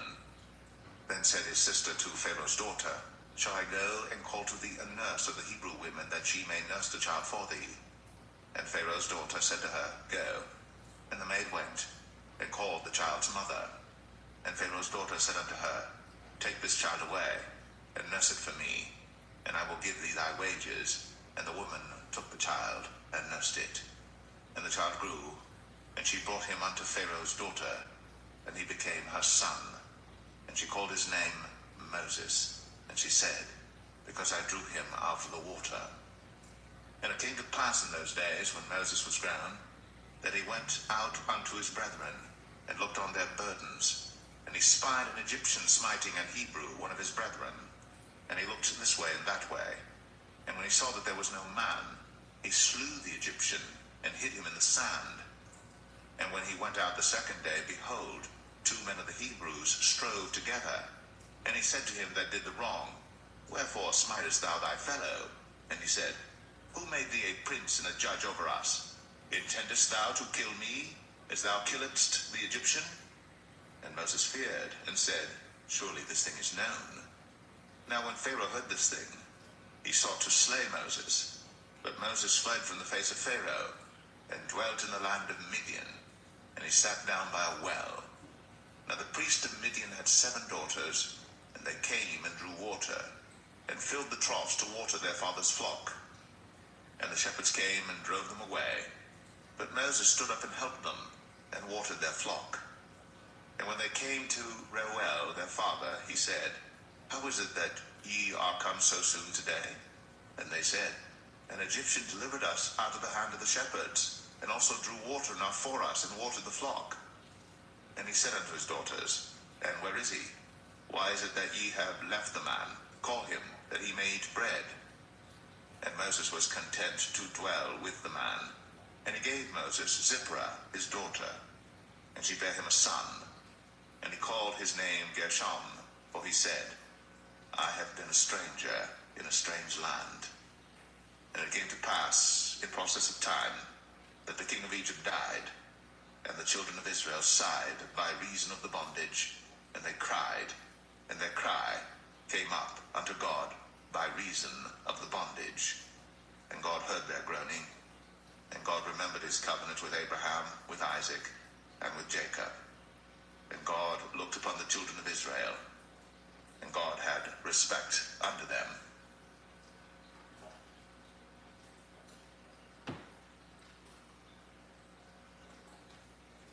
Exodus 3. Now Moses kept the flock of Jethro, his father-in-law, the priest of Midian.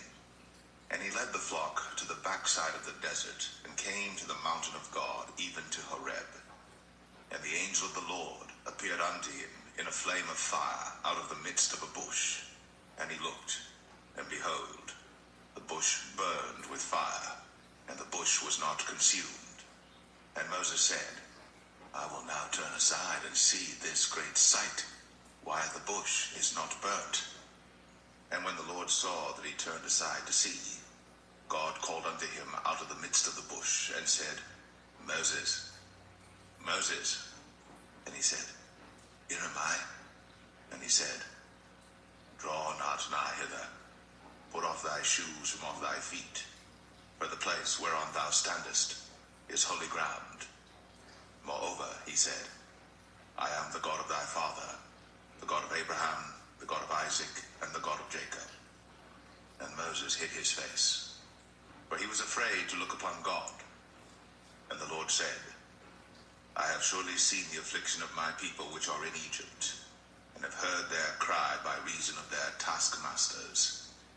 For I know their sorrows, and I am come down to deliver them out of the hand of the Egyptians, and to bring them up out of that land unto a good land, and a large, unto a land flowing with milk and honey, unto the place of the Canaanites, and the Hittites, and the Amorites, and the Perizzites, and the Hivites, and the Jebusites.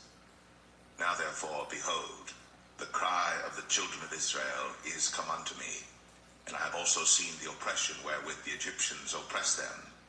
Come now therefore, and I will send thee unto Pharaoh, that thou mayest bring forth my people, the children of Israel, out of Egypt.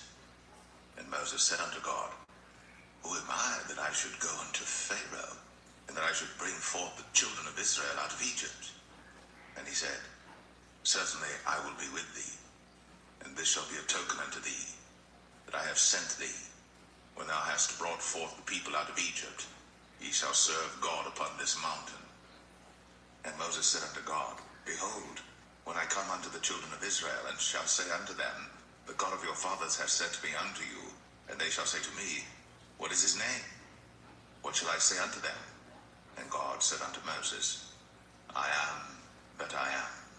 And he said, Thus shalt thou say unto the children of Israel, I am hath sent me unto you.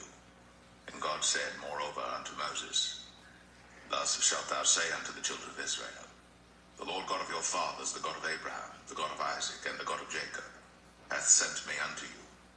This is my name forever, and this is my memorial unto all generations.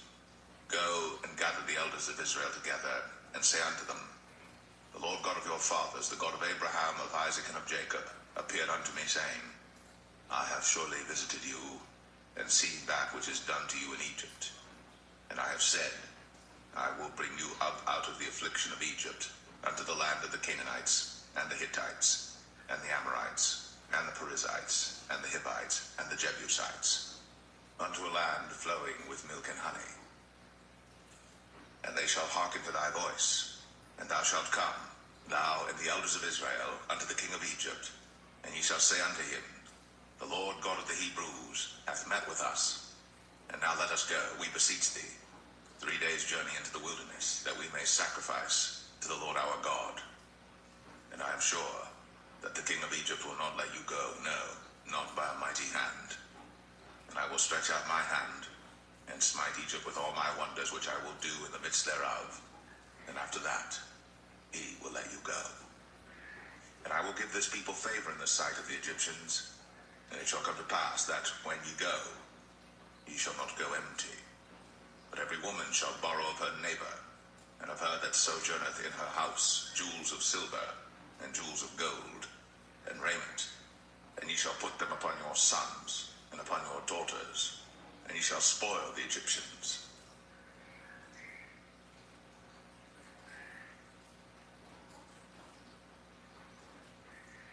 Exodus 4. And Moses answered and said, But behold, they will not believe me, nor hearken unto my voice, for they will say, The Lord hath not appeared unto thee. And the Lord said unto him, What is that in thine hand? And he said, A rod. And he said, Cast it on the ground. And he cast it on the ground, and it became a serpent. And Moses fled from before it. And the Lord said unto Moses, Put forth thine hand, and take it by the tail. And he put forth his hand, and caught it.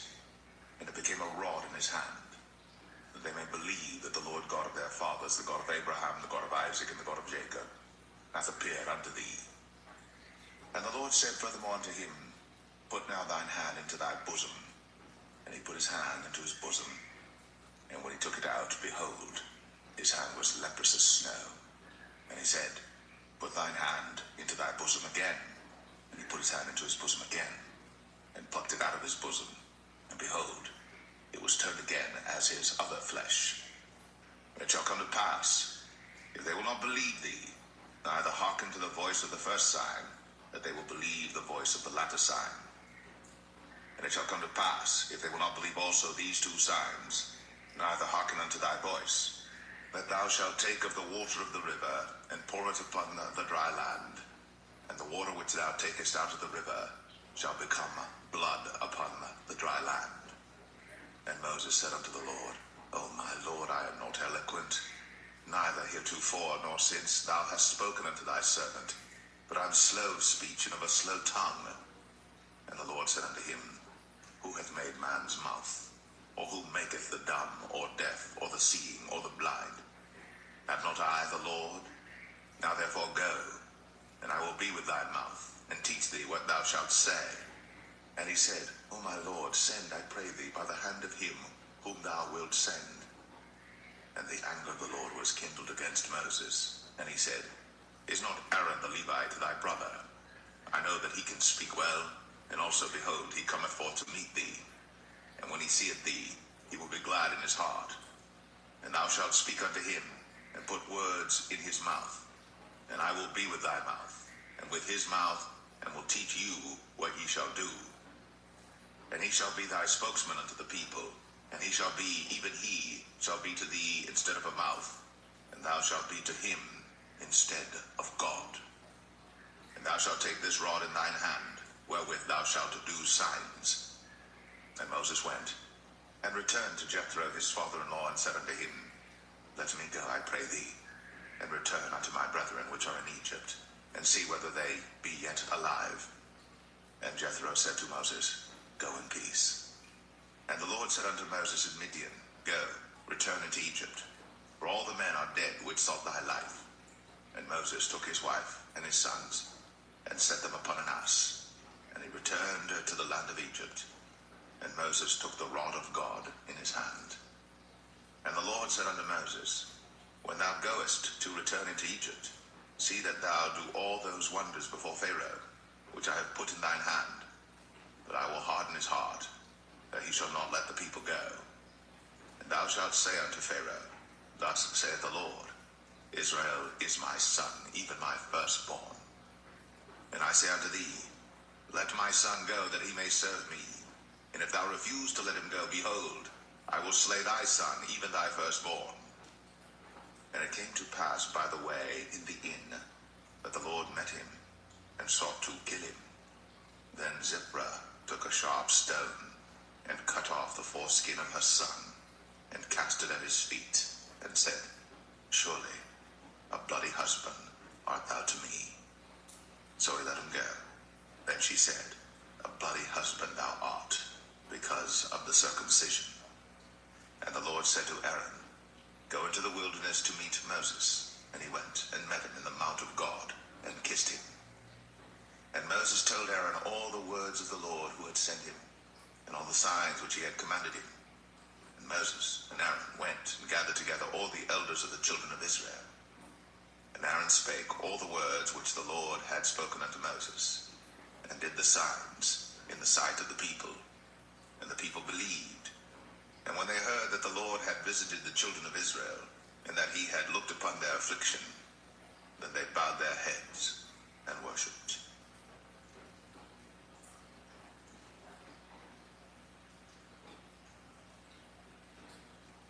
Exodus 5. And afterward Moses and Aaron went in, and told Pharaoh, Thus saith the Lord God of Israel, Let my people go, that they may hold a feast unto me in the wilderness. And Pharaoh said, Who is the Lord that I should obey his voice to let Israel go? I know not the Lord, neither will I let Israel go. And they said, The God of the Hebrews hath met with us. Let us go, we pray thee, 3 days' journey into the desert, and sacrifice unto the Lord our God, lest he fall upon us with pestilence, or with the sword. And the king of Egypt said unto them, Wherefore do ye, Moses and Aaron, let the people from their works get you unto your burdens. And Pharaoh said, Behold, the people of the land now are many, and ye make them rest from their burdens. And Pharaoh commanded the same day the taskmasters of the people and their officers, saying, Ye shall no more give the people straw to make brick, as heretofore. Let them go and gather straw for themselves. And the tail of the bricks which they did make heretofore, ye shall lay upon them, He shall not diminish aught thereof. For they be idle, therefore they cry, saying, Let us go and sacrifice to our God. Let their more work be laid upon the men, that they may labor therein, and let them not regard vain words. And the taskmasters of the people went out, and their officers, and they spake to the people, saying, Thus saith Pharaoh, I will not give you straw. Go ye, get you straw where you can find it, yet not aught of your work shall be diminished. So the people were scattered abroad throughout all the land of Egypt to gather stubble instead of straw. And the taskmasters hasted them, saying, Fulfill your works, your daily tasks, as when there was straw. And the officers of the children of Israel, which Pharaoh's taskmasters had set over them, were beaten and demanded, Wherefore have ye not fulfilled your task in making brick both yesterday and today as heretofore? Then the officers of the children of Israel came and cried unto Pharaoh, saying, Wherefore dealest thou thus with thy servants? There is no straw given unto thy servants. And they say to us, Make brick. And behold, thy servants are beaten, but the fault is in thine own people. But he said, Ye are idle, ye are idle. Therefore ye say, Let us go and do sacrifice to the Lord.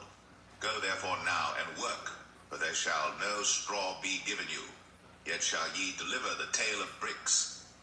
And the officers of the children of Israel did see that they were in evil case, after it was said, Ye shall not minish aught from your bricks of your daily task. And they met Moses and Aaron, who stood in the way, as they came forth from Pharaoh. And they said unto them, The Lord look upon you and judge, because ye have made our savor to be abhorred in the eyes of Pharaoh, and in the eyes of his servants, to put a sword in their hand to slay us.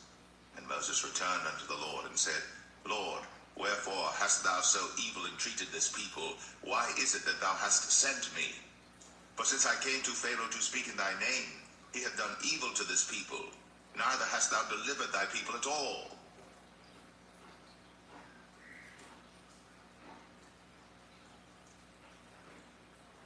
Exodus 6. Then the Lord said unto Moses, Now shalt thou see what I will do to Pharaoh. For with a strong hand shall he let them go, and with a strong hand shall he drive them out of his land. And God spake unto Moses, and said unto him, I am the Lord. And I appeared unto Abraham, unto Isaac, and unto Jacob, by the name of God Almighty.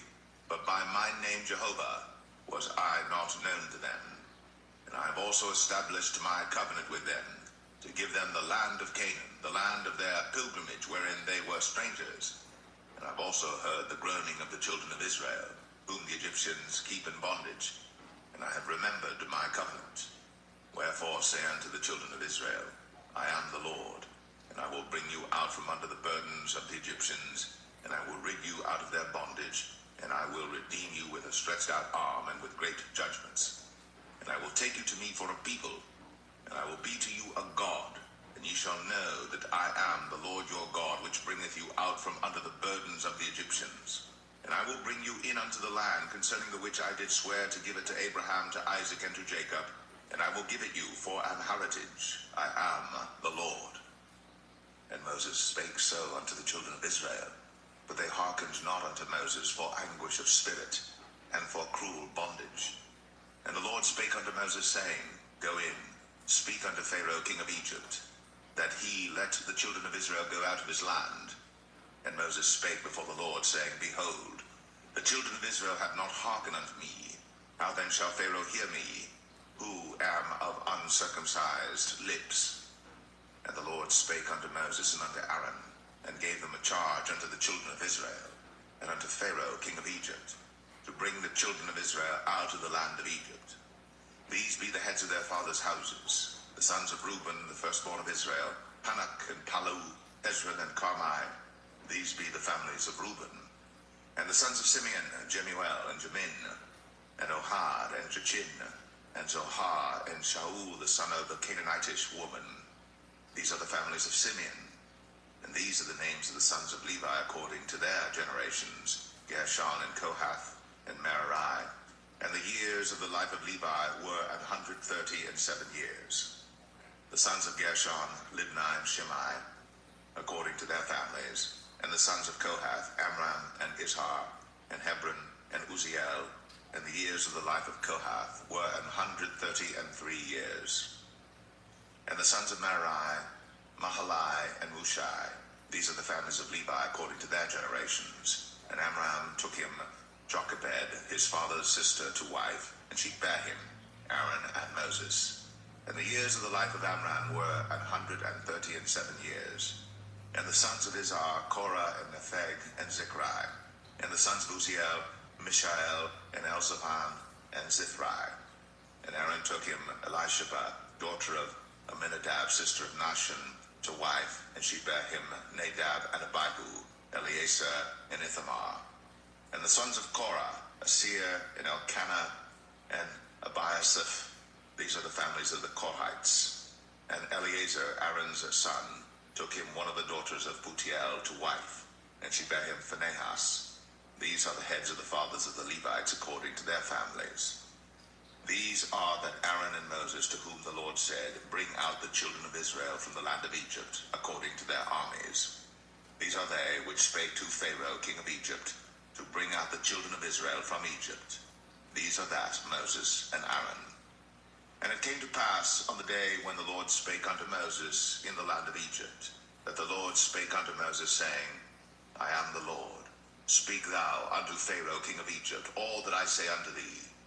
And Moses said before the Lord, Behold, I am of uncircumcised lips, and how shall Pharaoh hearken unto me?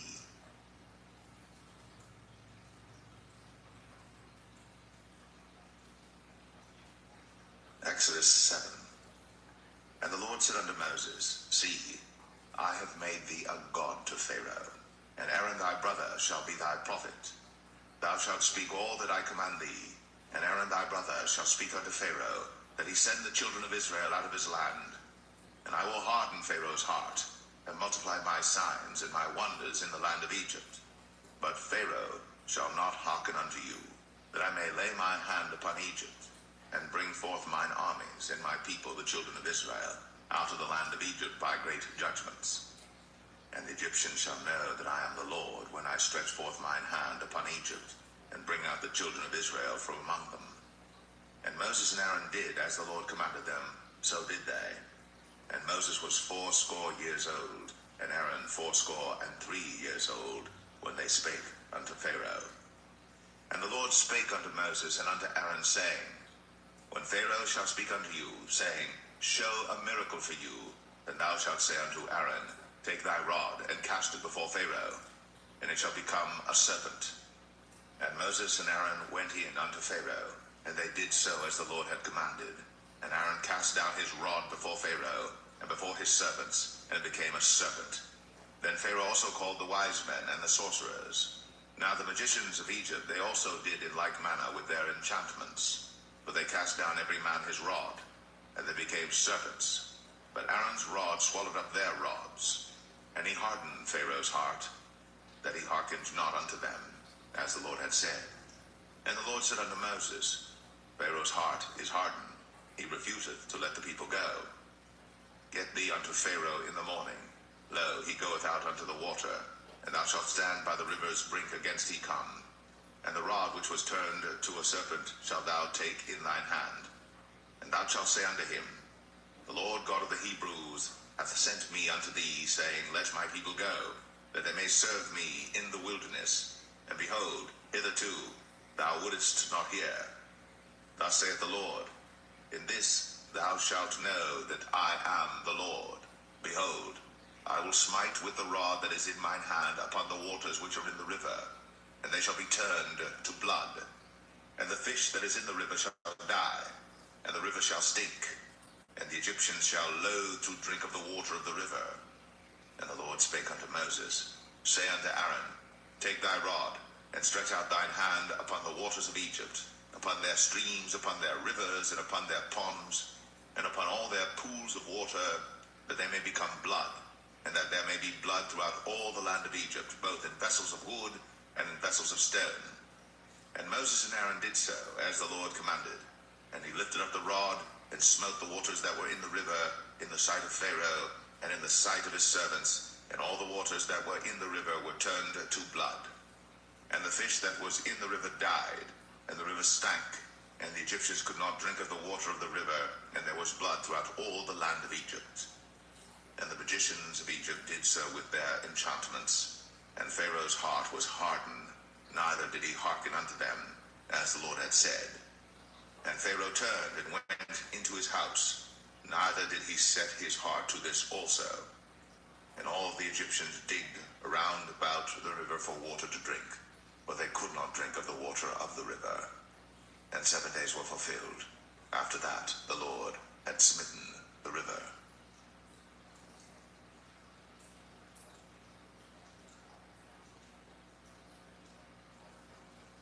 Exodus 8. And the Lord spake unto Moses, Go unto Pharaoh, and say unto him, Thus saith the Lord, Let my people go, that they may serve me.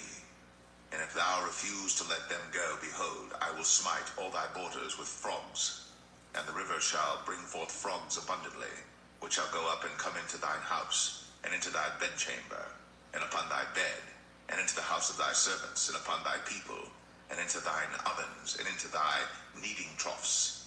And the frogs shall come up both on thee, and upon thy people, and upon all thy servants. And the Lord spake unto Moses, Say unto Aaron, Stretch forth thine hand with thy rod over the streams, over the rivers, and over the ponds, and cause frogs to come up upon the land of Egypt. And Aaron stretched out his hand over the waters of Egypt, and the frogs came up and covered the land of Egypt. And the magicians did so with their enchantments, and brought up frogs upon the land of Egypt. Then Pharaoh called for Moses and Aaron, and said, Entreat the Lord, that he may take away the frogs from me, and from my people, and I will let the people go, that they may do sacrifice unto the Lord. And Moses said unto Pharaoh, Glory over me, when shall I entreat for thee, and for thy servants, and for thy people, to destroy the frogs from thee, and thy houses, that they may remain in the river only?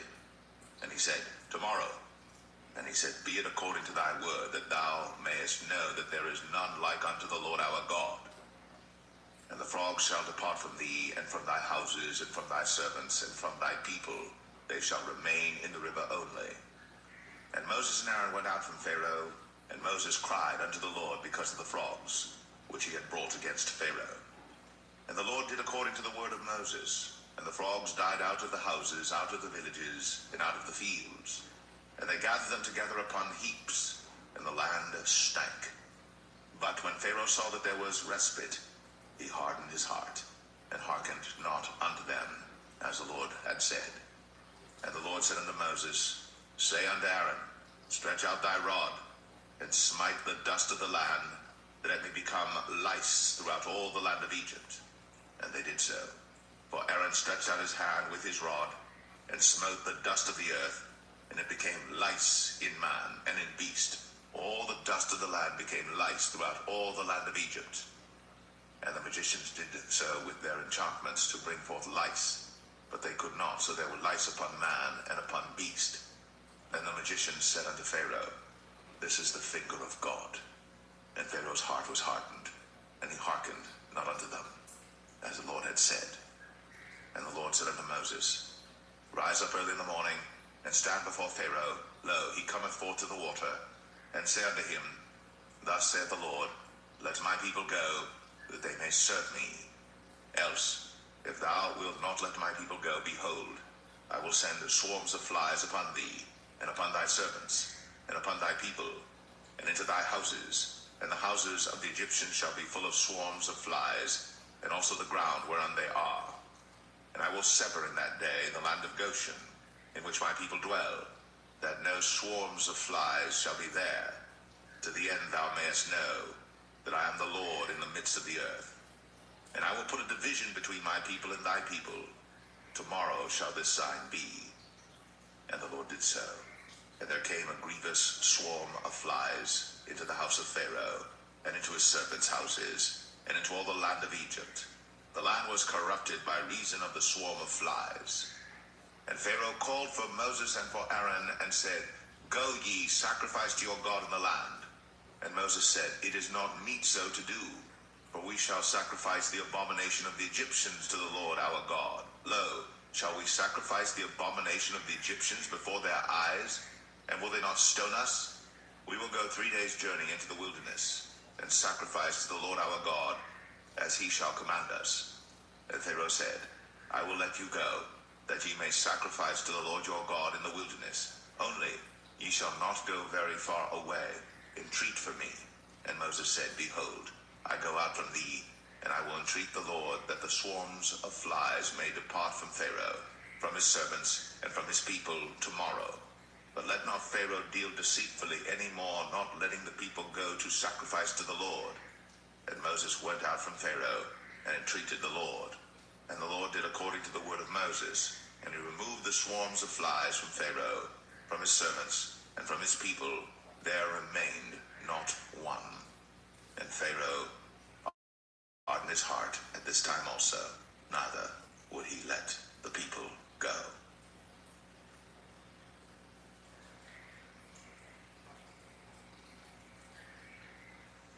Exodus 9.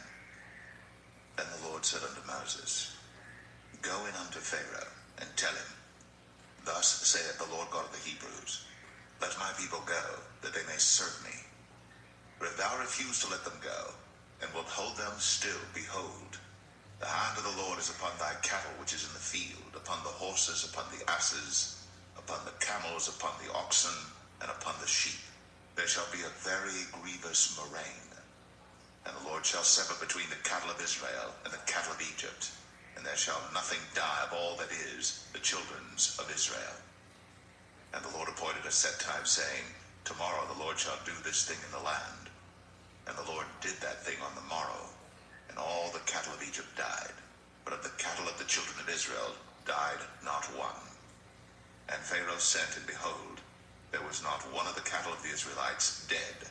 And the heart of Pharaoh was hardened, and he did not let the people go. And the Lord said unto Moses and unto Aaron, Take to you handfuls of ashes of the furnace, and let Moses sprinkle it toward the heaven in the sight of Pharaoh. And it shall become small dust in all the land of Egypt, and shall be a boil breaking forth with blains upon man and upon beast throughout all the land of Egypt. Then they took ashes of the furnace, and stood before Pharaoh. Then Moses sprinkled it up toward heaven, and it became a boil, breaking forth with blains upon man and upon beast. And the magicians could not stand before Moses because of the boils, for the boil was upon the magicians and upon all the Egyptians. And the Lord hardened the heart of Pharaoh, and he hearkened not unto them, as the Lord had spoken unto Moses.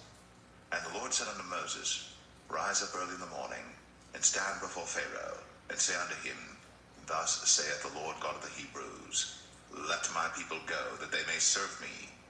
For I will at this time send all my plagues upon thine heart, and upon thy servants, and upon thy people, that thou mayest know that there is none like me in all the earth. For now I will stretch out my hand, that I may smite thee and thy people with pestilence, and thou shalt be cut off from the earth. And in very deed for this cause have I raised thee up, for to show in thee my power, and that my name may be declared throughout all the earth. As yet exaltest thou thyself against my people, that thou wilt not let them go. Behold, tomorrow about this time I will cause it to rain a very grievous hail, such as hath not been in Egypt since the foundation thereof even until now.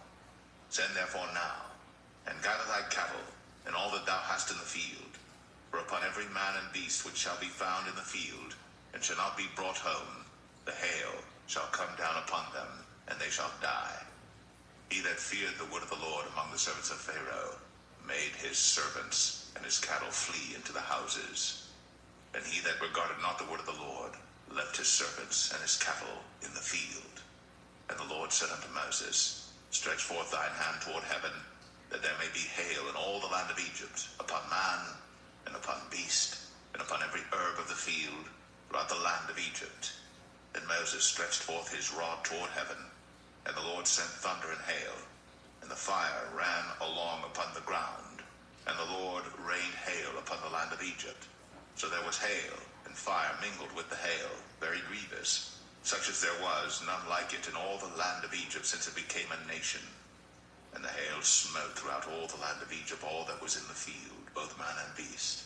And the hail smote every herb of the field, and brake every tree of the field. Only in the land of Goshen, where the children of Israel were, was there no hail. And Pharaoh sent and called for Moses and Aaron, and said unto them, I have sinned at this time. The Lord is righteous, and I and my people are wicked. Entreat the Lord, for it is enough that there be no more mighty thunderings and hail, and I will let you go, and ye shall stay no longer. And Moses said unto him, As soon as I am gone out of the city, I will spread abroad my hands unto the Lord, and the thunder shall cease, neither shall there be any more hail, that thou mayest know how that the earth is the Lord's.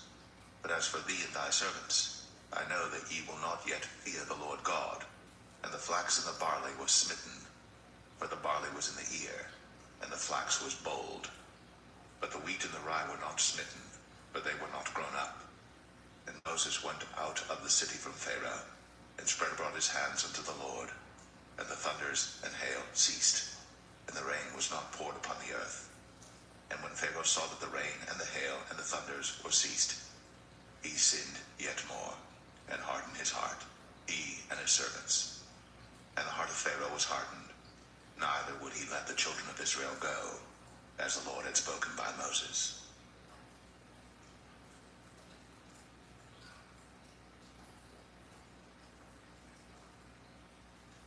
Exodus 10.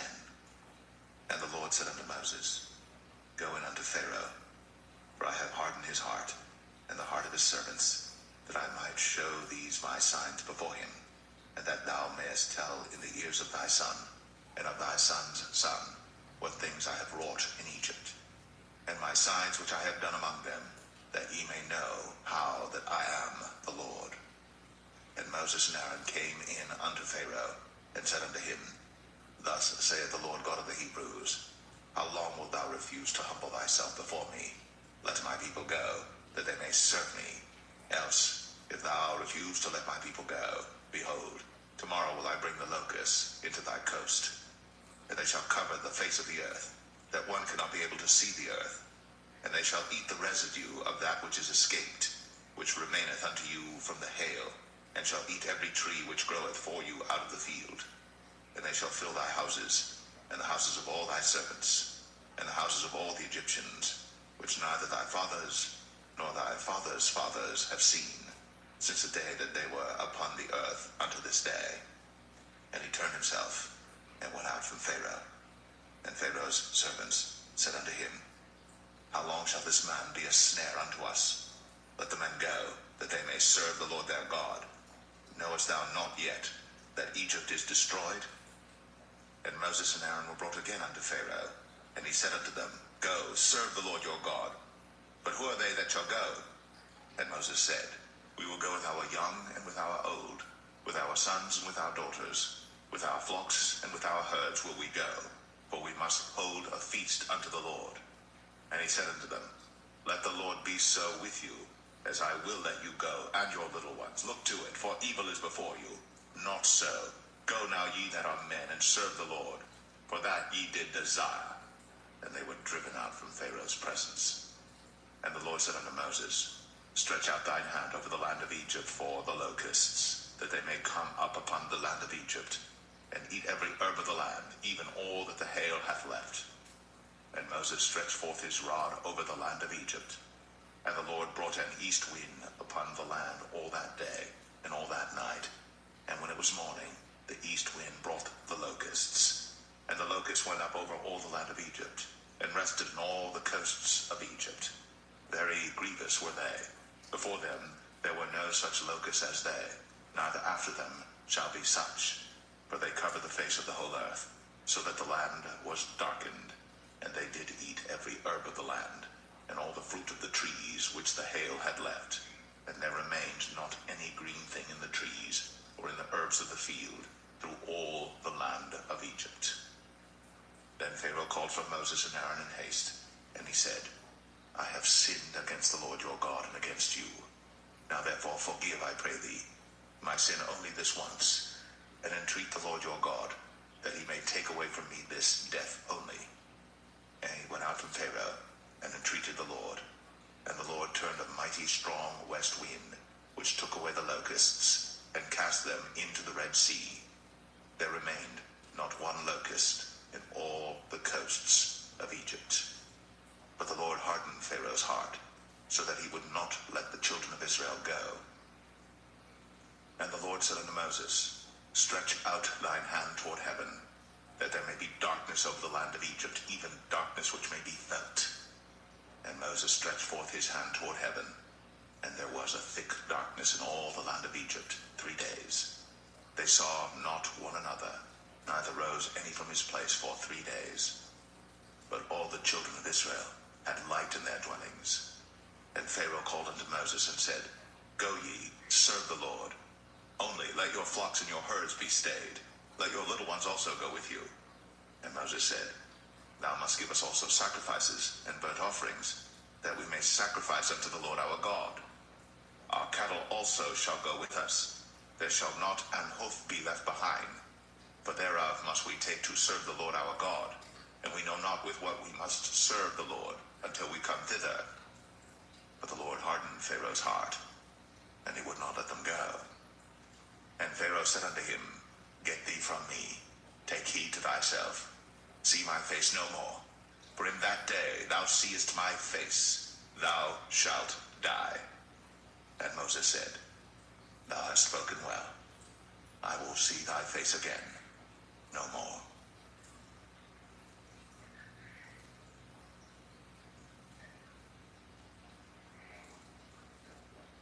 Exodus 11. And the Lord said unto Moses, Yet will I bring one plague more upon Pharaoh and upon Egypt. Afterwards he will let you go hence. When he shall let you go, he shall surely thrust you out hence altogether. Speak now in the ears of the people, and let every man borrow of his neighbor, and every woman of her neighbor, jewels of silver and jewels of gold. And the Lord gave the people favor in the sight of the Egyptians. Moreover, the man Moses was very great in the land of Egypt, in the sight of Pharaoh's servants, and in the sight of the people. And Moses said, Thus saith the Lord, About midnight will I go out into the midst of Egypt, and all the firstborn in the land of Egypt shall die, from the firstborn of Pharaoh that sitteth upon his throne, even unto the firstborn of the maidservant that is behind the mill, and all the firstborn of beasts. And there shall be a great cry throughout all the land of Egypt, such as there was none like it, nor shall be like it any more. But against any of the children of Israel shall not a dog move his tongue, against man or beast, that ye may know how that the Lord doth put a difference between the Egyptians and Israel. And all these thy servants shall come down unto me, and bow down themselves unto me, saying, Get thee out, and all the people that follow thee. And after that I will go out. And he went out from Pharaoh in a great anger. And the Lord said unto Moses, Pharaoh shall not hearken unto you, that my wonders may be multiplied in the land of Egypt. And Moses and Aaron did all these wonders before Pharaoh. And the Lord hardened Pharaoh's heart, so that he would not let the children of Israel go out of his land.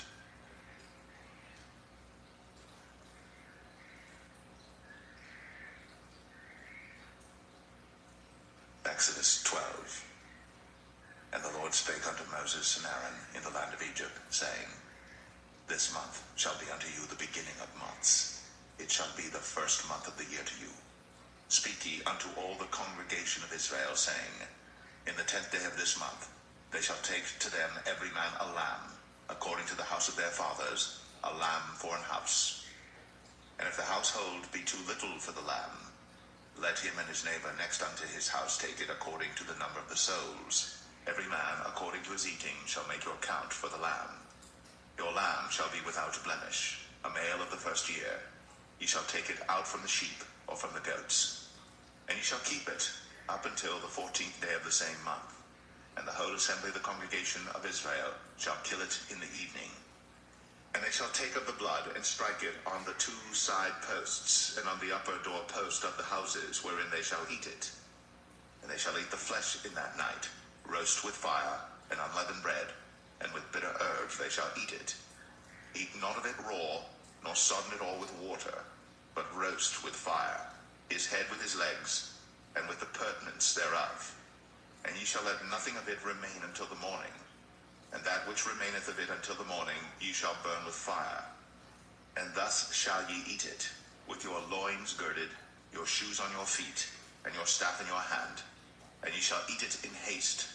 It is the Lord's Passover. For I will pass through the land of Egypt this night, and will smite all the firstborn in the land of Egypt, both man and beast, and against all the gods of Egypt I will execute judgment. I am the Lord. And the blood shall be to you for a token upon the houses where ye are. And when I see the blood, I will pass over you, and the plague shall not be upon you to destroy you, when I smite the land of Egypt. And this day shall be unto you for a memorial, and ye shall keep it a feast to the Lord throughout your generations. Ye shall keep it a feast by an ordinance forever. 7 days shall ye eat unleavened bread. Even the first day ye shall put away leaven out of your houses. For whosoever eateth leavened bread from the first day until the 7th day, that soul shall be cut off from Israel. And in the first day there shall be an holy convocation, and in the 7th day there shall be an holy convocation to you. No manner of work shall be done in them, save that which every man must eat, that only may be done of you. And ye shall observe the feast of unleavened bread. For in this selfsame day have I brought your armies out of the land of Egypt. Therefore shall ye observe this day in your generations by an ordinance forever. In the first month, on the 14th day of the month at even, ye shall eat unleavened bread, until the 21st day of the month at even. 7 days shall there be no leaven found in your houses.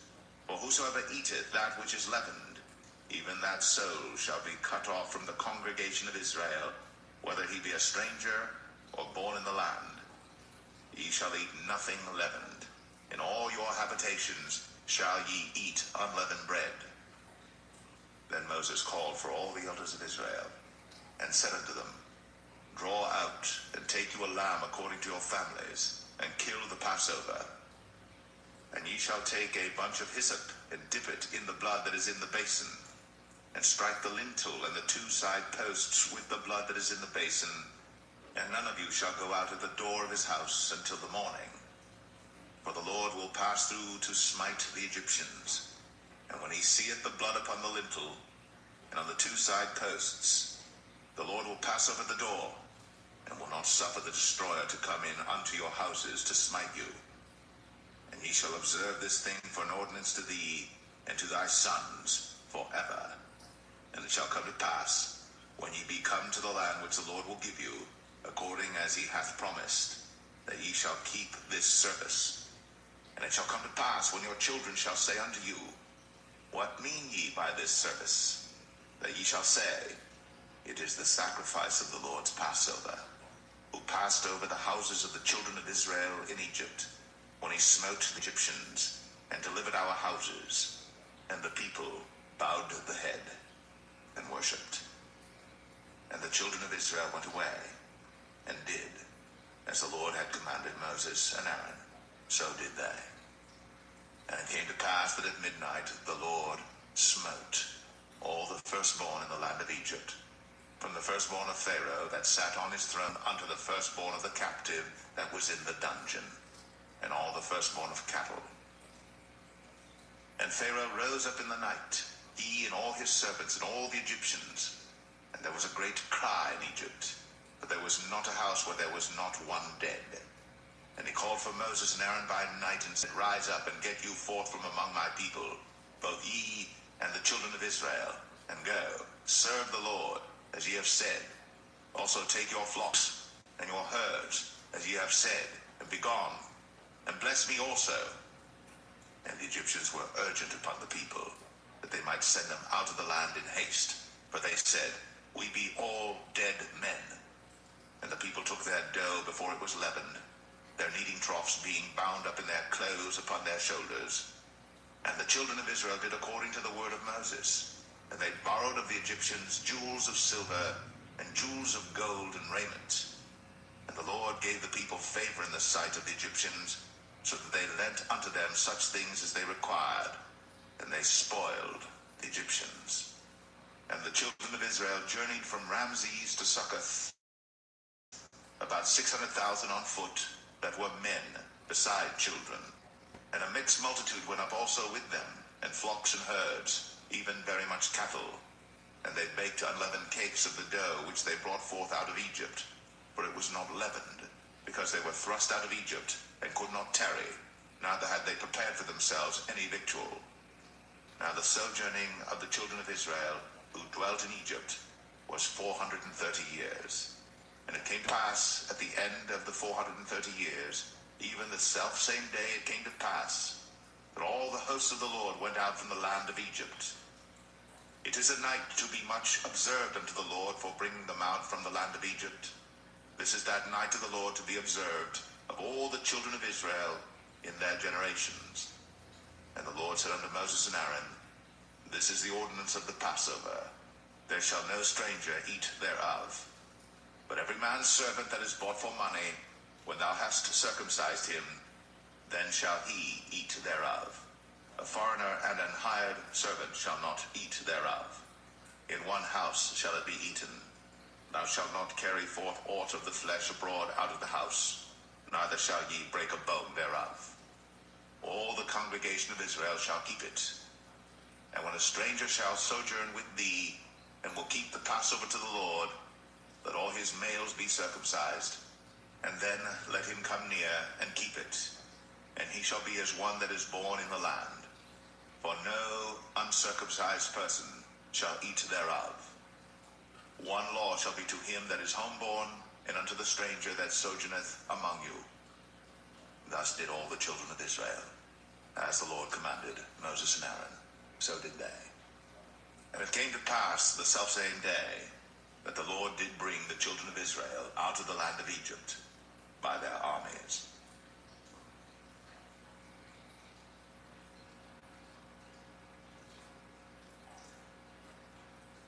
Exodus 13. And the Lord spake unto Moses, saying, Sanctify unto me all the firstborn, whatsoever openeth the womb among the children of Israel, both of man and of beast, it is mine.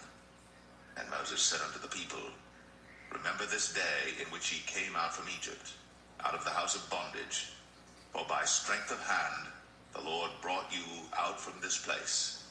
There shall no leavened bread be eaten. This day came ye out in the month Abib.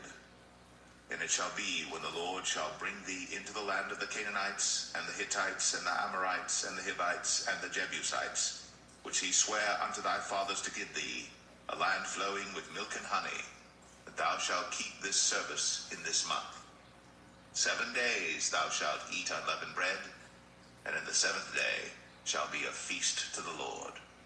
Unleavened bread shall be eaten, and there shall no leavened bread be seen with thee, neither shall there be leaven seen with thee in all thy quarters.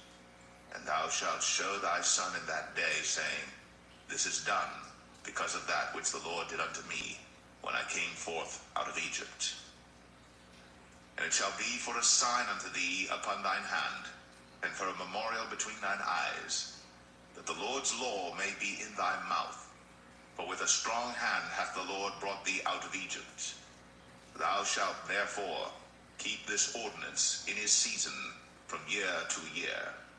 And it shall be, when the Lord shall bring thee into the land of the Canaanites, as he sware unto thee and to thy fathers, and shall give it thee, that thou shalt set apart unto the Lord all that openeth the matrix, and every firstling that cometh of a beast which thou hast, the males shall be the Lord's.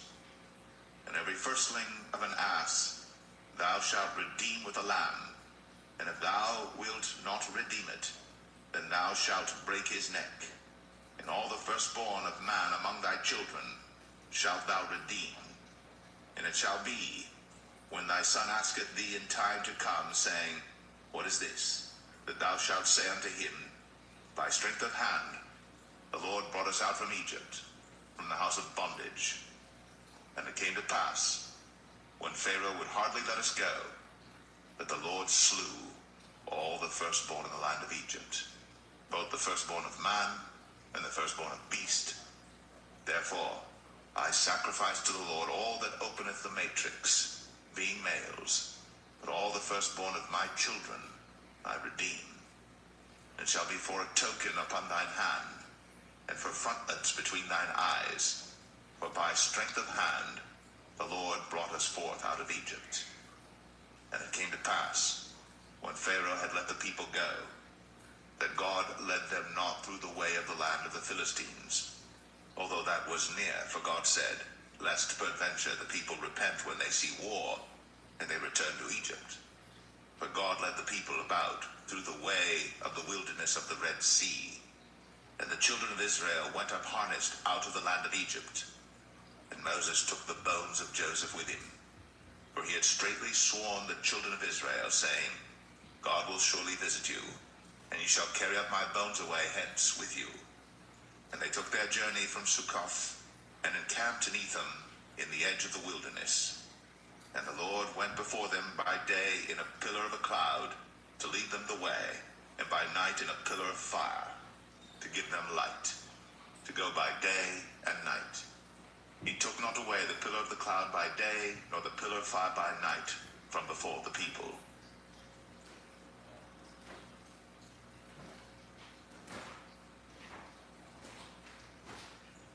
Exodus 14.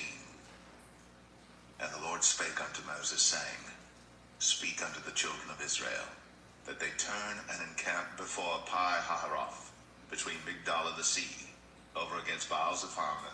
Before it shall ye encamp by the sea. For Pharaoh will say of the children of Israel, They are entangled in the land, the wilderness hath shut them in. And I will harden Pharaoh's heart, that he shall follow after them. And I will be honored upon Pharaoh, and upon all his host, that the Egyptians may know that I am the Lord. And they did so. And it was told the king of Egypt that the people fled, and the heart of Pharaoh and of his servants was turned against the people, and they said, Why have we done this, that we have let Israel go from serving us? And he made ready his chariot, and took his people with him. And he took 600 chosen chariots, and all the chariots of Egypt, and captains over every one of them. And the Lord hardened the heart of Pharaoh, king of Egypt, and he pursued after the children of Israel. And the children of Israel went out with an high hand. But the Egyptians pursued after them all the horses and chariots of Pharaoh, and his horsemen and his army, and overtook them encamping by the sea, beside Pi-hahiroth, before Baal-zephon. And when Pharaoh drew nigh, the children of Israel lifted up their eyes, and behold, the Egyptians marched after them, and they were sore afraid. And the children of Israel cried out unto the Lord, and they said unto Moses, Because there were no graves in Egypt, hast thou taken us away to die in the wilderness? Wherefore hast thou dealt thus with us, to carry us forth out of Egypt? Is not this the word that we did tell thee in Egypt, saying, Let us alone, that we may serve the Egyptians? For it had been better for us to serve the Egyptians, than that we should die in the wilderness. And Moses said unto the people, Fear ye not, stand still, and see the salvation of the Lord, which he will show to you today. For the Egyptians whom ye have seen today, ye shall see them again no more forever. The Lord shall fight for you, and ye shall hold your peace. And the Lord said unto Moses, Wherefore criest thou unto me? Speak unto the children of Israel, that they go forward. But lift thou up thy rod, and stretch out thine hand over the sea, and divide it. And the children of Israel shall go on dry ground through the midst of the sea. And I, behold, I will harden the hearts of the Egyptians, and they shall follow them. And I will get me honor upon Pharaoh, and upon all his host, upon his chariots, and upon his horsemen. And the Egyptians shall know that I am the Lord, when I have gotten me honor upon Pharaoh, upon his chariots, and upon his horsemen. And the angel of God, which went before the camp of Israel, removed, and went behind them. And the pillar of the cloud went from before their face, and stood behind them.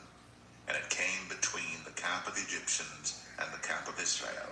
And it was a cloud and darkness to them, but it gave light by night to these, so that the one came not near the other all the night.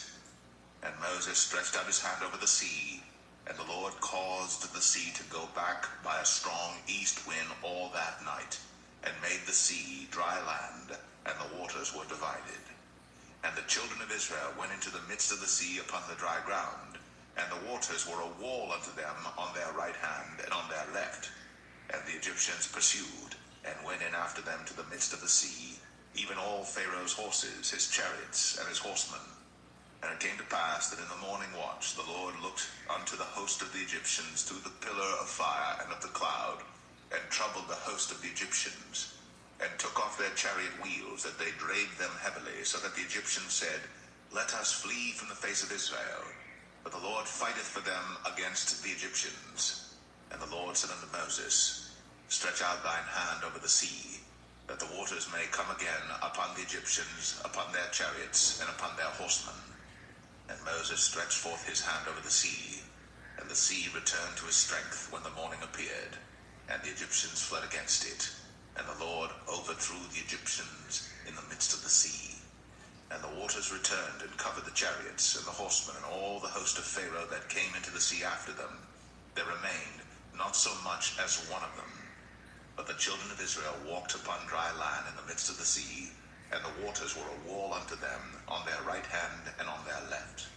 Thus the Lord saved Israel that day out of the hand of the Egyptians. And Israel saw the Egyptians dead upon the seashore.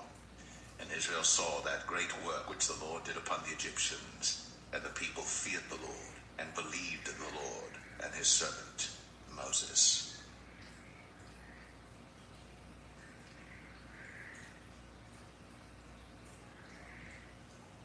Exodus 15. Then sang Moses and the children of Israel this song unto the Lord, and spake, saying, I will sing unto the Lord, for he hath triumphed gloriously. The horse and his rider hath he thrown into the sea. The Lord is my strength and song, and he is become my salvation. He is my God, and I will prepare him an habitation, my father's God, and I will exalt him. The Lord is a man of war, the Lord is his name. Pharaoh's chariots and his host hath he cast into the sea. His chosen captains also are drowned in the Red Sea. The depths have covered them. They sank into the bottom as a stone. Thy right hand, O Lord, is become glorious in power. Thy right hand, O Lord, hath dashed in pieces the enemy. And in the greatness of thine excellency thou hast overthrown them that rose up against thee. Thou sentest forth thy wrath, which consumed them as stubble. And with the blast of thy nostrils the waters were gathered together. The floods stood upright as an heap, and the depths were congealed in the heart of the sea. The enemy said, I will pursue, I will overtake, I will divide the spoil. My lust shall be satisfied upon them. I will draw my sword, my hand shall destroy them. Thou didst blow with thy wind, the sea covered them. They sank as lead in the mighty waters. Who is like unto thee, O Lord, among the gods? Who is like thee, glorious in holiness, fearful in praises, doing wonders? Thou stretchest out thy right hand, the earth swallowed them. Thou in thy mercy hast led forth the people which thou hast redeemed. Thou hast guided them in thy strength unto thy holy habitation.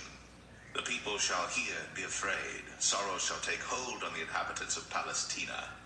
Then the dukes of Edom shall be amazed. The mighty men of Moab, trembling, shall take hold upon them. All the inhabitants of Canaan shall melt away. Fear and dread shall fall upon them. By the greatness of thine arm they shall be as still as a stone, till thy people pass over, O Lord, till the people pass over which thou hast purchased. Thou shalt bring them in, and plant them in the mountain of thine inheritance, in the place, O Lord, which thou hast made for thee to dwell in the sanctuary, O Lord, which thy hands have established. The Lord shall reign forever and ever. For the horse of Pharaoh went in with his chariots and with his horsemen into the sea, and the Lord brought again the waters of the sea upon them. But the children of Israel went on dry land in the midst of the sea. And Miriam the prophetess, the sister of Aaron, took a timbrel in her hand, and all the women went out after her with timbrels and with dances.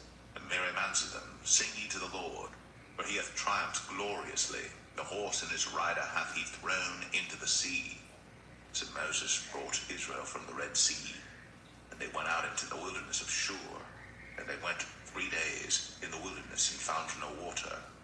And when they came to Marah, they could not drink of the waters of Marah, for they were bitter. Therefore the name of it was called Marah.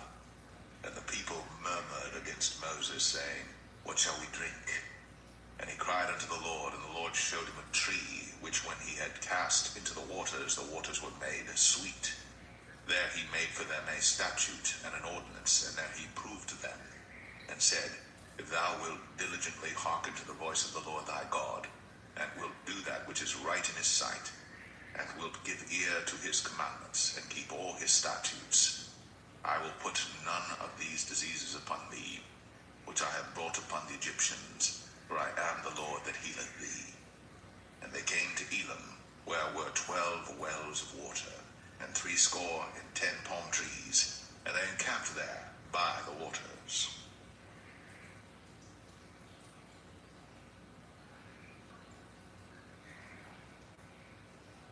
Exodus 16. And they took their journey from Elim, and all the congregation of the children of Israel came unto the wilderness of Sin, which is between Elim and Sinai, on the 15th day of the 2nd month, after their departing out of the land of Egypt. And the whole congregation of the children of Israel murmured against Moses and Aaron in the wilderness. And the children of Israel said unto them, Would to God we had died by the hand of the Lord in the land of Egypt, when we sat by the flesh pots, and when we did eat bread to the full. For ye have brought us forth into this wilderness to kill this whole assembly with hunger. Then said the Lord unto Moses, Behold, I will rain bread from heaven for you, and the people shall go out and gather a certain rate every day, that I may prove them, whether they will walk in my law or no. And it shall come to pass that on the 6th day they shall prepare that which they bring in, and it shall be twice as much as they gather daily. And Moses and Aaron said unto all the children of Israel, At even, then you shall know that the Lord hath brought you out from the land of Egypt. And in the morning, then ye shall see the glory of the Lord, for that he heareth your murmurings against the Lord. And what are we that ye murmur against us? And Moses said, This shall be when the Lord shall give you in the evening flesh to eat, and in the morning bread to the full, for that the Lord heareth your murmurings, which ye murmur against him. And what are we? Your murmurings are not against us, but against the Lord. And Moses spake unto Aaron, Say unto all the congregation of the children of Israel, Come near before the Lord, for he hath heard your murmurings. And it came to pass, as Aaron spake unto the whole congregation of the children of Israel, that they looked toward the wilderness, and behold, the glory of the Lord appeared in the cloud. And the Lord spake unto Moses, saying, I have heard the murmurings of the children of Israel. Speak unto them, saying, At even ye shall eat flesh, and in the morning ye shall be filled with bread, and ye shall know that I am the Lord your God. And it came to pass that at even the quails came up and covered the camp, and in the morning the dew lay round about the host. And when the dew that lay was gone up, behold, upon the face of the wilderness there lay a small round thing, as small as the hoarfrost on the ground. And when the children of Israel saw it, they said one to another, It is manna, for they wist not what it was. And Moses said unto them, This is the bread which the Lord hath given you to eat. This is the thing which the Lord hath commanded. Gather of it every man according to his eating, an omer for every man according to the number of your persons. Take ye every man for them which are in his tents. And the children of Israel did so, and gathered some more, some less. And when they did meet it with an omer, he that gathered much had nothing over, and he that gathered little had no lack. They gathered every man according to his eating. And Moses said, Let no man leave of it till the morning. Notwithstanding they hearkened not unto Moses, but some of them left of it until the morning, and it bred worms and stank. And Moses was wroth with them. And they gathered it every morning, every man according to his eating. And when the sun waxed hot, it melted. And it came to pass that on the 6th day they gathered twice as much bread, 2 omers for one man. And all the rulers of the congregation came and told Moses. And he said unto them, This is that which the Lord hath said. Tomorrow is the rest of the holy Sabbath unto the Lord. Bake that which ye shall bake today, and seethe that ye will seethe, and that which remaineth over lay up for you to be kept until the morning. And they laid it up till the morning, as Moses bade, and it did not stink, neither was there any worm therein. Moses said, Eat that today, for today is a Sabbath unto the Lord. Today ye shall not find it in the field. 6 days ye shall gather it, but on the 7th day, which is the Sabbath, in it there shall be none. And it came to pass that there went out some of the people on the 7th day for to gather, and they found none.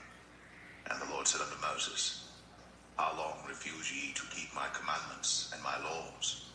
See, for that the Lord hath given you the Sabbath. Therefore he giveth you on the 6th day the bread of 2 days. Abide ye every man in his place. Let no man go out of his place on the 7th day. So the people rested on the 7th day. And the house of Israel called the name thereof manna. And it was like coriander seed, white, and the taste of it was like wafers made with honey. And Moses said, This is the thing which the Lord commandeth. Fill an omer of it to be kept for your generations, that they may see the bread wherewith I have fed you in the wilderness, when I brought you forth from the land of Egypt. And Moses said unto Aaron, Take a pot, and put an omer full of manna therein, and lay it up before the Lord, to be kept for your generations. As the Lord commanded Moses, so Aaron laid it up before the testimony to be kept. And the children of Israel did eat manna 40 years, until they came to a land inhabited. They did eat manna until they came unto the borders of the land of Canaan. Now an omer is the 10th part of an ephah.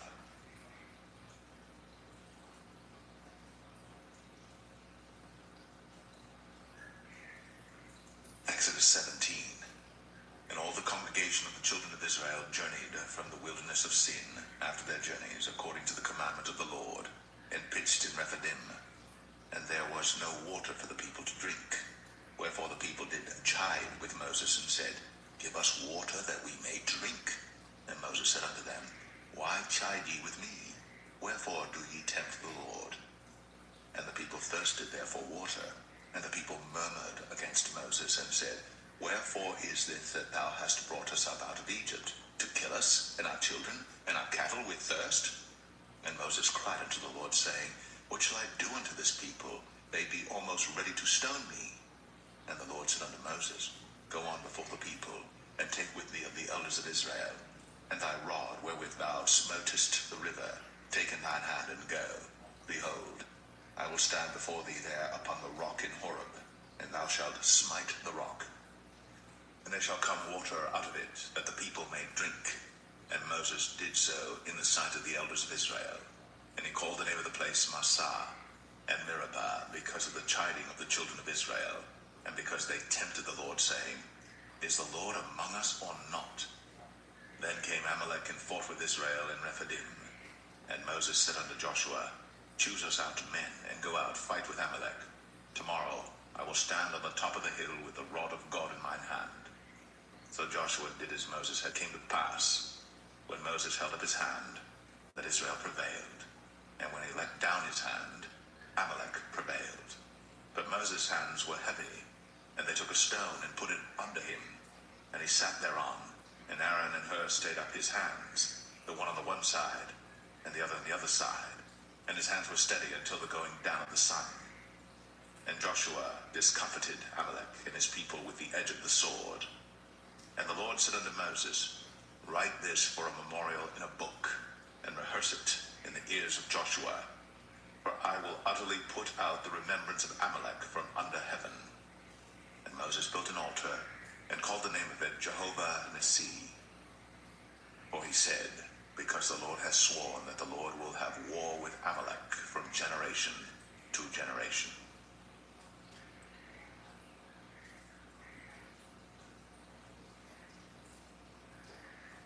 Exodus 18. When Jethro, the priest of Midian, Moses' father-in-law, heard of all that God had done for Moses, and for Israel his people, and that the Lord had brought Israel out of Egypt, then Jethro, Moses' father-in-law, took Zipporah, Moses' wife, after he'd sent her back, and her 2 sons, of which the name of the one was Gershom, for he said, I have been an alien in a strange land. And the name of the other was Eleazar. For the God of my fathers, said he, was mine help, and delivered me from the sword of Pharaoh. And Jethro, Moses' father-in-law, came with his sons and his wife unto Moses into the wilderness, where he encamped at the mount of God. And he said unto Moses, I thy father-in-law Jethro am come unto thee, and thy wife and her 2 sons with her. And Moses went out to meet his father-in-law, and did obeisance, and kissed him. And they asked each other of their welfare, and they came into the tent. And Moses told his father-in-law all that the Lord had done unto Pharaoh and to the Egyptians for Israel's sake, and all the travail that had come upon them by the way, and how the Lord delivered them. And Jethro rejoiced for all the goodness which the Lord had done to Israel, whom he had delivered out of the hand of the Egyptians. And Jethro said, Blessed be the Lord, who hath delivered you out of the hand of the Egyptians, and out of the hand of Pharaoh, who hath delivered the people from under the hand of the Egyptians. Now I know that the Lord is greater than all gods, for in the thing wherein they dealt proudly, he was above them. And Jethro, Moses' father-in-law, took a burnt offering and sacrifices for God. And Aaron came, and all the elders of Israel, to eat bread with Moses' father-in-law before God. And it came to pass on the morrow, that Moses sat to judge the people, and the people stood by Moses from the morning unto the evening. And when Moses' father-in-law saw all that he did to the people, he said, What is this thing that thou doest to the people? Why sittest thou thyself alone, and all the people stand by thee from morning unto even? And Moses said unto his father-in-law, Because the people come unto me to inquire of God. When they have a matter, they come unto me, and I judge between one and another, and I do make them know the statutes of God and his laws. And Moses' father-in-law said unto him, The thing that thou doest is not good. Thou wilt surely wear away both thou and this people that is with thee. For this thing is too heavy for thee. Thou art not able to perform it thyself alone. Hearken now unto my voice. I will give thee counsel, and God shall be with thee. Be thou for the people to Godward, that thou mayest bring the causes unto God. And thou shalt teach them ordinances and laws, and shalt show them the way wherein they must walk, and the work that they must do. Moreover, thou shalt provide out of all the people able men, such as fear God, men of truth, hating covetousness, and place such over them to be rulers of thousands, and rulers of hundreds, rulers of 50s, and rulers of 10s. And let them judge the people at all seasons. And it shall be that every great matter they shall bring unto thee, but every small matter they shall judge. So shall it be easier for thyself, and they shall bear the burden with thee. If thou shalt do this thing, and God command thee so, then thou shalt be able to endure, and all this people shall also go to their place in peace. So Moses hearkened to the voice of his father-in-law, and did all that he had said. And Moses chose able men out of all Israel, and made them heads over the people, rulers of thousands, rulers of hundreds, rulers of 50s, and rulers of 10s. And they judged the people at all seasons. The hard causes they brought unto Moses, but every small matter they judged themselves.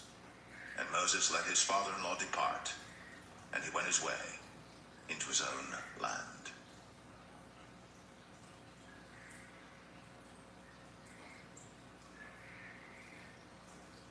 Exodus 19.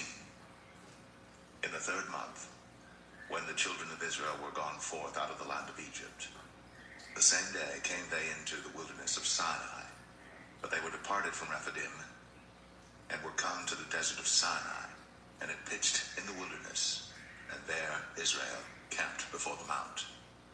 And Moses went up unto God, and the Lord called unto him out of the mountain, saying, Thus shalt thou say to the house of Jacob, and tell the children of Israel, Ye have seen what I did unto the Egyptians, and how I bare you on eagle's wings, and brought you unto myself. Now therefore, if ye will obey my voice indeed, and keep my covenant, then ye shall be a peculiar treasure unto me above all people. For all the earth is mine, and ye shall be unto me a kingdom of priests, and an holy nation. These are the words which thou shalt speak unto the children of Israel. And Moses came and called for the elders of the people, and laid before their faces all these words which the Lord commanded him. And all the people answered together and said, All that the Lord hath spoken, we will do. And Moses returned the words of the people unto the Lord. And the Lord said unto Moses, Lo, I come unto thee in a thick cloud, that the people may hear when I speak with thee, and believe thee forever. And Moses told the words of the people unto the Lord. And the Lord said unto Moses, Go unto the people, and sanctify them today and tomorrow, and let them wash their clothes, and be ready against the third day. For the third day the Lord will come down in the sight of all the people upon Mount Sinai. And thou shalt set bounds unto the people round about, saying, Take heed to yourselves, that ye go not up into the mount, or touch the border of it. Whosoever toucheth the mount shall be surely put to death. There shall not an hand touch it, but he shall surely be stoned, or shot through, whether it be beast or man, it shall not live. When the trumpet soundeth long, they shall come up to the mount. And Moses went down from the mount unto the people, and sanctified the people, and they washed their clothes. And he said unto the people, Be ready against the third day, come not at your wives. And it came to pass on the third day in the morning, that there were thunders and lightnings, and a thick cloud upon the mount, and the voice of the trumpet exceeding loud, so that all the people that was in the camp trembled. And Moses brought forth the people out of the camp to meet with God. And they stood at the nether part of the mount. And Mount Sinai was altogether on a smoke, because the Lord descended upon it in fire, and the smoke thereof ascended as the smoke of a furnace, and the whole mount quaked greatly.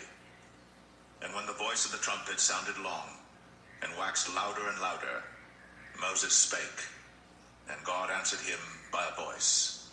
And the Lord came down upon Mount Sinai, on the top of the mount. And the Lord called Moses up to the top of the mount, and Moses went up. And the Lord said unto Moses, Go down, charge the people, lest they break through unto the Lord to gaze, and many of them perish. And let the priests also, which come near to the Lord, sanctify themselves, lest the Lord break forth upon them.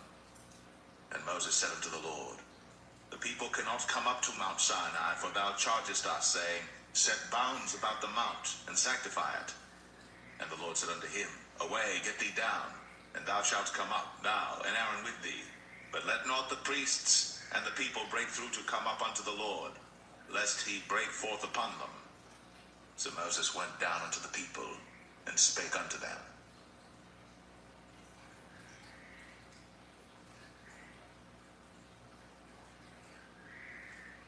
Exodus 20.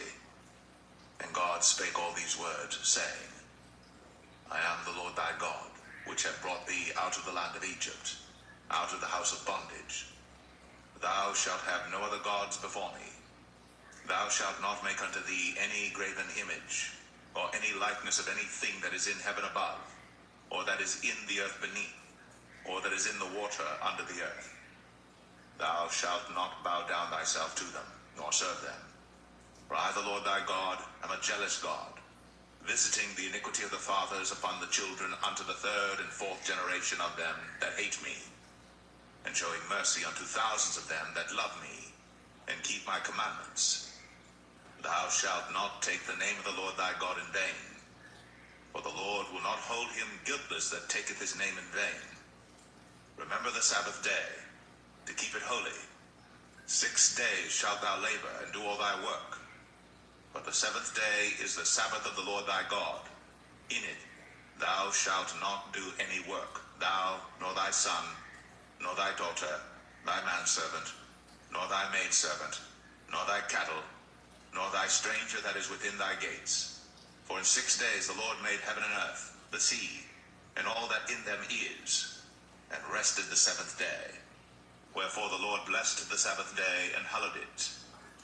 Honor thy father and thy mother, that thy days may be long upon the land which the Lord thy God giveth thee.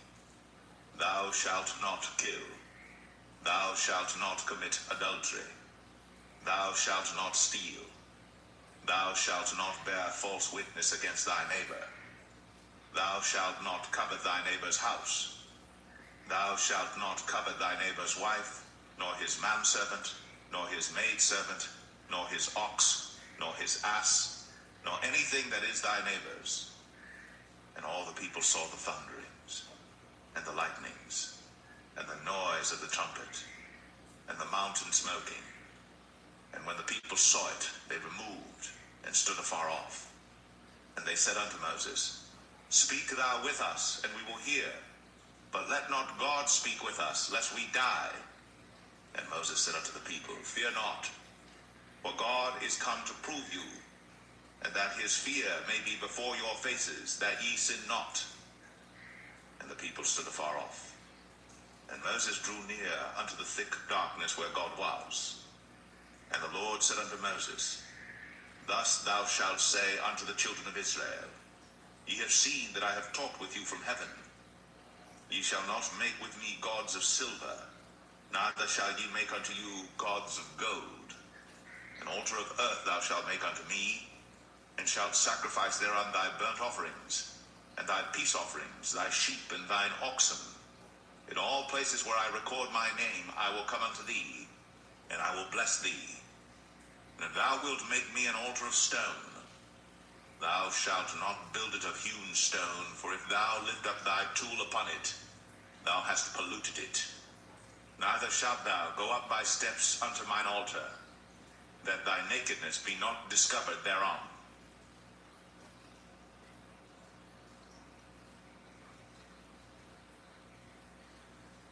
Exodus 21.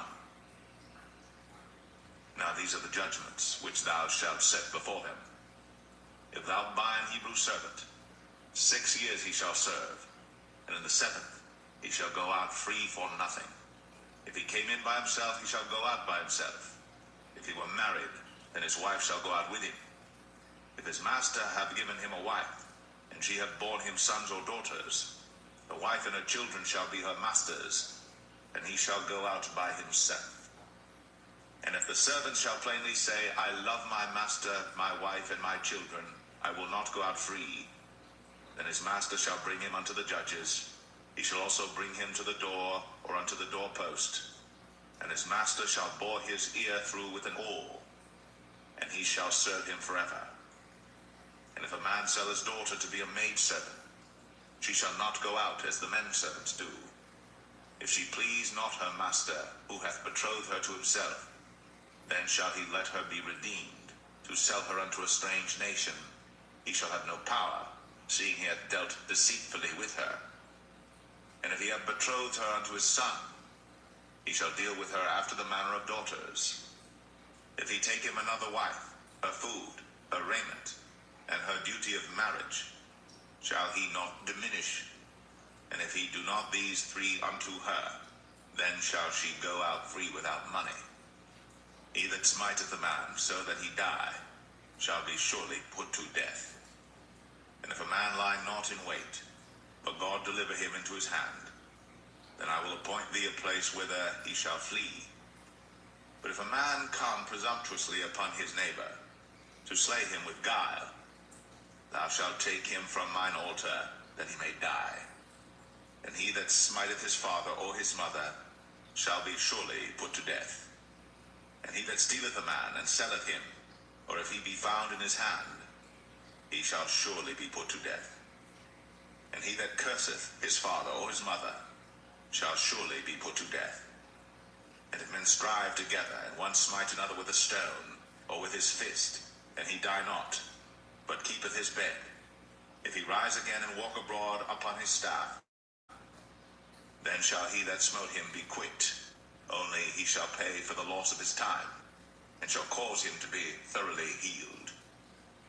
And if a man smite his servant or his maid with a rod, and he die under his hand, he shall be surely punished. Notwithstanding, if he continue a day or two, he shall not be punished, for he is his money. If men strive and hurt a woman with child, so that her fruit depart from her, and yet no mischief follow, he shall be surely punished, according as the woman's husband will lay upon him, and he shall pay as the judges determine. And if any mischief follow, then thou shalt give life for life, eye for eye, tooth for tooth, hand for hand, foot for foot, burning for burning, wound for wound, stripe for stripe. And if a man smite the eye of his servant, or the eye of his maid, that it perish, he shall let him go free for his eye's sake. And if he smite out his manservant's tooth, or his maidservant's tooth, he shall let him go free for his tooth's sake. If an ox gore a man or a woman, that they die, then the ox shall be surely stoned, and his flesh shall not be eaten, but the owner of the ox shall be quit. But if the ox were wont to push with his horn in time past, and hath been testified to his owner, and he hath not kept him in, but that he hath killed a man or a woman, the ox shall be stoned, and his owner also shall be put to death. If there be laid on him a sum of money, then he shall give for the ransom of his life whatsoever is laid upon him. Whether he have gored a son, or have gored a daughter, according to this judgment shall it be done unto him. If the ox shall push a manservant or a maidservant, he shall give unto their master 30 shekels of silver, and the ox shall be stoned. And if a man shall open a pit, if a man shall dig a pit, and not cover it, and an ox or an ass fall therein, the owner of the pit shall make it good, and give money unto the owner of them, and the dead beast shall be his. And if one man's ox hurt another's, that he die, then they shall sell the live ox, and divide the money of it, and the dead ox also they shall divide. For if it be known that the ox hath used to push in time past, and his owner hath not kept him in, he shall surely pay ox for ox, and the dead shall be his own.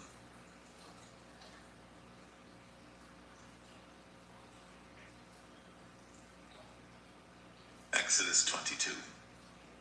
If a man shall steal an ox or a sheep and kill it or sell it, he shall restore 5 oxen for an ox and 4 sheep for a sheep.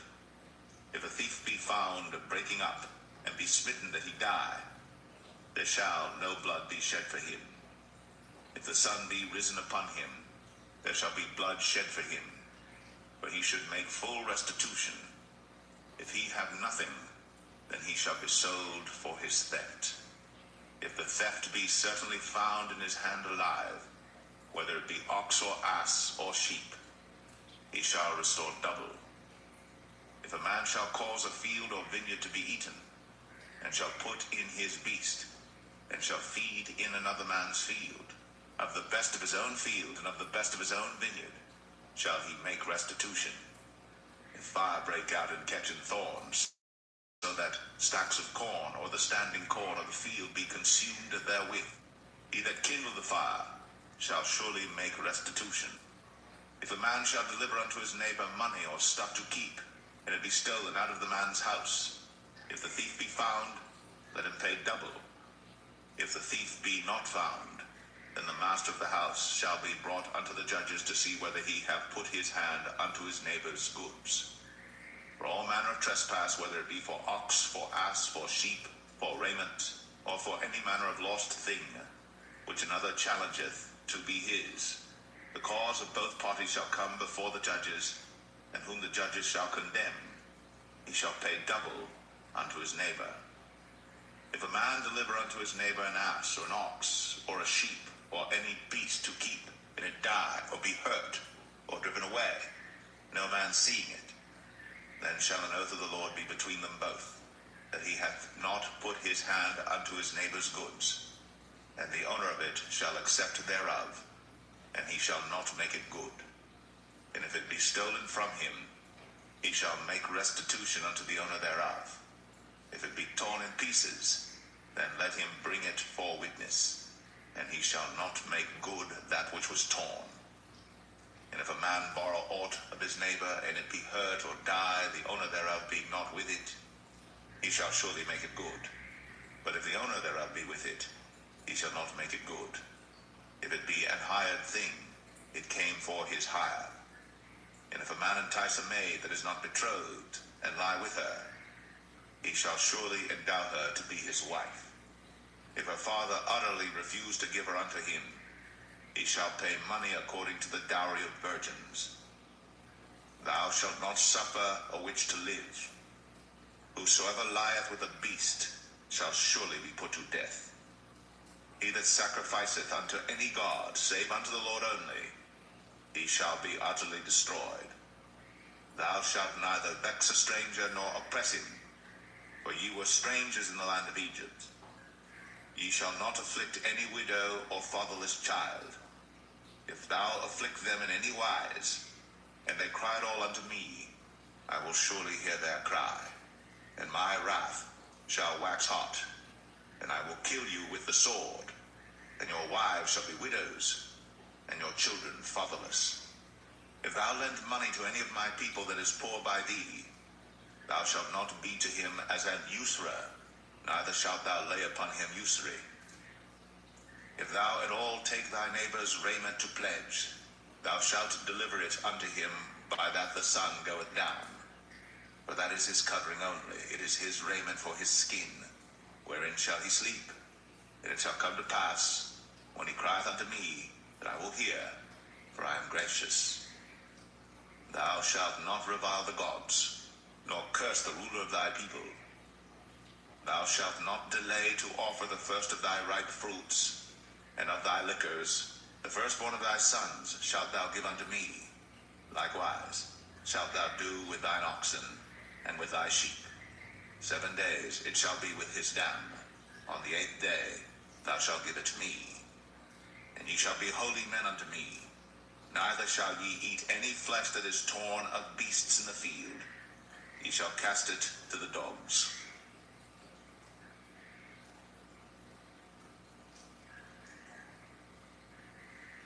Exodus 23. Thou shalt not raise a false report. Put not thine hand with the wicked to be an unrighteous witness. Thou shalt not follow a multitude to do evil. Neither shalt thou speak in a cause to decline after many to wrest judgment. Neither shalt thou countenance a poor man in his cause. If thou meet thine enemy's ox or his ass going astray, thou shalt surely bring it back to him again. If thou see the ass of him that hateth thee lying under his burden, and wouldest forbear to help him, thou shalt surely help with him. Thou shalt not wrest the judgment of thy poor in his cause. Keep thee far from a false matter, and the innocent and righteous slay thou not, for I will not justify the wicked. And thou shalt take no gift, for the gift blindeth the wise, and perverteth the words of the righteous. Also, thou shalt not oppress a stranger, for ye know the heart of a stranger, seeing ye were strangers in the land of Egypt. And 6 years thou shalt sow thy land, and shalt gather in the fruits thereof. But the 7th year thou shalt let it rest and lie still, that the poor of thy people may eat, and what they leave the beasts of the field shall eat. In like manner thou shalt deal with thy vineyard, and with thy olive yard.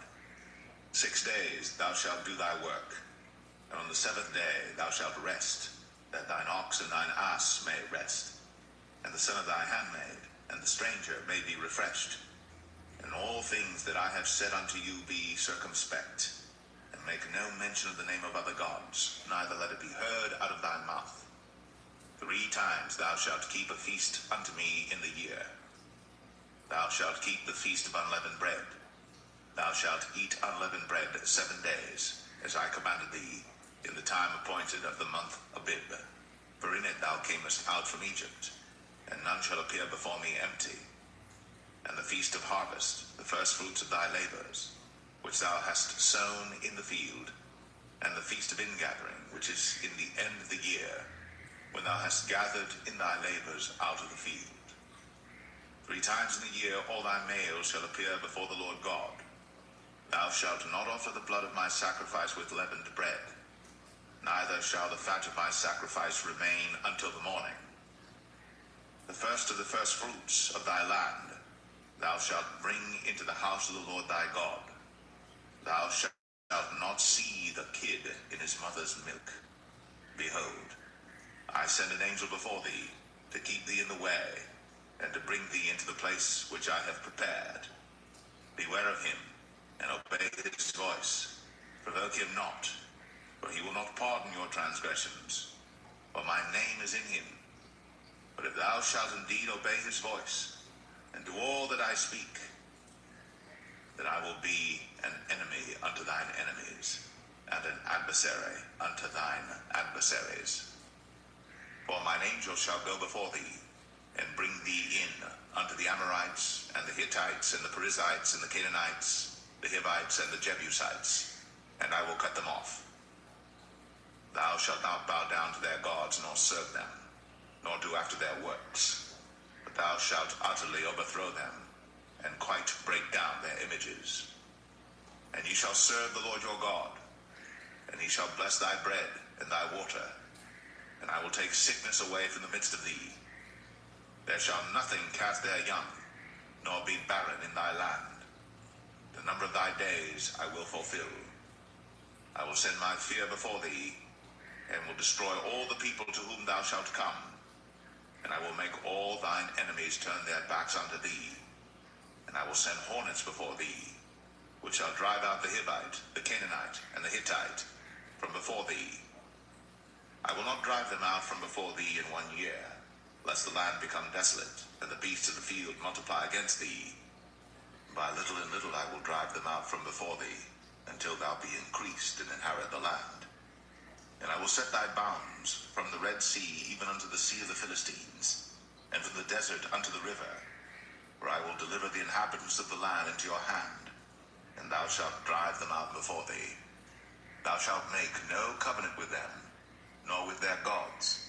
They shall not dwell in thy land, lest they make thee sin against me. For if thou serve their gods, it will surely be a snare unto thee.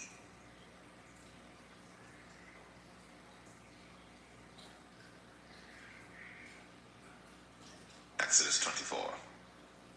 And he said unto Moses, Come up unto the Lord, thou and Aaron, Nadab and Abihu, and 70 of the elders of Israel, and worship ye afar off. And Moses alone shall come near the Lord, but they shall not come nigh, neither shall the people go up with him. And Moses came, and told the people all the words of the Lord, and all the judgments, and all the people answered with one voice, and said, All the words which the Lord hath said will we do. And Moses wrote all the words of the Lord, and rose up early in the morning, and builded an altar under the hill, and 12 pillars according to the 12 tribes of Israel. And he sent young men of the children of Israel, which offered burnt offerings, and sacrificed peace offerings of oxen unto the Lord. And Moses took half of the blood, and put it in basins, and half of the blood he sprinkled on the altar.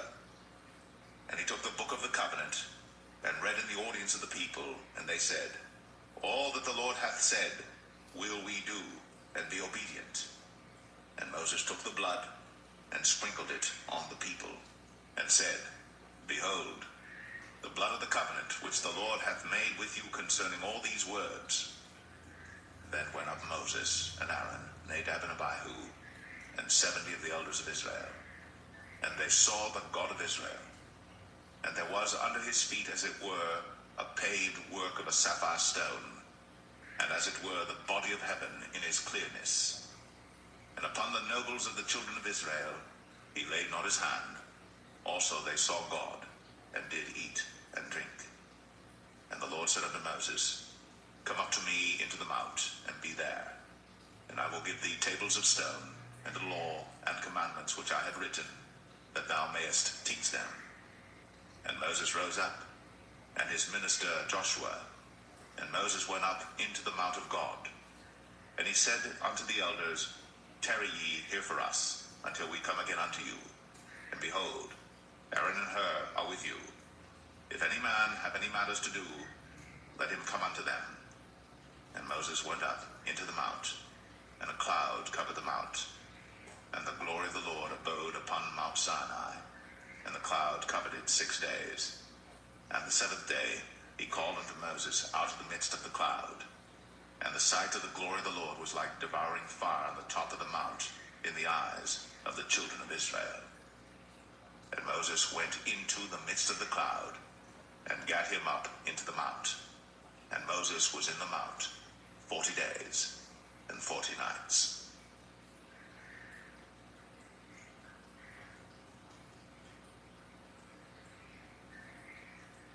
Exodus 25. And the Lord spake unto Moses, saying, Speak unto the children of Israel, that they bring me an offering of every man that giveth it willingly with his heart. Ye shall take my offering, and this is the offering which ye shall take of them: gold, and silver, and brass, and blue, and purple, and scarlet, and fine linen, and goat's hair, and ram's skins dyed red, and badgers' skins, and shittim wood, oil for the light, spices for anointing oil, and for sweet incense, onyx stones, and stones to be set in the ephod, and in the breastplate. And let them make me a sanctuary, that I may dwell among them, according to all that I show thee, after the pattern of the tabernacle, and the pattern of all the instruments thereof, even so shall ye make it. And they shall make an ark of shittim wood. 2 cubits and a half shall be the length thereof, and a cubit and a half the breadth thereof, and a cubit and a half the height thereof. And thou shalt overlay it with pure gold, within and without shalt thou overlay it, and shalt make upon it a crown of gold around about. And thou shalt cast 4 rings of gold for it, and put them in the 4 corners thereof. And 2 rings shall be in the one side of it, and 2 rings in the other side of it. And thou shalt make staves of shittim wood, and overlay them with gold. And thou shalt put the staves into the rings by the sides of the ark, that the ark may be borne with them.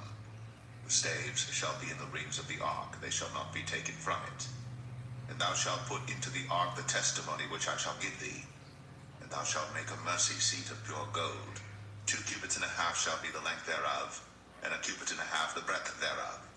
And thou shalt make 2 cherubims of gold. Of beaten work shalt thou make them, in the 2 ends of the mercy seat. And make 1 cherub on the one end, and the other cherub on the other end. Even of the mercy seat shall ye make the cherubims on the 2 ends thereof. And the cherubims shall stretch forth their wings on high, covering the mercy seat with their wings, and their faces shall look one to another. Toward the mercy seat shall the faces of the cherubims be. And thou shalt put the mercy seat above upon the ark, and in the ark thou shalt put the testimony that I shall give thee. And there I will meet with thee, and I will commune with thee from above the mercy seat, from between the 2 cherubims which are upon the ark of the testimony, of all things which I will give thee in commandment unto the children of Israel. Thou shalt also make a table of shittim wood. 2 cubits shall be the length thereof, and a cubit the breadth thereof, and a cubit and a half the height thereof. And thou shalt overlay it with pure gold, and make thereto a crown of gold round about. And thou shalt make unto it a border of an handbreadth round about. And thou shalt make a golden crown to the border thereof round about. And thou shalt make for it 4 rings of gold, and put the rings in the 4 corners that are on the 4 feet thereof. Over against the border shall the rings be 4 places of the staves to bear the table.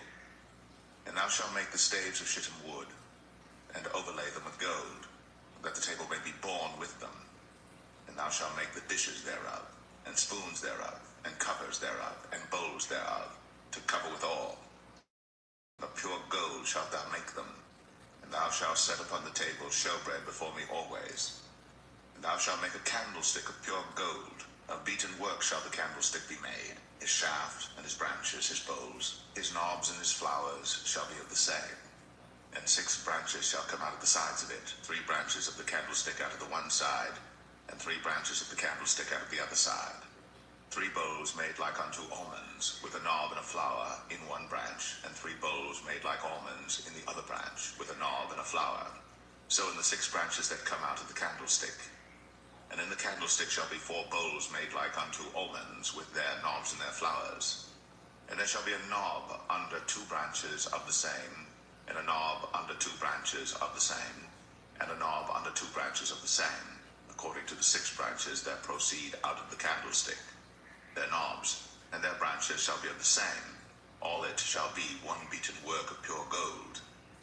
And thou shalt make the 7 lamps thereof, and they shall light the lamps thereof, that they may give light over against it.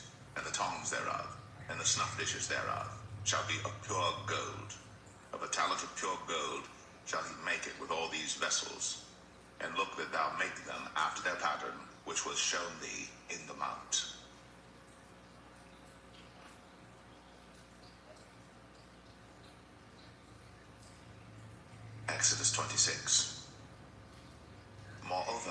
shalt make the tabernacle with 10 curtains of fine twined linen, and blue, and purple, and scarlet. With cherubims of cunning work shalt thou make them. The length of one curtain shall be 28 cubits, and the breadth of one curtain 4 cubits, and every one of the curtains shall have one measure. The 5 curtains shall be coupled together one to another, and other 5 curtains shall be coupled one to another. And thou shalt make loops of blue upon the edge of the one curtain, from the selvage in the coupling. And likewise shalt thou make in the uttermost edge of another curtain, in the coupling of the second. 50 loops shalt thou make in the one curtain, and 50 loops shalt thou make in the edge of the curtain that is in the coupling of the second, that the loops may take hold one of another. And thou shalt make 50 taches of gold, and couple the curtains together with the taches, and it shall be one tabernacle. And thou shalt make curtains of goat's hair to be a covering upon the tabernacle. 11 curtains shalt thou make. The length of one curtain shall be 30 cubits, and the breadth of one curtain 4 cubits, and 11 curtains shall be all of one measure. And thou shalt couple 5 curtains by themselves, and 6 curtains by themselves, and shalt double the 6 curtains in the forefront of the tabernacle. And thou shalt make 50 loops on the edge of the one curtain that is outmost in the coupling, and 50 loops in the edge of the curtain which coupleth the second. And thou shalt make 50 taches of brass, and put the taches into the loops, and couple the tent together, that it may be one. And the remnant that remaineth of the curtains of the tent, the half curtain that remaineth, shall hang over the backside of the tabernacle, and a cubit on the one side, and a cubit on the other side of that which remaineth in the length of the curtains of the tent. It shall hang over the sides of the tabernacle on this side, and on that side to cover it. And thou shalt make a covering for the tent of ram skins dyed red, and a covering above of badger's skins. And thou shalt make boards for the tabernacle of shittim wood standing up. 10 cubits shall be the length of a board, and a cubit and a half shall be the breadth of one board. 2 tenons shall there be in one board, set in order, one against another. Thus shalt thou make for all the boards of the tabernacle. And thou shalt make the boards for the tabernacle 20 boards on the south side southward. And thou shalt make 40 sockets of silver under the 20 boards, 2 sockets under one board for his 2 tenons, and 2 sockets under another board for his 2 tenons. And for the second side of the tabernacle on the north side there shall be 20 boards, and there 40 sockets of silver, 2 sockets under one board, and 2 sockets under another board. And for the sides of the tabernacle westward thou shalt make 6 boards, and 2 boards shalt thou make for the corners of the tabernacle in the 2 sides. And they shall be coupled together beneath, and they shall be coupled together above the head of it unto one ring. Thus shall it be for them both. They shall be for the 2 corners, and they shall be 8 boards, and their sockets of silver 16 sockets, 2 sockets under one board, and 2 sockets under another board. And thou shalt make bars of shittim wood, 5 for the boards of the one side of the tabernacle, and 5 bars for the boards of the other side of the tabernacle, and 5 bars for the boards of the side of the tabernacle for the 2 sides westward. And the middle bar in the midst of the boards shall reach from end to end. And thou shalt overlay the boards with gold, and make their rings of gold, for places for the bars, and thou shalt overlay the bars with gold. And thou shalt rear up the tabernacle according to the fashion thereof which was shown thee in the mount. And thou shalt make a veil of blue and purple and scarlet and fine twined linen of cunning work. With cherubims shall it be made. And thou shalt hang it upon 4 pillars of shittim wood overlaid with gold. Their hooks shall be of gold, upon the 4 sockets of silver. And thou shalt hang up the veil under the taches, that thou mayest bring in thither within the veil the ark of the testimony. And the veil shall divide unto you between the holy place and the most holy. And thou shalt put the mercy seat upon the ark of the testimony in the most holy place. And thou shalt set the table without the veil, and the candlestick over against the table on the side of the tabernacle toward the south. And thou shalt put the table on the north side. And thou shalt make an hanging for the door of the tent, of blue and purple and scarlet, and fine twined linen, wrought with needlework. Thou shalt make for the hanging 5 pillars of shittim wood, and overlay them with gold, and their hooks shall be of gold, and thou shalt cast 5 sockets of brass for them.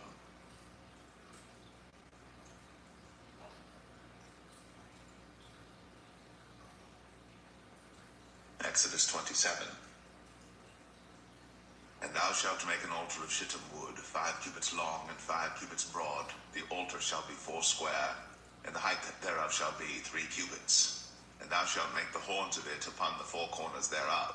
His horns shall be of the same, and thou shalt overlay it with brass. And thou shalt make his pans to receive his ashes, and his shovels, and his basins, and his flesh hooks, and his fire pans. All the vessels thereof thou shalt make of brass. And thou shalt make for it a grate of network of brass. And upon the net shalt thou make 4 brazen rings in the 4 corners thereof. And thou shalt put it under the compass of the altar beneath, that the net may be even to the midst of the altar. And thou shalt make staves for the altar, staves of shittim wood, and overlay them with brass. And the staves shall be put into the rings, and the staves shall be upon the 2 sides of the altar to bear it. Hollow with boards shalt thou make it, as it was shown thee in the mount, so shall they make it. And thou shalt make the court of the tabernacle for the south side southward. There shall be hangings for the court of fine twined linen, of 100 cubits long for one side. And the 20 pillars thereof, and their 20 sockets shall be of brass. The hooks of the pillars, and the fillets, shall be of silver. And likewise for the north side in length there shall be hangings of 100 cubits long. And his 20 pillars, and their 20 sockets of brass, the hooks of the pillars, and their fillets of silver. And for the breadth of the court on the west side shall be hangings of 50 cubits, their pillars 10, and their sockets 10. And the breadth of the court on the east side eastward shall be 50 cubits. The hangings of one side of the gate shall be 15 cubits, their pillars 3, and their sockets 3. And on the other side shall be hangings 15 cubits, their pillars 3, and their sockets 3. And for the gate of the court shall be an hanging of 20 cubits of blue, and purple, and scarlet, and fine twined linen, wrought with needlework, and their pillars shall be 4, and their sockets 4. All the pillars round about the court shall be filleted with silver. Their hooks shall be of silver, and their sockets of brass. The length of the court shall be 100 cubits, and the breadth 50 everywhere, and the height 5 cubits of fine twined linen, and their sockets of brass. All the vessels of the tabernacle, and all the service thereof, and all the pins thereof, and all the pins of the court shall be of brass. And thou shalt command the children of Israel that they bring thee pure oil, olive beaten for the light, to cause the lamp to burn always. In the tabernacle of the congregation without the veil, which is before the testimony, Aaron and his sons shall order it from evening to morning before the Lord. It shall be a statute forever unto their generations on the behalf of the children of Israel.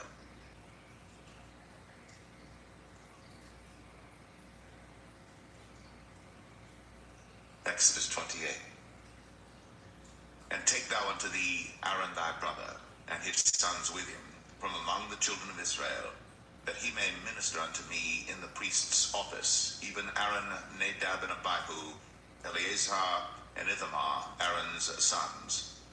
And thou shalt make holy garments for Aaron thy brother, for glory and for beauty. And thou shalt speak unto all that are wise-hearted, whom I have filled with the spirit of wisdom, that they may make Aaron's garments to consecrate him, that he may minister unto me in the priest's office. And these are the garments which they shall make: a breastplate, and an ephod, and a robe, an embroidered coat, a mitre, and a girdle. And they shall make holy garments for Aaron thy brother, and his sons, that he may minister unto me in the priest's office. And they shall take gold, and blue, and purple, and scarlet, and fine linen. And they shall make the ephod of gold, of blue, and of purple, of scarlet, and fine twined linen with cunning work. It shall have the 2 shoulder pieces thereof joined at the 2 edges thereof, and so it shall be joined together. And the curious girdle of the ephod which is upon it shall be of the same, according to the work thereof, even of gold, blue, and purple, and scarlet, and fine twined linen. And thou shalt take 2 onyx stones, and grave on them the names of the children of Israel, 6 of their names on one stone, and the other 6 names of the rest on the other stone, according to their birth. With the work of an engraver in stone, like the engravings of a signet, shalt thou engrave the 2 stones with the names of the children of Israel. thou shalt make them to be set in ouches of gold. And thou shalt put the 2 stones upon the shoulders of the ephod for stones of memorial unto the children of Israel. And Aaron shall bear their names before the Lord upon his 2 shoulders for a memorial. And thou shalt make ouches of gold, and 2 chains of pure gold at the ends. Of wreathen work shalt thou make them, and fasten the wreathen chains to the ouches. And thou shalt make the breastplate of judgment with cunning work. After the work of the ephod thou shalt make it, of gold, of blue, and of purple, and of scarlet, and of fine twined linen shalt thou make it. 4 square it shall be, being doubled. A span shall be the length thereof, and a span shall be the breadth thereof. And thou shalt set in it settings of stones, even 4 rows of stones. The first row shall be a sardius, a topaz, and a carbuncle. This shall be the first row. And the second row shall be an emerald, a sapphire, and a diamond. And the third row a ligure, an agate, and an amethyst. And the 4th row a beryl, and an onyx, and a jasper. They shall be set in gold in their enclosings. And the stone shall be with the names of the children of Israel, 12 according to their names, like the engravings of a signet. Every one with his name shall they be according to the 12 tribes. And thou shalt make upon the breastplate chains at the ends of wreathen work of pure gold. And thou shalt make upon the breastplate 2 rings of gold, and shalt put the 2 rings on the 2 ends of the breastplate. And thou shalt put the 2 wreathen chains of gold in the 2 rings which are on the ends of the breastplate. And the other 2 ends of the 2 wreathen chains thou shalt fasten in the 2 ouches, and put them on the shoulder pieces of the ephod before it. And thou shalt make 2 rings of gold, and thou shalt put them upon the 2 ends of the breastplate, in the border thereof, which is in the side of the ephod inward. And 2 other rings of gold thou shalt make, and shalt put them on the 2 sides of the ephod underneath, toward the forepart thereof, over against the other coupling thereof, above the curious girdle of the ephod. And they shall bind the breastplate by the rings thereof unto the rings of the ephod with a lace of blue, that it may be above the curious girdle of the ephod, and that the breastplate be not loosed from the ephod.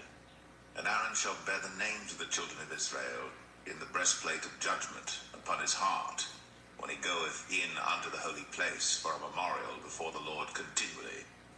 And thou shalt put in the breastplate of judgment the Urim and the Thummim, and they shall be upon Aaron's heart, when he goeth in before the Lord. And Aaron shall bear the judgment of the children of Israel upon his heart before the Lord continually. And thou shalt make the robe of the ephod all of blue. And there shall be an hole in the top of it, in the midst thereof. It shall have a binding of woven work round about the whole of it, as it were the whole of an habergeon, that it be not rent. And beneath upon the hem of it thou shalt make pomegranates of blue, and of purple, and of scarlet round about the hem thereof, and bells of gold between them round about. A golden bell and a pomegranate, a golden bell and a pomegranate, upon the hem of the robe round about. And it shall be upon Aaron to minister. And his sound shall be heard when he goeth in unto the holy place before the Lord, and when he cometh out, that he die not. And thou shalt make a plate of pure gold, and grave upon it, like the engravings of a signet, holiness to the Lord.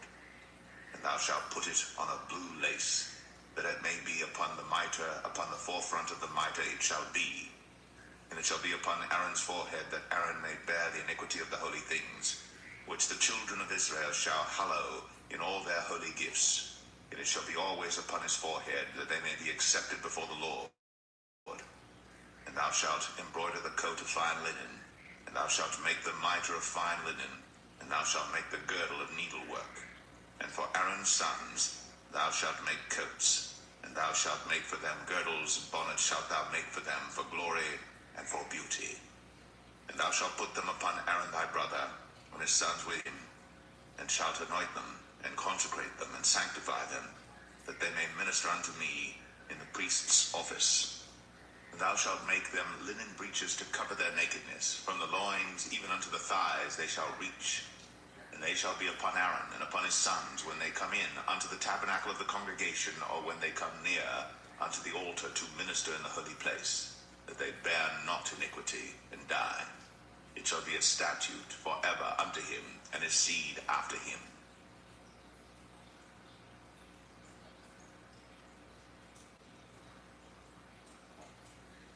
Exodus 29. And this is the thing that thou shalt do unto them to hallow them, to minister unto me in the priest's office. Take 1 young bullock and 2 rams without blemish, and unleavened bread and cakes unleavened, tempered with oil, and wafers unleavened, anointed with oil, of wheaten flour shalt thou make them. And thou shalt put them into 1 basket, and bring them in the basket, with the bullock and the 2 rams. And Aaron and his sons thou shalt bring unto the door of the tabernacle of the congregation, and shalt wash them with water.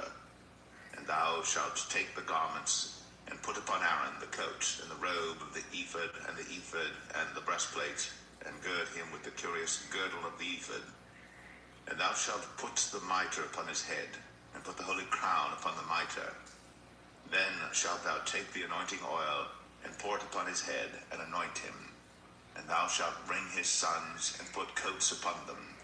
And thou shalt gird them with girdles, Aaron and his sons, and put the bonnets on them, and the priest's office shall be theirs for a perpetual statute. And thou shalt consecrate Aaron and his sons. And thou shalt cause a bullock to be brought before the tabernacle of the congregation. And Aaron and his sons shall put their hands upon the head of the bullock. And thou shalt kill the bullock before the Lord, by the door of the tabernacle of the congregation. And thou shalt take of the blood of the bullock, and put it upon the horns of the altar with thy finger, and pour all the blood beside the bottom of the altar. And thou shalt take all the fat that covereth the inwards, and the caul that is above the liver, and the 2 kidneys, and the fat that is upon them, and burn them upon the altar. But the flesh of the bullock, and his skin, and his dung, shalt thou burn with fire without the camp. It is a sin offering. Thou shalt also take 1 ram, and Aaron and his sons shall put their hands upon the head of the ram. And thou shalt slay the ram, and thou shalt take his blood, and sprinkle it round about upon the altar. And thou shalt cut the ram in pieces, and wash the inwards of him and his legs, and put them unto his pieces and unto his head. And thou shalt burn the whole ram upon the altar. It is a burnt offering unto the Lord. It is a sweet savour, an offering made by fire unto the Lord. And thou shalt take the other ram, and Aaron and his sons shall put their hands upon the head of the ram. Then shalt thou kill the ram, and take of his blood, and put it upon the tip of the right ear of Aaron, and upon the tip of the right ear of his sons, and upon the thumb of their right hand, and upon the great toe of their right foot, and sprinkle the blood upon the altar round about. And thou shalt take of the blood that is upon the altar, and of the anointing oil, and sprinkle it upon Aaron, and upon his garments, and upon his sons, and upon the garments of his sons with him. And he shall be hallowed, and his garments, and his sons' garments with him. Also, thou shalt take of the ram the fat and the rump, and the fat that covereth the inwards, and the caul above the liver, and the 2 kidneys, and the fat that is upon them, and the right shoulder, for it is a ram of consecration. And 1 loaf of bread, and 1 cake of oiled bread, and 1 wafer out of the basket of the unleavened bread that is before the Lord. And thou shalt put all in the hands of Aaron, and in the hands of his sons, and shalt wave them for a wave offering before the Lord. And thou shalt receive them of their hands, and burn them upon the altar for a burnt offering, for a sweet savour before the Lord. It is an offering made by fire unto the Lord. And thou shalt take the breast of the ram of Aaron's consecration, and wave it for a wave offering before the Lord. And it shall be thy part. And thou shalt sanctify the breast of the wave offering, and the shoulder of the heave offering, which is waved, and which is heaved up, of the ram of the consecration, even of that which is for Aaron, and of that which is for his sons. And it shall be Aaron's and his sons by a statute forever from the children of Israel. For it is an heave offering, and it shall be an heave offering from the children of Israel of the sacrifice of their peace offerings. And the holy garments of Aaron shall be his sons after him, to be anointed therein, and to be consecrated in them. And that son that is priest in his stead shall put them on 7 days, when he cometh into the tabernacle of the congregation to minister in the holy place. And thou shalt take the ram of the consecration, and seethe his flesh in the holy place. And Aaron and his sons shall eat the flesh of the ram, and the bread that is in the basket by the door of the tabernacle of the congregation. And they shall eat those things wherewith the atonement was made, to consecrate and to sanctify them, But a stranger shall not eat thereof, because they are holy. And if aught of the flesh of the consecrations, or of the bread, remain unto the morning, then thou shalt burn the remainder with fire. It shall not be eaten, because it is holy. And thus shalt thou do unto Aaron and to his sons, according to all things which I have commanded thee. 7 days shalt thou consecrate them. And thou shalt offer every day a bullock for a sin offering, for atonement. And thou shalt cleanse the altar, when thou hast made an atonement for it. And thou shalt anoint it, to sanctify it. 7 days thou shalt make an atonement for the altar, and sanctify it. And it shall be an altar most holy. Whatsoever toucheth the altar shall be holy.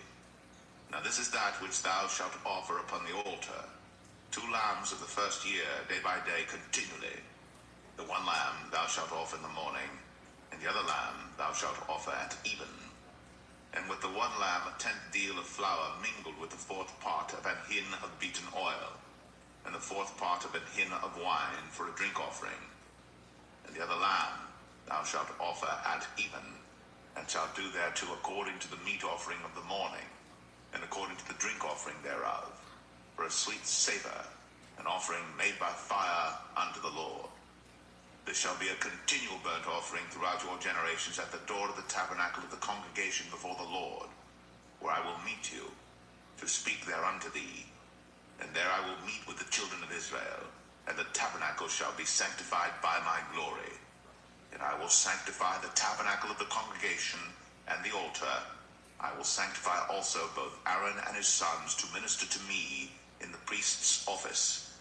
And I will dwell among the children of Israel, and will be their God. And they shall know that I am the Lord their God, that brought them forth out of the land of Egypt, that I may dwell among them. I am the Lord their God.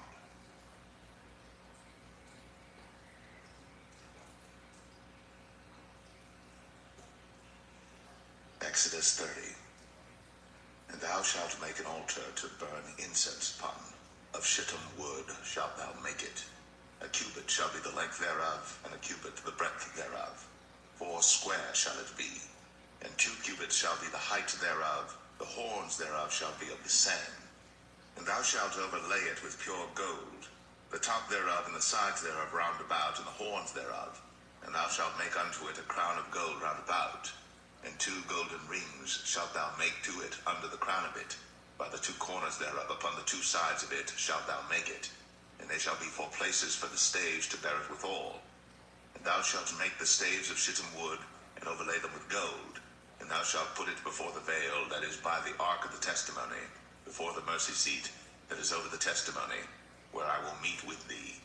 And Aaron shall burn thereon sweet incense every morning. When he dresseth the lamps, he shall burn incense upon it. And when Aaron lighteth the lamps at even, he shall burn incense upon it, a perpetual incense before the Lord throughout your generations. Ye shall offer no strange incense thereon, nor burnt sacrifice, nor meat offering, neither shall ye pour drink offering thereon. And Aaron shall make an atonement upon the horns of it once in a year with the blood of the sin offering of atonements. Once in the year shall he make atonement upon it throughout your generations. It is most holy unto the Lord. And the Lord spake unto Moses, saying, When thou takest the sum of the children of Israel after their number, then shall they give every man a ransom for his soul unto the Lord, when thou numberest them, that there be no plague among them, when thou numberest them. This they shall give every one that passeth among them that are numbered, half a shekel after the shekel of the sanctuary. A shekel is 20 gerahs, and half shekel shall be the offering of the Lord. Every one that passeth among them that are numbered, from 20 years old and above, shall give an offering unto the Lord. The rich shall not give more, and the poor shall not give less than half a shekel, when they give an offering unto the Lord, to make an atonement for your souls. And thou shalt take the atonement money of the children of Israel, and shalt appoint it for the service of the tabernacle of the congregation, that it may be a memorial unto the children of Israel before the Lord, to make an atonement for your souls. And the Lord spake unto Moses, saying, Thou shalt also make a laver of brass, and his foot also of brass, to wash withal. And thou shalt put it between the tabernacle of the congregation and the altar, and thou shalt put water therein. For Aaron and his his sons shall wash their hands and their feet thereat. When they go into the tabernacle of the congregation, they shall wash with water, that they die not, or when they come near to the altar to minister, to burn offering made by fire unto the Lord. So they shall wash their hands and their feet, that they die not. And it shall be a statute forever to them, even to him and to his seed throughout their generations.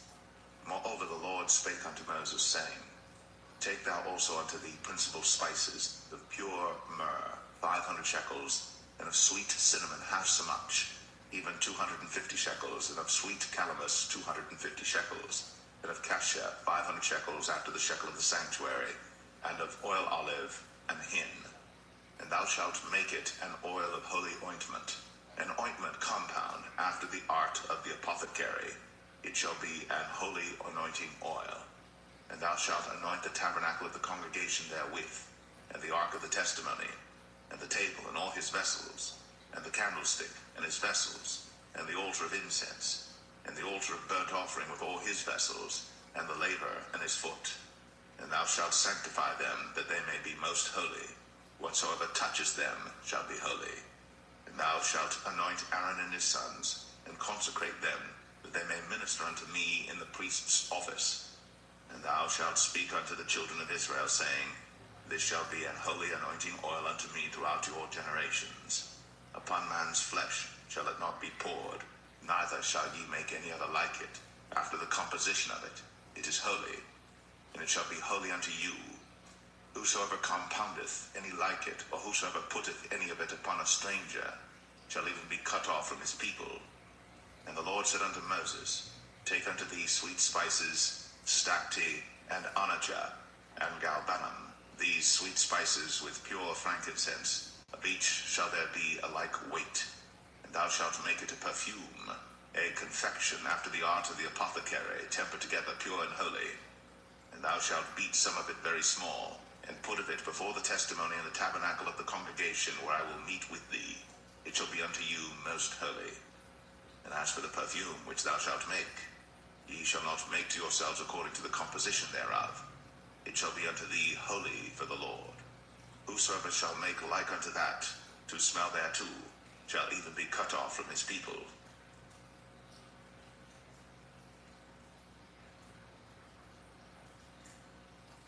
Exodus 31. And the Lord spake unto Moses, saying, See, I have called by name Bezalel the son of Uri, the son of Hur, of the tribe of Judah, and I have filled him with the Spirit of God, in wisdom, and in understanding, and in knowledge, and in all manner of workmanship, to devise cunning works, to work in gold, and in silver, and in brass, and in cutting of stones, to set them, and in carving of timber, to work in all manner of workmanship. And I, behold, I have given with him Aholiab, the son of Ahisamach, of the tribe of Dan. And in the hearts of all that are wise-hearted I have put wisdom, that they may make all that I have commanded thee.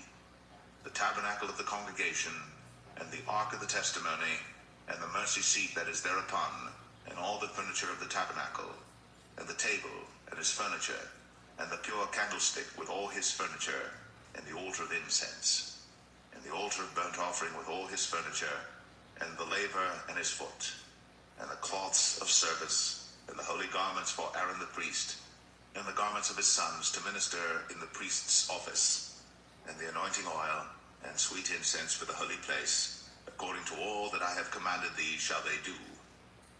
And the Lord spake unto Moses, saying, Speak thou also unto the children of Israel, saying, Verily, my Sabbaths ye shall keep, for it is a sign between me and you throughout your generations, that ye may know that I am the Lord that doth sanctify you. Ye shall keep the Sabbath therefore, for it is holy unto you. Every one that defileth it shall surely be put to death. For whosoever doeth any work therein, that soul shall be cut off from among his people. 6 days may work be done, but in the seventh is the Sabbath of rest, holy to the Lord. Whosoever doeth any work in the Sabbath day, he shall surely be put to death. Wherefore the children of Israel shall keep the Sabbath, to observe the Sabbath throughout their generations, for a perpetual covenant. It is a sign between me and the children of Israel forever. For in 6 days the Lord made heaven and earth, and on the seventh day he rested and was refreshed. And he gave unto Moses, when he had made an end of communing with him upon Mount Sinai, 2 tables of testimony, tables of stone, written with the finger of God.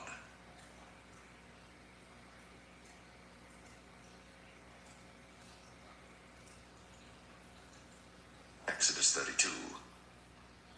And when the people saw that Moses delayed to come down out of the mount, the people gathered themselves together unto Aaron, and said unto him, Up, make us gods, which shall go before us.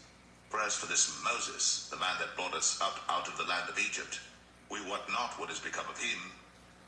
And Aaron said unto them, Break off the golden earrings which are in the ears of your wives, of your sons, and of your daughters, and bring them unto me. And all the people brake off the golden earrings which were in their ears, and brought them unto Aaron. And he received them at their hand, and fashioned it with a graving tool, after he had made it a molten calf. And they said, These be thy gods, O Israel, which brought thee up out of the land of Egypt. And when Aaron saw it, he built an altar before it. And Aaron made proclamation and said, Tomorrow is a feast to the Lord. And they rose up early on the morrow, and offered burnt offerings, and brought peace offerings. And the people sat down to eat and to drink, and rose up to play. And the Lord said unto Moses, Go, get thee down, for thy people which thou broughtest out of the land of Egypt have corrupted themselves. They have turned aside quickly out of the way which I commanded them. They have made them a molten calf, and have worshipped it, and have sacrificed thereunto, and said, These be thy gods, O Israel, which have brought thee up out of the land of Egypt. And the Lord said unto Moses, I have seen this people, and behold, it is a stiff-necked people. Now therefore let me alone, that my wrath may wax hot against them, and that I may consume them. And I will make of thee a great nation.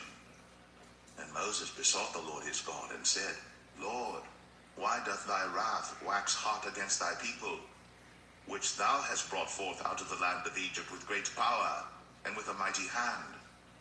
Wherefore should the Egyptians speak and say, For mischief did he bring them out, to slay them in the mountains, and to consume them from the face of the earth? Turn from thy fierce wrath, and repent of this evil against thy people. Remember Abraham, Isaac, and Israel, thy servants, to whom thou swearest by thine own self, and saidst unto them, I will multiply your seed as the stars of heaven. And all this land that I have spoken of will I give unto your seed, and they shall inherit it forever. And the Lord repented of the evil which he thought to do unto his people. And Moses turned and went down from the mount, and the 2 tables of the testimony were in his hand. The tables were written on both their sides. On the one side and on the other were they written. And the tables were the work of God, and the writing was the writing of God, graven upon the tables. And when Joshua heard the noise of the people as they shouted, he said unto Moses, There is a noise of war in the camp. And he said, It is not the voice of them that shout for mastery, neither is it the voice of them that cry for being overcome, but the noise of them that sing do I hear. And it came to pass, as soon as he came nigh unto the camp, that he saw the calf and the dancing. And Moses' anger waxed hot, and he cast the tables out of his hands, and brake them beneath the mount. And he took the calf which they had made, and burnt it in the fire, and ground it to powder, and strawed it upon the water, and made the children of Israel drink of it. And Moses said unto Aaron, What did this people unto thee, that thou hast brought so great a sin upon them? And Aaron said, Let not the anger of my Lord wax hot. Thou knowest the people, that they are set on mischief. For they said unto me, Make us gods, which shall go before us. For as for this Moses, the man that brought us up out of the land of Egypt, we wot not what is become of him. And I said unto them, Whosoever hath any gold, let them break it off. So they gave it to me. Then I cast it into the fire, and there came out this calf.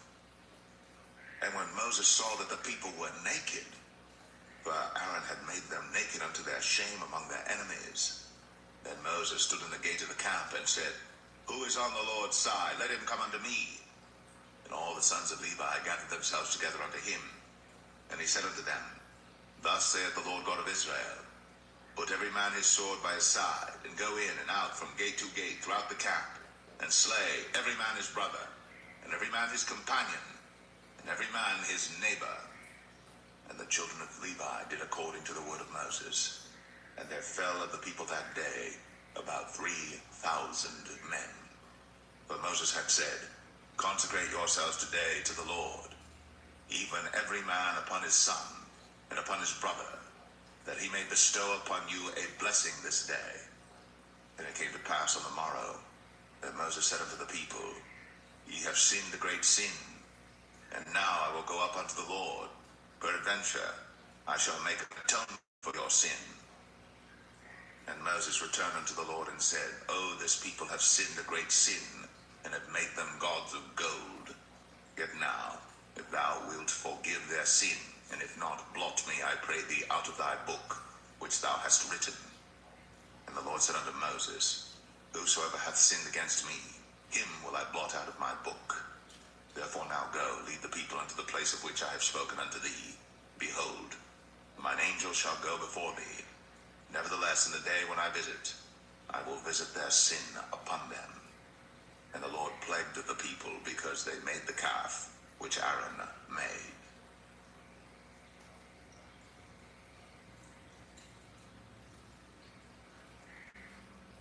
Exodus 33.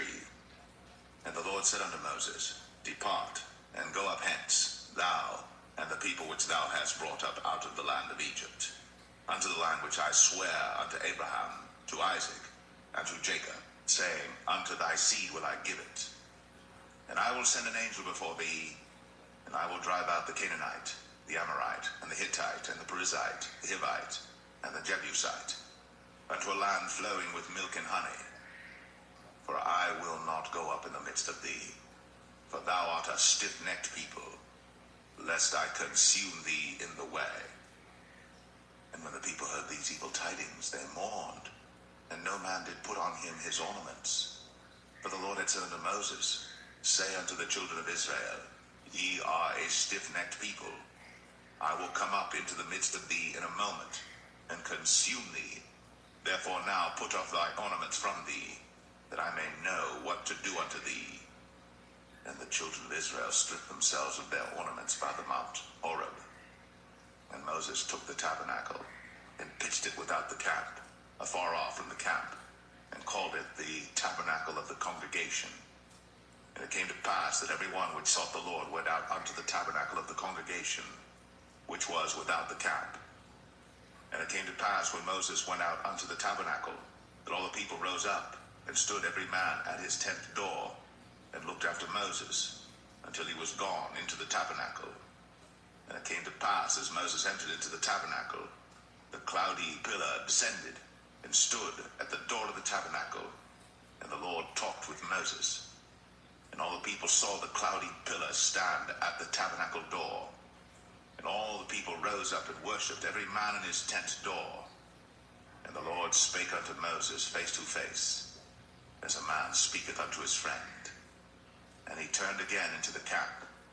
But his servant Joshua the son of Nun, a young man, departed not out of the tabernacle. And Moses said unto the Lord, See, thou sayest unto me, Bring up this people, and thou hast not let me know whom thou wilt send with me. Yet thou hast said, I know thee by name, and thou hast also found grace in my sight. Now therefore, I pray thee, if I have found grace in thy sight, show me now thy way, that I may know thee, that I may find grace in thy sight, and consider that this nation is thy people. And he said, My presence shall go with thee, and I will give thee rest. And he said unto him, If thy presence go not with me, carry us not up hence. For wherein shall it be known here that I and thy people have found grace in thy sight? Is it not in that thou goest with us? So shall we be separated, I and thy people, from all the people that are upon the face of the earth. And the Lord said unto Moses, I will do this thing also that thou hast spoken, for thou hast found grace in my sight, and I know thee by name. And he said, I beseech thee, show me thy glory. And he said, I will make all my goodness pass before thee, and I will proclaim the name of the Lord before thee, and will be gracious to whom I will be gracious, and will show mercy on whom I will show mercy. And he said, Thou canst not see my face, for there shall no man see me and live. And the Lord said, Behold, there is a place by me, and thou shalt stand upon a rock. And it shall come to pass, while my glory passeth by, that I will put thee in a cleft of the rock, and will cover thee with my hand while I pass by. And I will take away mine hand, and thou shalt see my back parts, but my face shall not be seen.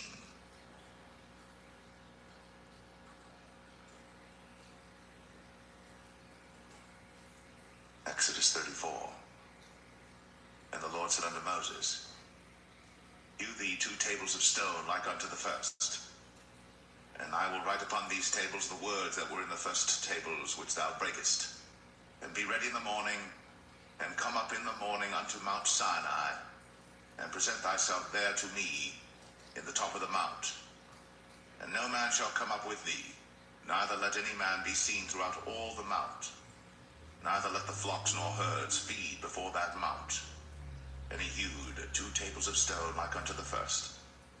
And Moses rose up early in the morning, and went up unto Mount Sinai, as the Lord had commanded him, and took in his hand the 2 tables of stone. And the Lord descended in the cloud, and stood with him there, and proclaimed the name of the Lord.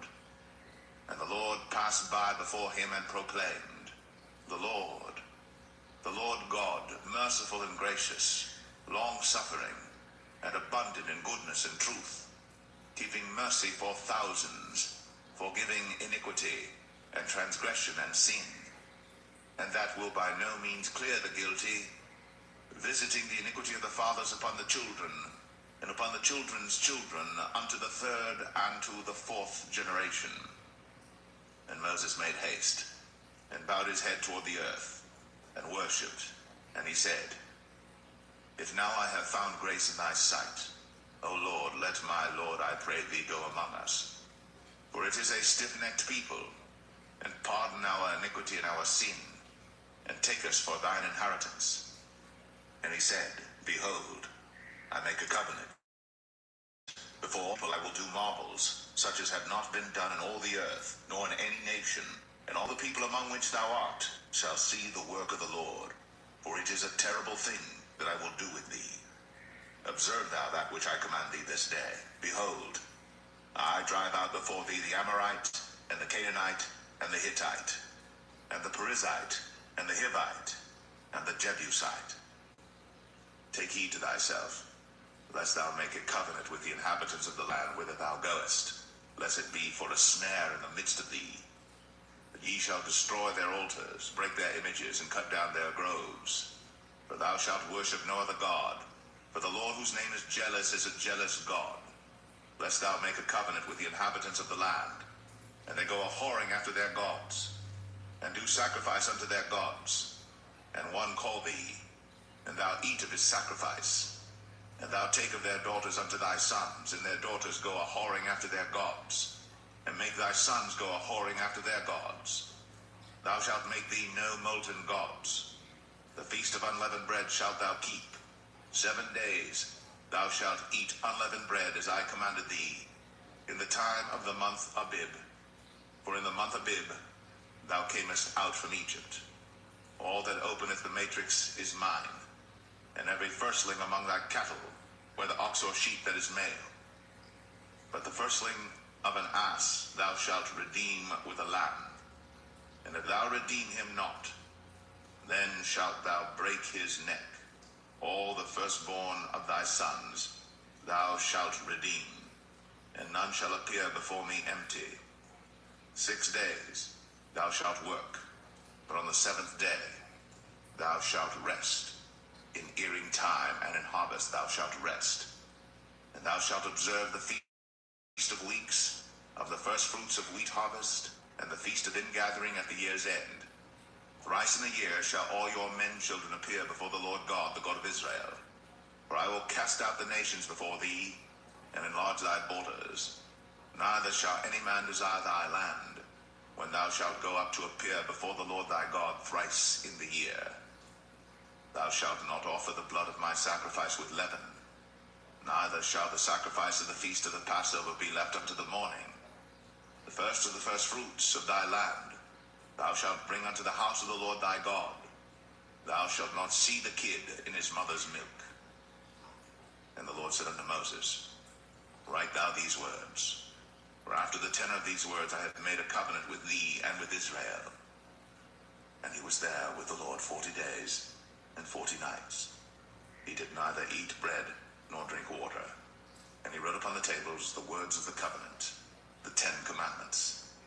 And it came to pass, when Moses came down from Mount Sinai, with the 2 tables of testimony in Moses' hand, when he came down from the mount, that Moses wist not that the skin of his face shone, while he talked with them. And when Aaron and all the children of Israel saw Moses, behold, the skin of his face shone, and they were afraid to come nigh him. And Moses called unto them, and Aaron and all the rulers of the congregation returned unto him. And Moses talked with them, and afterward all the children of Israel came nigh, and he gave them in commandment all that the Lord had spoken with him in Mount Sinai. And till Moses had done speaking with them, he put a veil on his face.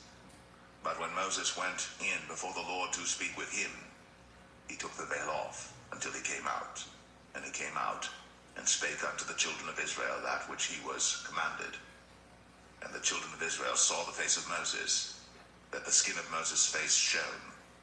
And Moses put the veil upon his face again, until he went in to speak with him.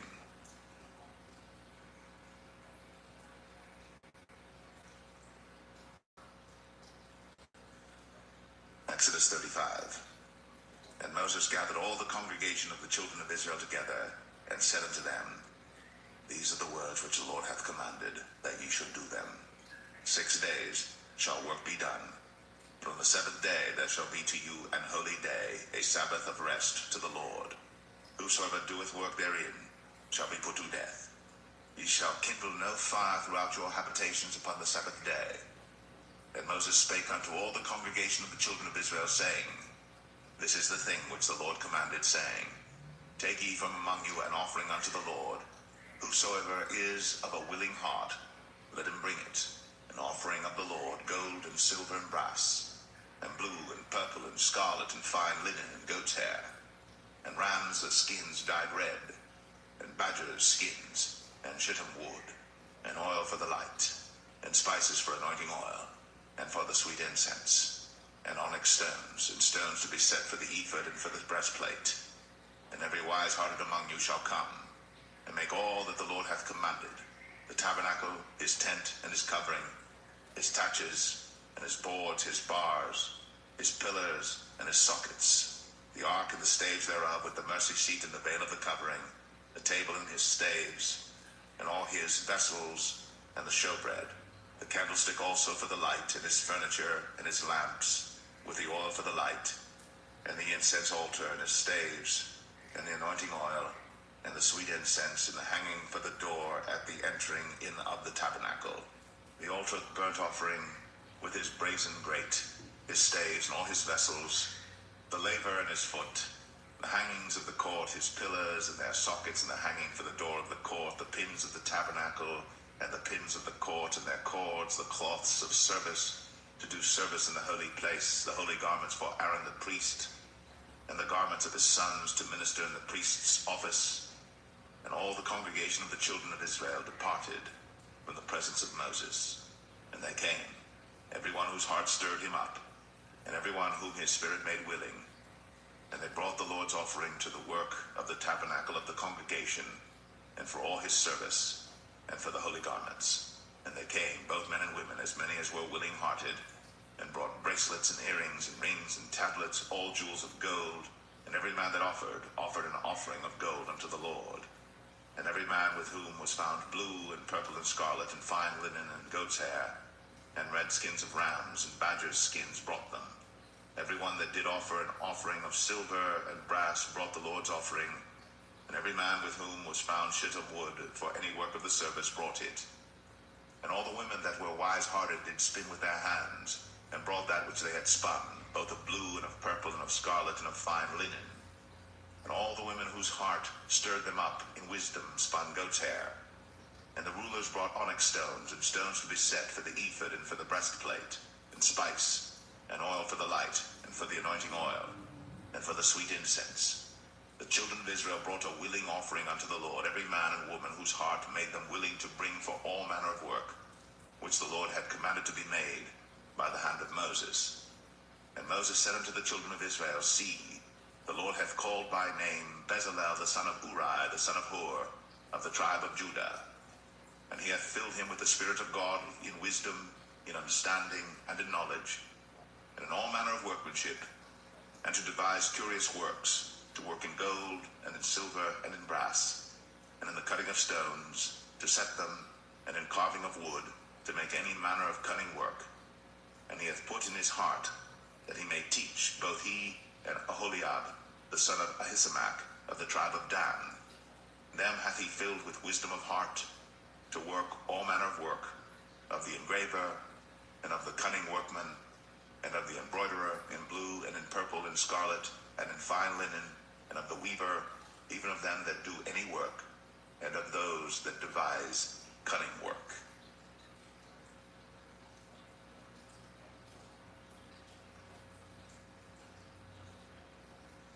Exodus 36.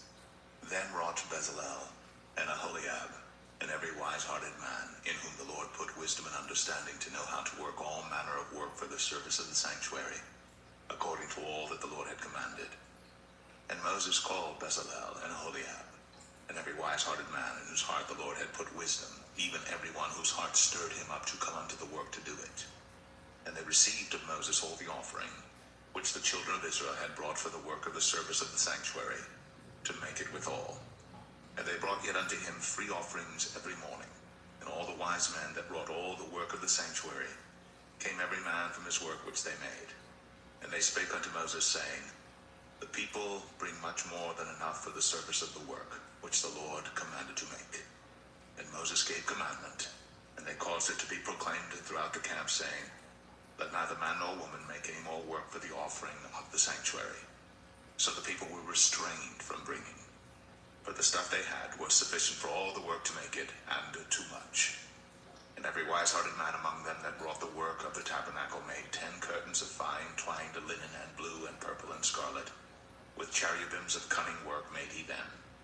The length of one curtain was 28 cubits, and the breadth of one curtain 4 cubits. The curtains were all of one size. And he coupled the 5 curtains one unto another, and the other 5 curtains he coupled one unto another. And he made loops of blue on the edge of one curtain from the selvage in the coupling. Likewise he made in the uttermost side of another curtain in the coupling of the second. 50 loops made he in one curtain, and 50 loops made he in the edge of the curtain which was in the coupling of the second. The loops held one curtain to another. And he made 50 taches of gold, and coupled the curtains one unto another with the taches. So it became one tabernacle. And he made curtains of goat's hair for the tent over the tabernacle. 11 curtains he made them. The length of one curtain was 30 cubits, and 4 cubits was the breadth of one curtain. The 11 curtains were of one size. And he coupled 5 curtains by themselves, and 6 curtains by themselves.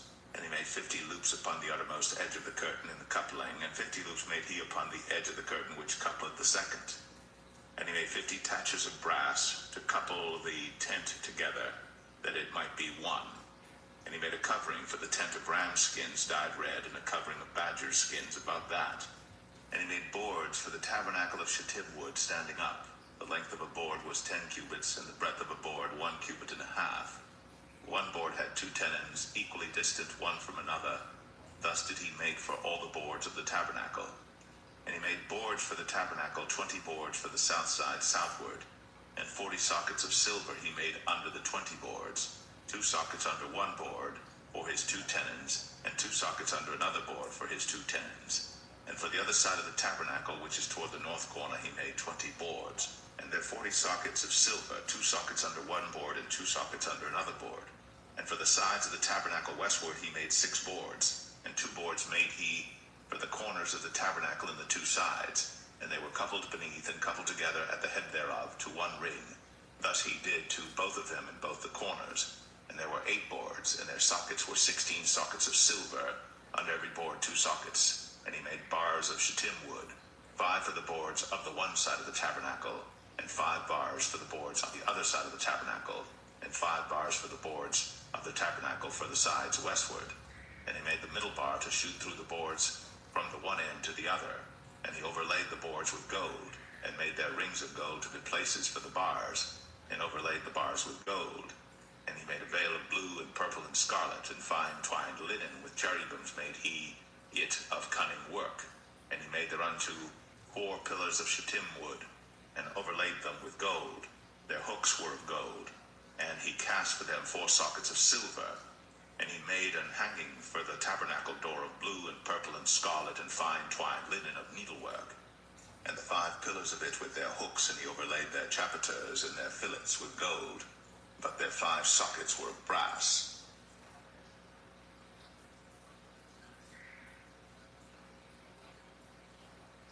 Exodus 37. And Bezalel made the ark of shittim wood. 2 cubits and a half was the length of it, and 1 cubit and a half the breadth of it, and 1 cubit and a half the height of it. And he overlaid it with pure gold within and without, and made a crown of gold to it round about. And he cast for it 4 rings of gold, to be set by the 4 corners of it, even 2 rings upon the one side of it, and 2 rings upon the other side of it. And he made staves of shittim wood, and overlaid them with gold. And he put the staves into the rings by the sides of the ark to bear the ark. And he made the mercy seat of pure gold. 2 cubits and a half was the length thereof, and 1 cubit and a half the breadth thereof. And he made 2 cherubims of gold, beaten out of 1 piece made he them, on the 2 ends of the mercy seat, 1 cherub on the end, on this side, and another cherub on the other end on that side. Out of the mercy seat made he the cherubims on the 2 ends thereof. And the cherubims spread out their wings on high, and covered with their wings over the mercy seat with their faces one to another. Even to the mercy seatward were the faces of the cherubims. And he made the table of shittim wood. 2 cubits was the length thereof, and 1 cubit the breadth thereof, and 1 cubit and a half the height thereof. And he overlaid it with pure gold, and made thereunto a crown of gold round about. Also he made thereunto a border of an handbreadth round about, and made a crown of gold for the border thereof round about. And he cast for it 4 rings of gold, and put the rings upon the 4 corners that were in the 4 feet thereof. Over against the border were the rings, the places for the staves to bear the table. And he made the staves of shittim wood, and overlaid them with gold to bear the table. And he made the vessels which were upon the table, his dishes, and his spoons, and his bowls, and his covers, to cover withal of pure gold. And he made the candlestick of pure gold. Of beaten work made he the candlestick, his shaft and his branch, his bowls, his knobs, and his flowers were of the same. And 6 branches going out of the sides thereof, 3 branches of the candlestick out of the one side thereof, and 3 branches of the candlestick out of the other side thereof. 3 bowls made after the fashion of almonds in 1 branch, a knob and a flower, and 3 bowls made like almonds in another branch, a knob and a flower. So throughout the 6 branches going out of the candlestick. And in the candlestick were 4 bowls made like almonds, his knobs and his flowers, and a knob under 2 branches of the same, and a knob under 2 branches of the same, and a knob under 2 branches of the same, according to the 6 branches going out of it. Their knobs and their branches were of the same. All of it was 1 beaten work of pure gold. And he made his 7 lamps, and his snuffers, and his snuff dishes of pure gold.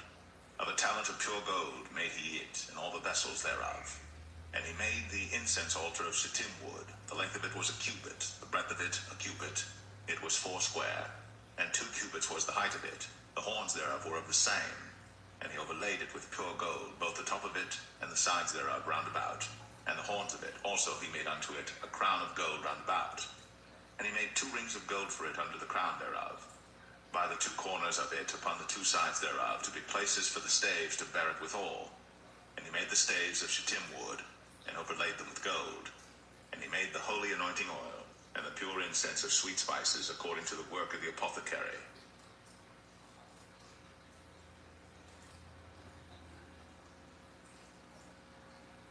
Exodus 38. And he made the altar of burnt offering of shittim wood. 5 cubits was the length thereof, and 5 cubits the breadth thereof. It was 4 square, and 3 cubits the height thereof. And he made the horns thereof on the 4 corners of it. The horns thereof were of the same, and he overlaid it with brass. And he made all the vessels of the altar, the pots and the shovels and the basins and the flesh hooks, and the fire pans. All the vessels thereof made he of brass. And he made for the altar a brazen grate of network under the compass thereof beneath unto the midst of it. And he cast 4 rings for the 4 ends of the grate of brass to be places for the staves.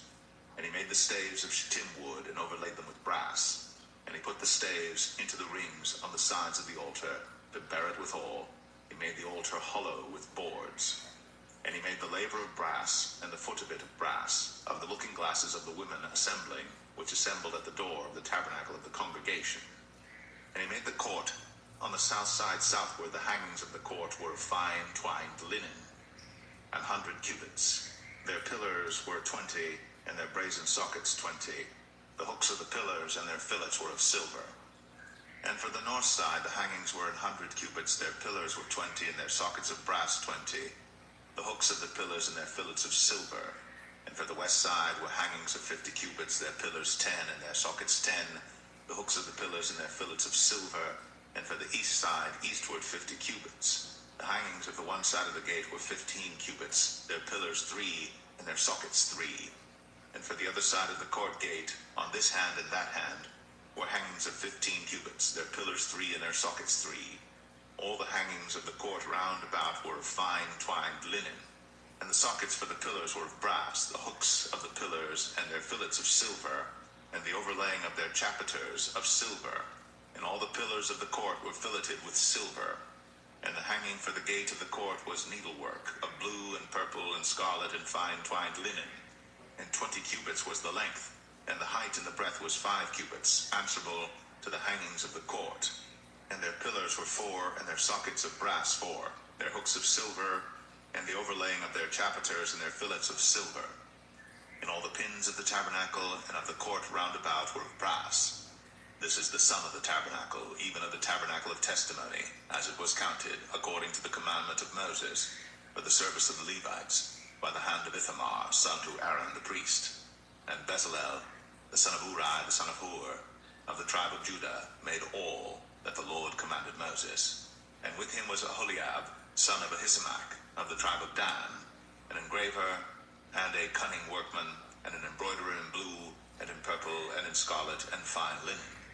All the gold that was occupied for the work, and all the work of the holy place, even the gold of the offering, was 29 talents, and 730 shekels after the shekel of the sanctuary. And the silver of them that were numbered of the congregation was 100 talents, and 1,703 score and 15 shekels after the shekel of the sanctuary. A bekah for every man, that is, half a shekel, after the shekel of the sanctuary, for every one that went to be numbered, from 20 years old and upward, for 600,000 and 3,550 men. And of the 100 talents of silver were cast the sockets of the sanctuary, and the sockets of the veil, and 100 sockets of the 100 talents, a talent for a socket. And of the 1,775 shekels he made hooks for the pillars, and overlaid their chapiters, and filleted them. And the brass of the offering was 70 talents, and 2,400 shekels. And therewith he made the sockets to the door of the tabernacle of the congregation, and the brazen altar, and the brazen grate for it, and all the vessels of the altar, and the sockets of the court round about, and the sockets of the court gate, and all the pins of the tabernacle, and all the pins of the court round about.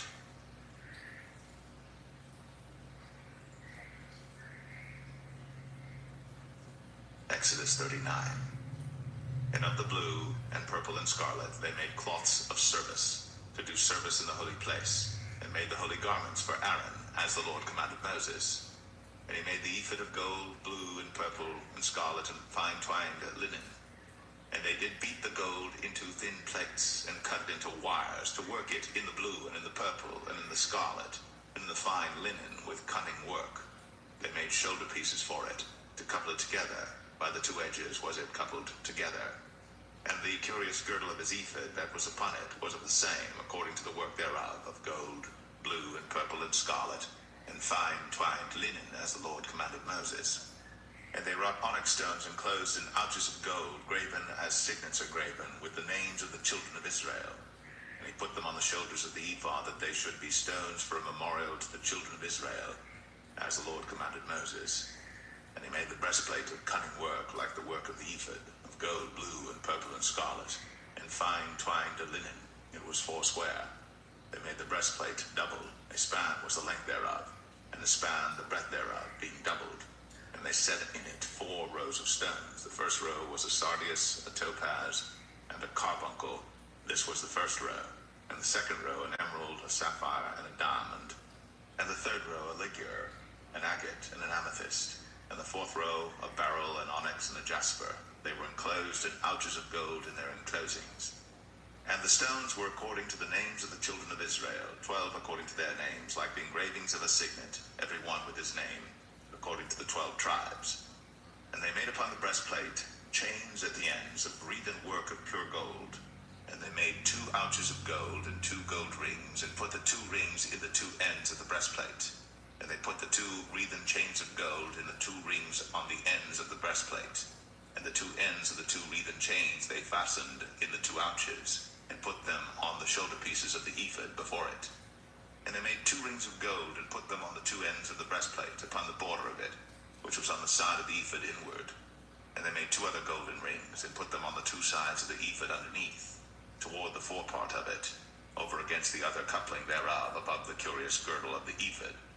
And they did bind the breastplate by his rings unto the rings of the ephod with a lace of blue, that it might be above the curious girdle of the ephod, and that the breastplate might not be loosed from the ephod, as the Lord commanded Moses.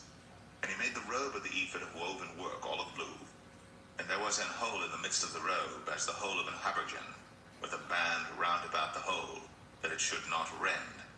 And they made upon the hems of the robe pomegranates of blue and purple and scarlet, and twined the linen. And they made bells of pure gold, and put the bells between the pomegranates upon the hem of the robe, round about between the pomegranates. A bell and a pomegranate, round about the hem of the robe to minister in, as the Lord commanded Moses. And they made coats of fine linen of woven work for Aaron and for his sons, and a mitre of fine linen, and goodly bonnets of fine linen, and linen breeches of fine twined linen, and a girdle of fine twined linen, and blue and purple and scarlet of needlework, as the Lord commanded Moses. And they made the plate of the holy crown of pure gold, and wrote upon it a writing, like to the engravings of a signet, Holiness to the Lord. And they tied unto it a lace of blue, to fasten it on high upon the mitre, as the Lord commanded Moses. Thus was all the work of the tabernacle of the tent of the congregation finished. And the children of Israel did according to all that the Lord commanded Moses, so did they. And they brought the tabernacle unto Moses, the tent, and all his furniture, his taches, his boards, his bars, and his pillars, and his sockets, and the covering of ram skins dyed red, and the covering of badger skins, and the veil of the covering, the ark of the testimony, and the staves thereof, and the mercy seat, the table and all the vessels thereof, and the showbread, the pure candlestick, with the lamps thereof, even with the lamps to be set in order, and all the vessels thereof, and the oil for light, and the golden altar, and the anointing oil, and the sweet incense, and the hanging for the tabernacle door, the brazen altar, and his grate of brass, his staves and all his vessels, the laver and his foot, the hangings of the court, his pillars and his sockets, and the hanging for the court gate, his cords, and his pins, and all the vessels of the service of the tabernacle for the tent of the congregation, the cloths of service to do service in the holy place, and the holy garments for Aaron the priest, and his sons' garments, to minister in the priest's office.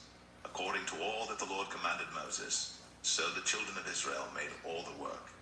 And Moses did look upon all the work, and behold, they had done it, as the Lord had commanded, even so had they done it. And Moses blessed them.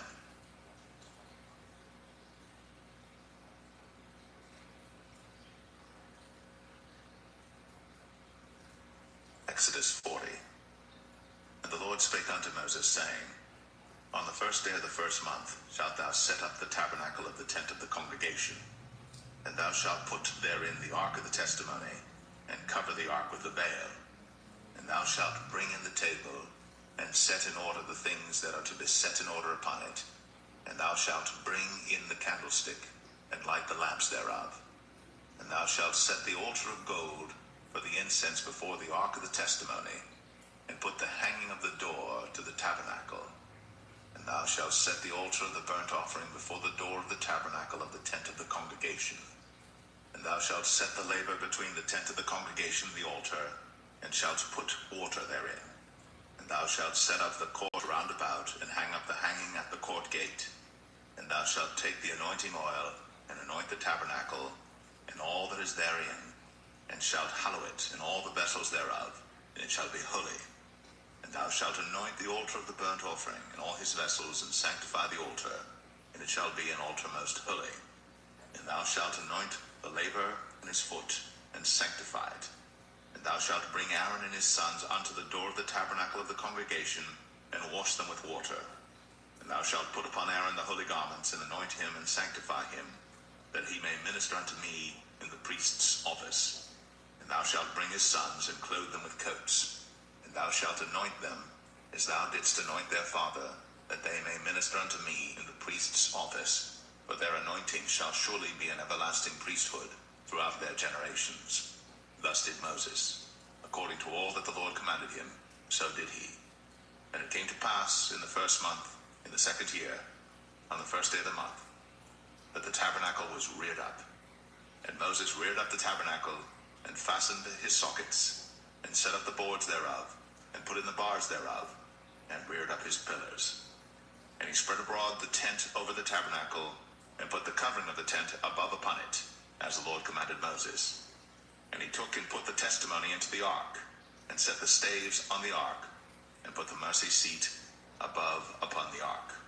And he brought the ark into the tabernacle, and set up the veil of the covering, and covered the ark of the testimony, as the Lord commanded Moses. And he put the table in the tent of the congregation upon the side of the tabernacle northward without the veil. And he set the bread in order upon it before the Lord, as the Lord had commanded Moses. And he put the candlestick in the tent of the congregation over against the table on the side of the tabernacle southward. And he lighted the lamps before the Lord, as the Lord commanded Moses. And he put the golden altar in the tent of the congregation before the veil. And he burnt sweet incense thereon, as the Lord commanded Moses. And he set up the hanging at the door of the tabernacle. And he put the altar of burnt offering by the door of the tabernacle of the tent of the congregation, and offered upon it the burnt offering and the meat offering, as the Lord commanded Moses. And he set the laver between the tent of the congregation and the altar, and put water there to wash withal. And Moses and Aaron and his sons washed their hands and their feet thereat, when they went into the tent of the congregation, and when they came near unto the altar, they washed, as the Lord commanded Moses. And he reared up the court round about the tabernacle and the altar, and set up the hanging of the court gate. So Moses finished the work. Then a cloud covered the tent of the congregation, and the glory of the Lord filled the tabernacle. And Moses was not able to enter into the tent of the congregation, because the cloud abode thereon, and the glory of the Lord filled the tabernacle. And when the cloud was taken up from over the tabernacle, the children of Israel went onward in all their journeys. But if the cloud were not taken up, then they journeyed not till the day that it was taken up. For the cloud of the Lord was upon the tabernacle by day, and fire was on it by night, in the sight of all the house of Israel, throughout all their journeys.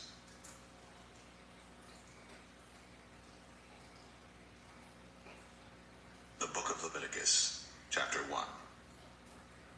And the Lord called unto Moses, and spake unto him out of the tabernacle of the congregation, saying, Speak unto the children of Israel, and say unto them, If any man of you bring an offering unto the Lord, ye shall bring your offering of the cattle, even of the herd, and of the flock. If his offering be a burnt sacrifice of the herd, let him offer a male without blemish. He shall offer it of his own voluntary will at the door of the tabernacle of the congregation before the Lord. And he shall put his hand upon the head of the burnt offering, and it shall be accepted for him to make atonement for him. And he shall kill the bullock before the Lord, and the priests, Aaron's sons, shall bring the blood, and sprinkle the blood round about upon the altar that is by the door of the tabernacle of the congregation. And he shall flay the burnt offering, and cut it into his pieces. And the sons of Aaron the priests shall put fire upon the altar, and lay the wood in order upon the fire. And the priests, Aaron's sons, shall lay the parts, the head, and the fat, in order upon the wood that is on the fire, which is upon the altar. But his inwards and his legs shall he wash in water, and the priests shall burn all on the altar to be a burnt sacrifice, an offering made by fire, of a sweet savor unto the Lord. And if his offering be of the flocks, namely of the sheep or of the goats, for a burnt sacrifice, he shall bring it a male without blemish, and he shall kill it on the side of the altar northward before the Lord. And the priests, Aaron's sons, shall sprinkle his blood round about upon the altar, and he shall cut it into his pieces, with his head and his fat. And the priest shall lay them in order on the wood that is on the fire, which is upon the altar. But he shall wash the inwards and the legs with water, and the priest shall bring it all, and burn it upon the altar. It is a burnt sacrifice, an offering made by fire, of a sweet savor unto the Lord. And if the burnt sacrifice for his offering to the Lord be of fowls, then he shall bring his offering of turtle doves or of young pigeons. And the priest shall bring it unto the altar, and wring off his head, and burn it on the altar. And the blood thereof shall be wrung out at the side of the altar. And he shall pluck away his crop with his feathers, and cast it beside the altar on the east part, by the place of the ashes. And he shall cleave it with the wings thereof, but shall not divide it asunder. And the priest shall burn it upon the altar, upon the wood that is upon the fire. It is a burnt sacrifice, an offering made by fire, of a sweet savor unto the Lord.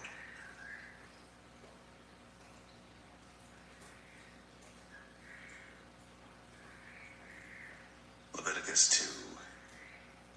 2. And when any will offer a meat offering unto the Lord, his offering shall be of fine flour, and he shall pour oil upon it, and put frankincense thereon, and he shall bring it to Aaron's sons the priests.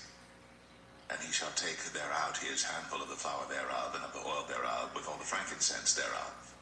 And the priest shall burn the memorial of it upon the altar, to be an offering made by fire, of a sweet savor unto the Lord.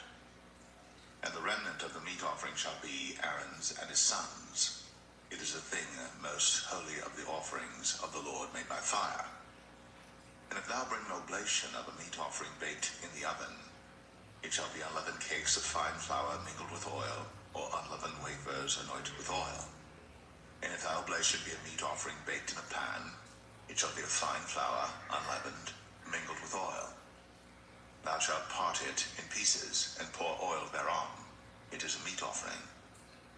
And if thy oblation be a meat offering baked in the frying pan, it shall be made of fine flour with oil.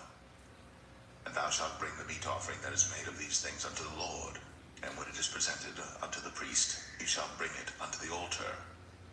And the priest shall take from the meat offering a memorial thereof, and shall burn it upon the altar. It is an offering made by fire, of a sweet savor unto the Lord. And that which is left of the meat offering shall be Aaron's and his sons. It is a thing most holy of the offerings of the Lord made by fire. No meat offering which ye shall bring unto the Lord shall be made with leaven, for ye shall burn no leaven, nor any honey, in any offering of the Lord made by fire. As for the oblation of the first fruits, ye shall offer them unto the Lord, but they shall not be burnt on the altar for a sweet savor. And every oblation of thy meat offering shalt thou season with salt, neither shalt thou suffer the salt of the covenant of thy God to be lacking from thy meat offering. With all thine offerings thou shalt offer salt. And if thou offer a meat offering of thy first fruits unto the Lord, thou shalt offer for the meat offering of thy first fruits green ears of corn dried by the fire, even corn beaten out of full ears. And thou shalt put oil upon it, and lay frankincense thereon. It is a meat offering. And the priest shall burn the memorial of it, part of the beaten corn thereof, and part of the oil thereof, with all the frankincense incense thereof. It is an offering made by fire unto the Lord.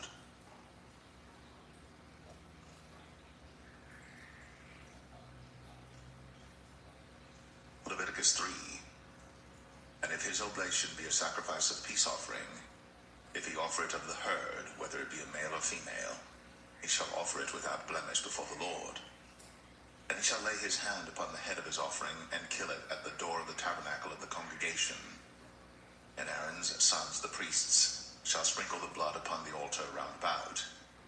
And he shall offer of the sacrifice of the peace offering an offering made by fire unto the Lord, the fat that covereth the inwards, and all the fat that is upon the inwards, and the 2 kidneys, and the fat that is on them, which is by the flanks, and the caul above the liver, with the kidneys, it shall he take away. Sons shall burn it on the altar upon the burnt sacrifice which is upon the wood that is on the fire. It is an offering made by fire, of a sweet savor unto the Lord. And if his offering for a sacrifice of peace offering unto the Lord be of the flock, male or female, he shall offer it without blemish. If he offer a lamb for his offering, then shall he offer it before the Lord. And he shall lay his hand upon the head of his offering, and kill it before the tabernacle of the congregation. And Aaron's sons shall sprinkle the blood thereof round about upon the altar. And he shall offer of the sacrifice of the peace offering an offering made by fire unto the Lord, the fat thereof, and the whole rump. It shall he take off hard by the backbone, and the fat that covereth the inwards, and all the fat that is upon the inwards, and the 2 kidneys, and the fat that is upon them, which is by the flanks, and the caul above the liver, with the kidneys, it shall he take away. And the priest shall burn it upon the altar. It is the food of the offering made by fire unto the Lord. And if his offering be a goat, then he shall offer it before the Lord. And he shall lay his hand upon the head of it, and kill it before the tabernacle of the congregation. And the sons of Aaron shall sprinkle the blood thereof upon the altar round about. And he shall offer thereof his offering, even an offering made by fire unto the Lord, the fat that covereth the inwards, and all the fat that is upon the inwards, and the 2 kidneys, and the fat that is upon them, which is by the flanks, and the caul above the liver, with the kidneys, it shall he take away. And the priest shall burn them upon the altar. It is the food of the offering made by fire for a sweet savor. All the fat is the Lord's. It shall be a perpetual statute for your generations throughout all your dwellings, that ye eat neither fat nor blood.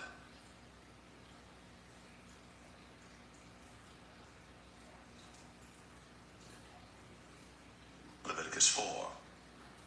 And the Lord spake unto Moses, saying, Speak unto the children of Israel, saying, If a soul shall sin through ignorance against any of the commandments of the Lord, concerning things which ought not to be done, and shall do against any of them, if the priest that is anointed do sin according to the sin of the people, then let him bring for his sin which he hath sinned a young bullock without blemish unto the Lord for a sin offering. And he shall bring the bullock unto the door of the tabernacle of the congregation before the Lord, and shall lay his hand upon the bullock's head, and kill the bullock before the Lord. And the priest that is anointed shall take of the bullock's blood, and bring it to the tabernacle of the congregation. And the priest shall dip his finger in the blood, and sprinkle of the blood 7 times before the Lord, before the veil of the sanctuary. And the priest shall put some of the blood upon the horns of the altar of sweet incense before the Lord, which is in the tabernacle of the congregation, and shall pour all the blood of the bullock at the bottom of the altar of the burnt offering, which is at the door of the tabernacle of the congregation. And he shall take off from it all the fat of the bullock for the sin offering, the fat that covereth the inwards, and all the fat that is upon the inwards, and the 2 kidneys, and the fat that is upon them, which is by the flanks, and the caul above the liver, with the kidneys, it shall he take away, as it was taken off from the bullock of the sacrifice of peace offerings. And the priest shall burn them upon the altar of the burnt offering. And the skin of the bullock and all his flesh, with his head, and with his legs, and his inwards, and his dung, even the whole bullock shall he carry forth without the camp